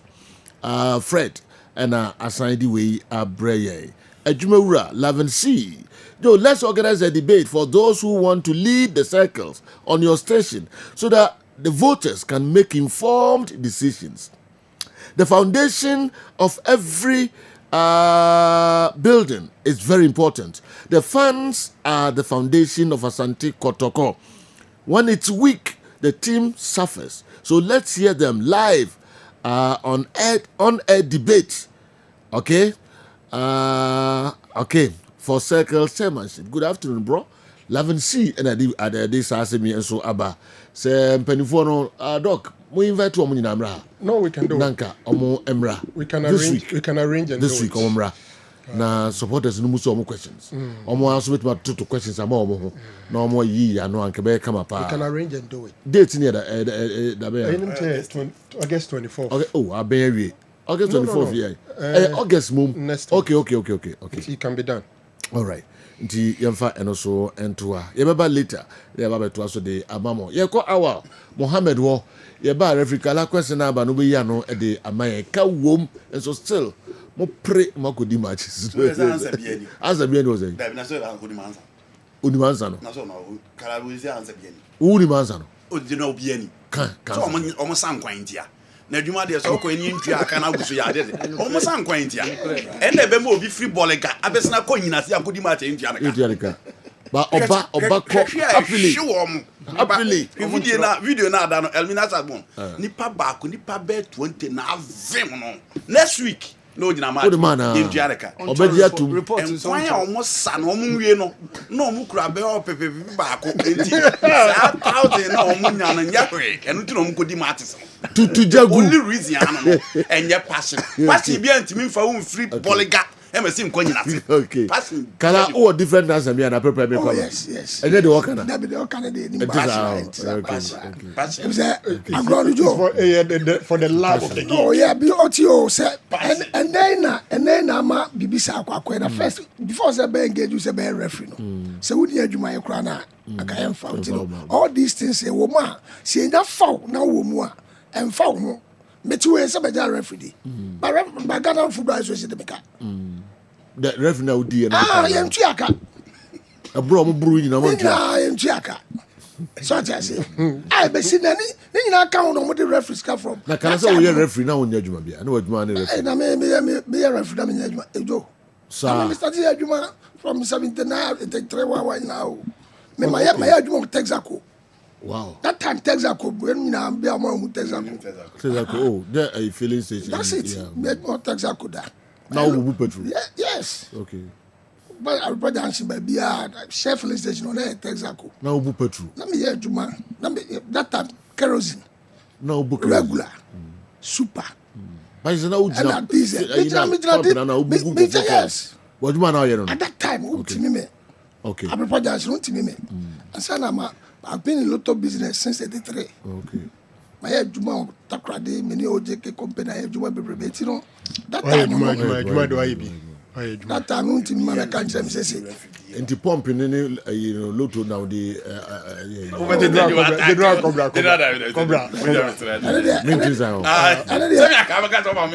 Do I hear in a pump? Oh, Cobra. Because how does this schedule be breeze? Cobra. Time. You know why you time.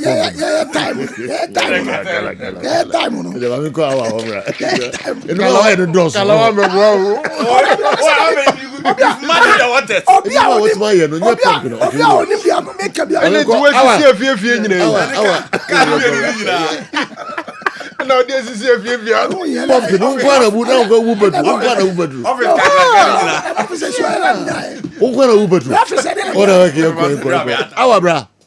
Brana be kala so ba be say obeyi question but wa be say asem bra awa brana we are kala yi asem bra you got some microphone yeah I think that from na bu petru to ton sa sia to ka sa bu petru abu dance oh kala e obe 20 minutes and the fuel station owner na so obe for me any tell na awa any tell I report dancing that na manager the friend say so obe chill no bodo kro papa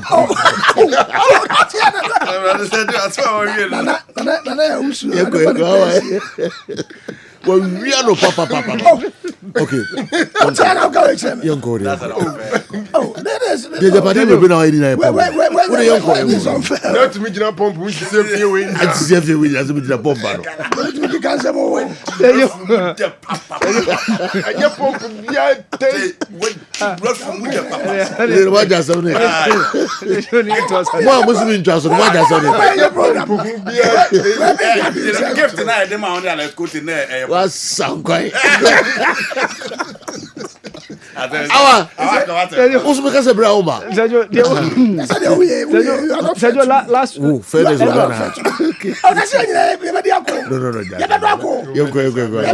Yɛtoa on the 70s no so ɛbɛsi 1980 Kotoko ɛhyɛ aseɛ bring it down the dominance of House of Folk no. So after sɛ Kotoko winning the 1980 league no, yɛtoa so kɔ 1981. So sɛ yo Kotoko after winning the 1980 league no, ɔmo toa so winning 81, 82, 83. And sɛ yo that's for the first time so wobɛhu a club bi ɛde ne nsa to league no, so winning on 4 consecutive occasions. And said yo after 1980 no, 6 teams were relegated. And said yo 6 teams ni Aquatex, Complex Stars, Fankoba, Takwa Go Stars, Joantex, and SS74. None din air defense stars no more coin. So those 6 teams were relegated. So going into the 1981 league no, said yo only 12 teams per. So said yo 81 only 12 teams per the ball league. Okay. Yes. Only 12 teams. 1981. Yes, only 12 teams per the ball. Okay. In the ball league, no. And Kotoko won the league with 35 points after 22 and Gion Stars need draws a frame. Yes. That was after 81, year 82, no. So winning a table for the 1981 when Kotoko won the league. I want for you interested in just the table, so matches na a coco so no. I'm saying Obayan was a room yeah. Very important matches. Yes. A free late or mid 70s whole bar. And I have ball some matches, especially Kotoko. 80s ne na matches ni bi hu papa. Didn't you know say you ready nyina mu. There is matches no eba. They say the matches ni ko see the players involved and the moon sama hodo pi. I say cake and hunya. So say yo after say Kotoko winning 81 omoto so esa winning 82 no. But say yo 81 no. Yebe wuremu into that league na 6 teams every 80 no. Say yo no team was promoted. So only 12 teams in a ball that league, you know. Then to 82 when Kotoko won again, and in that year when they won Olympics in a D second, and then also that was the table around when you saw say Kotoko win that league, you know, in 82. And so that year, you know, 2 teams are more relegated were Prestia Mine Stars and of course Great Lions Emonsu Ewo Accra Mpotemo, and then Yewremu in 82, you saw say Bofokwa any GNTC. Said you Matidi in GNTC, Sano more team. You see now a trading company. Yeah. I only from state traders now. Yes, your mother. State traders. Yes. State traders, yes. GNTC, yeah. So they need reference. We need to talk about this. Said you Ghana National Trading Company. GNTC, yeah. Then said you those teams are that state companies say what teams I said you and they ain't your money nankai. I said companies in your companies in the defunct. Any hobby. I think that's the problem. GNTC or whatever. That's all But yeah. So said you twice 1983 when Kotoko won again in that year, and said you that year Kotoko won it and won the Africa. So after 83 no and 84 85 House of Folk Jimmy no. So you the 18 soon stands as the only decade that Kotoko has in Kwana G League no. Okay. 80s in now. 80s in now. Okay. Every decade be at least 1 or 2 teams. And especially you saw say in the 2000s so Kotoko has any dominate here. So 80s in the chassis. Say in the 90s no Goldface above them. So it wasn't only Kotoko and Haas. Goldface came him. So say yo a league now the 80s and the 2000s in between 2000 to 2009. And that was that decade that Kotoko has in Kwan and an AG league no. So say yo after say Kotoko winning 83 no 84 we went again, and for that year Accra Sofo came back and won the league. And since 1979 I'm winning now Accra Sofo continue winning Ghana Premier League till 1984. Okay. Or mobile back ebe winning 1984, and then of course 1985 omotoaso egie say you. But say you 84 11 teams in the board that league no. Okay. The reason was that New Plan Stars again promotion. But Bolga team be a friend of Bolga Upper United Eddie Omoko Court. So the GFA during that time, when say court no ebe stagnate, ebe ma league naka. Until let's play without new plan stars being included. And so Joe, that explains to you the reason why in that year only one team was relegated, and that was Venomous Vipers. Okay. So that was what happened in 1984, and then of course in 1985 it was so Esama Hasuf Askara Sufuk SRG League no in 1985. So okay. Mm. All right. Our Mohammed. The Enfansia, right? Enfansia. Okay, so the Macarona Yungura matches no more. Matches involving top clubs, no. 85 na that penalty incident in by near Razak Ebisa Alasan Douglas Kaya no. Yes. With me? Yeah, Kaya. Yes. 85 na. Okay. Near John Bannerman. Yes. The young couple notable games, no. Yes. Okay. Na yenchechre nkwa CC so matches so far so. Eba enye birthday kakra bi na fei me nkwa refikala ho na ene de odi ebre yen no enso yenye ho adwuma. Mami ya afo akuna dudu ene eya birthday. Mami ya afo akuna dudu ene eya birthday. Mami wish you happy birthday, beautiful lady. Oh papa, Odike the miner. Baba no. Wow. Hey. I Odike and the crew be soon. Odike, my wish you very happy birthday. We everyone kasa ho wife and omani nyina family nyina say omo ewish eye mame ya fo akuna dudu happy birthday. Jean see why mame enjoy and I am invite me and so about na mabechele kakra. Okay. You free mame ya so ene so Oshiawura so birthday o. Oshiawura. Adaruma we me kwa do mo officially. Ohini bi na frame me from Dompim Pipisa. Yes. Division Council. Pipisa Dompim Pipisa. Ohini. Yes. Nti we de ohini. Hey. Ohini owo Pipisa. Dompim ewo takwa eni mpatemo no. Yes. Na ene Oshiawura birthday. Yeah. To we de nana ye mo trin kwasron kokora. Ohimfo no obia say omoma otrinfo. Anopai no ohini bi frame no no a send the pictures in adema nti. Era emzana sense otia na echi kakra. Abedu. Ti na na kwa aba. Ti nka so ache. Ye te wonka de eche de ache. Ti na ye nte wonka. You dey ko da atakwa no so the whole papa.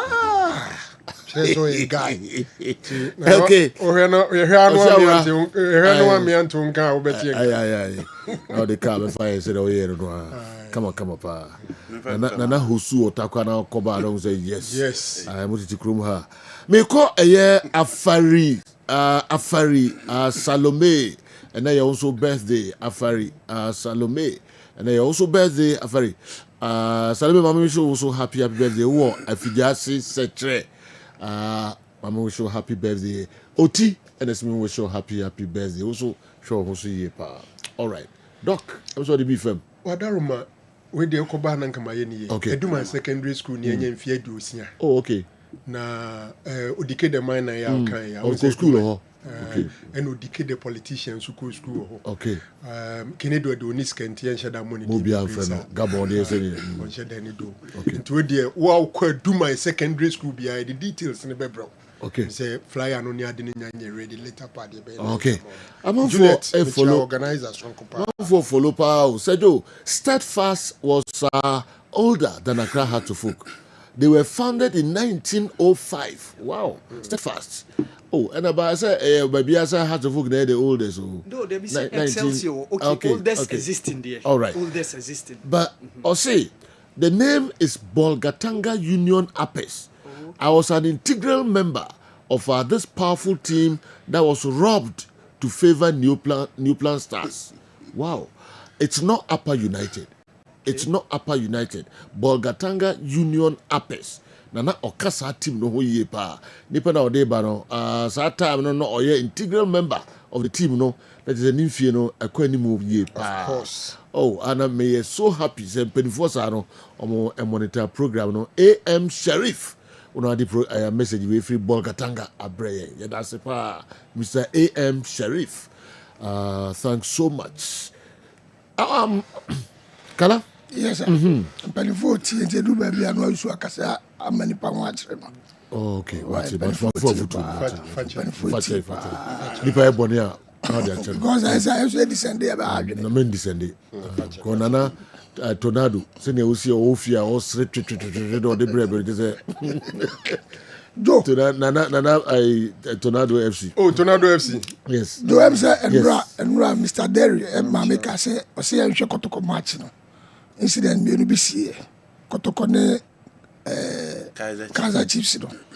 And it is a page I ready. But I was a penalty in the Kotoko no. And say I'm no doubt but it will be a job say this here. And you know home right. Okay, no. Okay. What happened? You bring a shot close. Another shot. Yeah, the color every color it you. Yeah, auntie. Me who say, but there is almost landing no. Player no, you know the far ball no. Kotoko player the ball be di attacker no. So almost land which is o tian na chika kraji. O sha the 9 na AC form na. Which is a mu kwae. Okay. There was a contact, a little bit of a Orlando on the 9 and a pool cacrasso by. Okay. But he ain't close shot at my yepa. But over us, and I'm security. Mr. Derry, there was a little bit contact. Who said, player no, when you advantage and come to me, a bobo and say, show sign show. Nobody knows. Okay. But if you're normally, it was a penalty. It was a penalty. It was a complete penalty. Yeah. It was a because live, no. You're very close shot. Yes, I'm a close shot. No, the buy any. Debbie, me babaji. No. Better one. There's a shot who say some shirt pulling on the corner. Yeah. The munya no bar. No penalty shootout. The papa ne move here no. Yeah. Say, Enoni. Blank. It was so interest na onim de ombina. It's an interest. Kala no question na busani. Referee only interest ade o yi. The issue. Line on the line. Wow. Kala. Here be line it na. Omuvu ababel wire. Everyone 1 meter. Ababel 1 meter. Ball onyankeke ball crowd. Monko for we. Line. How do you be no I want to was say. Mom na use your park na so. Mr. Derry wey dey be use a blatant move. Okay. And a goalkeeper no or the save here. But ya hu de kude ntiara. There be a do penalty shootout. Ya na nipa ogina pa assistant referee. Yeah. On the be a man say benefits on your goal judge. But this time they omienu nyina no. Even say we are for referee crowd you could see some boy no. Opie kransa na. Kalanti we ebia o man na wo mu no. Mpanifo o mo ho no. Na anase bia CAF anase o mutumi mam emaye bibi meka bi nkyere mo CAF referee mpanifo. Bia so ye FIFA referee. Na CAF na clip we ya. O no ba kire pa. Oh okay. Na me dey mbuza. Yes, o international referee na o ba kire no. Okay. O mo fa nche no. Okay. Because I would ho na goalkeeper blatant movement way. Na linesman ne ko no. I'm referee. Assistant referee. But the assistant went there to speak to him. Minim do ne kokai. Said because na Kamara ne the first person or approach you man or protest the keeper ni move here. In Tiakos na assistant referee no e call linesman no. I'll call a center. But so Okokachere is move here now move. I don't know what he went there to tell you. And it's where it's okay. So international referee no on fan to because as he say I don't need to grade your calf. That's it. Yeah. And the calf man go the match when go good and on yeah. And it's no but fan or the teaching material. No the actual no as actual say do the opportunity. That's all go ye be mo near us had the son was. Okay. And it's there you flow. Kala we deliberate and deliberate. Say any part me to be judging man. Do I hear it? Media to me one idea. But so, me to be judging man. So kase nye deliberate na che we hu no. I said no person ka. Omugina ho yede. So that you man no. And jam was well. The issue of deliberate is straight answer. Deliberate. Me nko kase say. Kala never use. Me nko kabat. Say me match commissioner. Omu share that so much see you. Match commissioner not sure.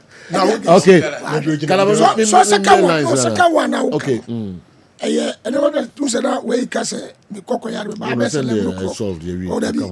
a friend say, Nanka, General Secretary, be speaking about this. I mean, no, Madin Comose, and there may be on my Scasema, I'm on Congress in Casa. No one appeal at the Kudentia, no be say like to say the refuge now way. So in South Africa, member of the FA, now selected that. We are best show. So the material. It is Cassamni at the Adena ISR. The best look at a new ready to reference. Say, a BBC is as Omuneska baby. And it's all your FA. Yes, all your FA. Yes, all your FA president. And now you're executive council member. Nasa BBC, yes. Nani Padudo in Naka. Nasa Omana Kwakwa no cra. That's how system no. And then I won't check another system no and move on. That's the bay I remember grandma. 055 144 So these are the things I can. 933 055 144 933 with me a friend of you watch the August is only 3 days away. You made it seem as if your next is too far. I'm looking forward to a no holds barred contest. Kala, my own man, has a cleanness of hands as a knight of the whistle. Please don't say this is tongue in cheek. All right. Kala, hands are clean. Do you agree with him? Oh yes, I'm not. All right. I mean, call me caller. Hello. Hello. How's that to say? Okay. Some obey the term of officer no Ashanti region. The regional organizer. Now, about Kuntambuma, some obey no book Akunta quarterly. But some means and Nibia no book Akunta at the Ashanti Regional Council. Over prisoners or a hand over note at the man. In Kumeta Mayo this year. I see. Man 7,000 cash. Because put 7,000. Or man welfare 8,000. I think in Akabuma 16,000 or the Jano. You know, with Janati. Secondly, the Commander Griffiths, you all can know credit. That is so no in secretary. And on what I say, and on for long at security. With the Jumama Club Nina. We were yes, yeah. I'm sure who you I am Michido Canapa. We get Panina, we get team security. Team Nina time without our shitting so. Now you and me get policy when we say, yes, I am who ye. Some of the proper accounts, Emma, you could make some of your host, Mr. Alexander. Some of the Aqua, a campaign tour, one quarter for anti campaign. And the dear neighbor from Jose. We campaign of business and here you way. I'm education background there. Okay, you know, no man, I'm of being benefits of the doubt. Yeah, that's it. Nafi, Mifabako, Enkaho, na MPGM, DJKA, Baba Yeden now, ye nubium, and now one of the 200 Muti Nyamapa. Hello, good afternoon. Hello, Mr. Laka, afternoon. Yes, sir. Yamia Dum now, sir. Bacho mi do usu mi kase so fresh yebua. Okay. Bacho yana. Penfone du ba bia I na oni brother ba kono je ma say waka. Say obi na ma stadium na sisi. Ana depend ni pa na o yendi dan. So go ha. Oba de we obesi organize supporters na ma yachi. Ni ma bia say ba stadium ni ya na na supporters ni say na je bi shi mu say sabiu Yabra pole you yebisime. Nyama wala kayente bibia bi mu ni nyina na hie mu. Da bia ne wachi no ye woyere ne ma wachira fi se ejo mo ba stadium ma ne agina wo pa. Ni me ko mpanifo ni bisi ye ntino. Ya na hayen ye beji jani me bi wa ba stadium ma. Ya mo nye bibi ma na so supporters ne ye ba ye nyani je bibi aba. Ano na ya na hayen no. All right, that's it. And so a base here. I think it's Danousu won the Gold King 3 consecutive times, and not Kwesi Usu, as our Mohammed said the last time. I'm watching the show, but I've been getting calls to make that. Okay. Ebia, I'm from Sone by Danousu and a J2 so Empress. So they Okan the other time. Yeah, Danousu and not Kwesi Usu. Yeah. medical na mama nsisu bi unim say aduma de ja wo nche da nya me so mfa so bi anti we de wada robo de metima ye ni ye nya mfie aduosia na nyame ya aduma de fia dai na mpanyimfo se ye lanchi me no ka say executives ni nyina akohia omonom unim say ye board chairman na naboachi a ono ye nkwanta kese ehene nti nyame ya aduma Friday anopa no ndu ewa do my campus and ye launch the 60th anniversary no nti amanfo me jam ya Aduma Senior High School kan chirima me I just said dachinti all right that's okay Miko Mr. Nicholas Pepra staff Kokofu nursing training ninu apology say ovishino happy birthday okay sanso na mata tiwa Mr. Mwako Neba okay ononso ene ose ne papa so ovishino happy birthday no me no bo me kokala yeah Joe am say referee prempe to Germany o correct ade anase Franco kan referee prempe usu prempe oh yeah prempe so Germany oh okay nice o monitor program no okay I know say ade ma I stand referee no call referee no ohun bibi say enka referee no whistle upon time goalkeeper ni save okay yeah 2-2 yes I know for say abowi it's a honor kotokofo ni protest ni buy a draw my attention so prepare that for correction DJ K munya botra mo ba mo ana mo ba don't worry if it's a break we na mmefa program no Ghana ye mo dia mmefa nko all right ye de be sia be de mo sepa na me ya de mo china ye be san aba be trase na ye de foforo abram ye de mo sepa ya kramo DJ K up next.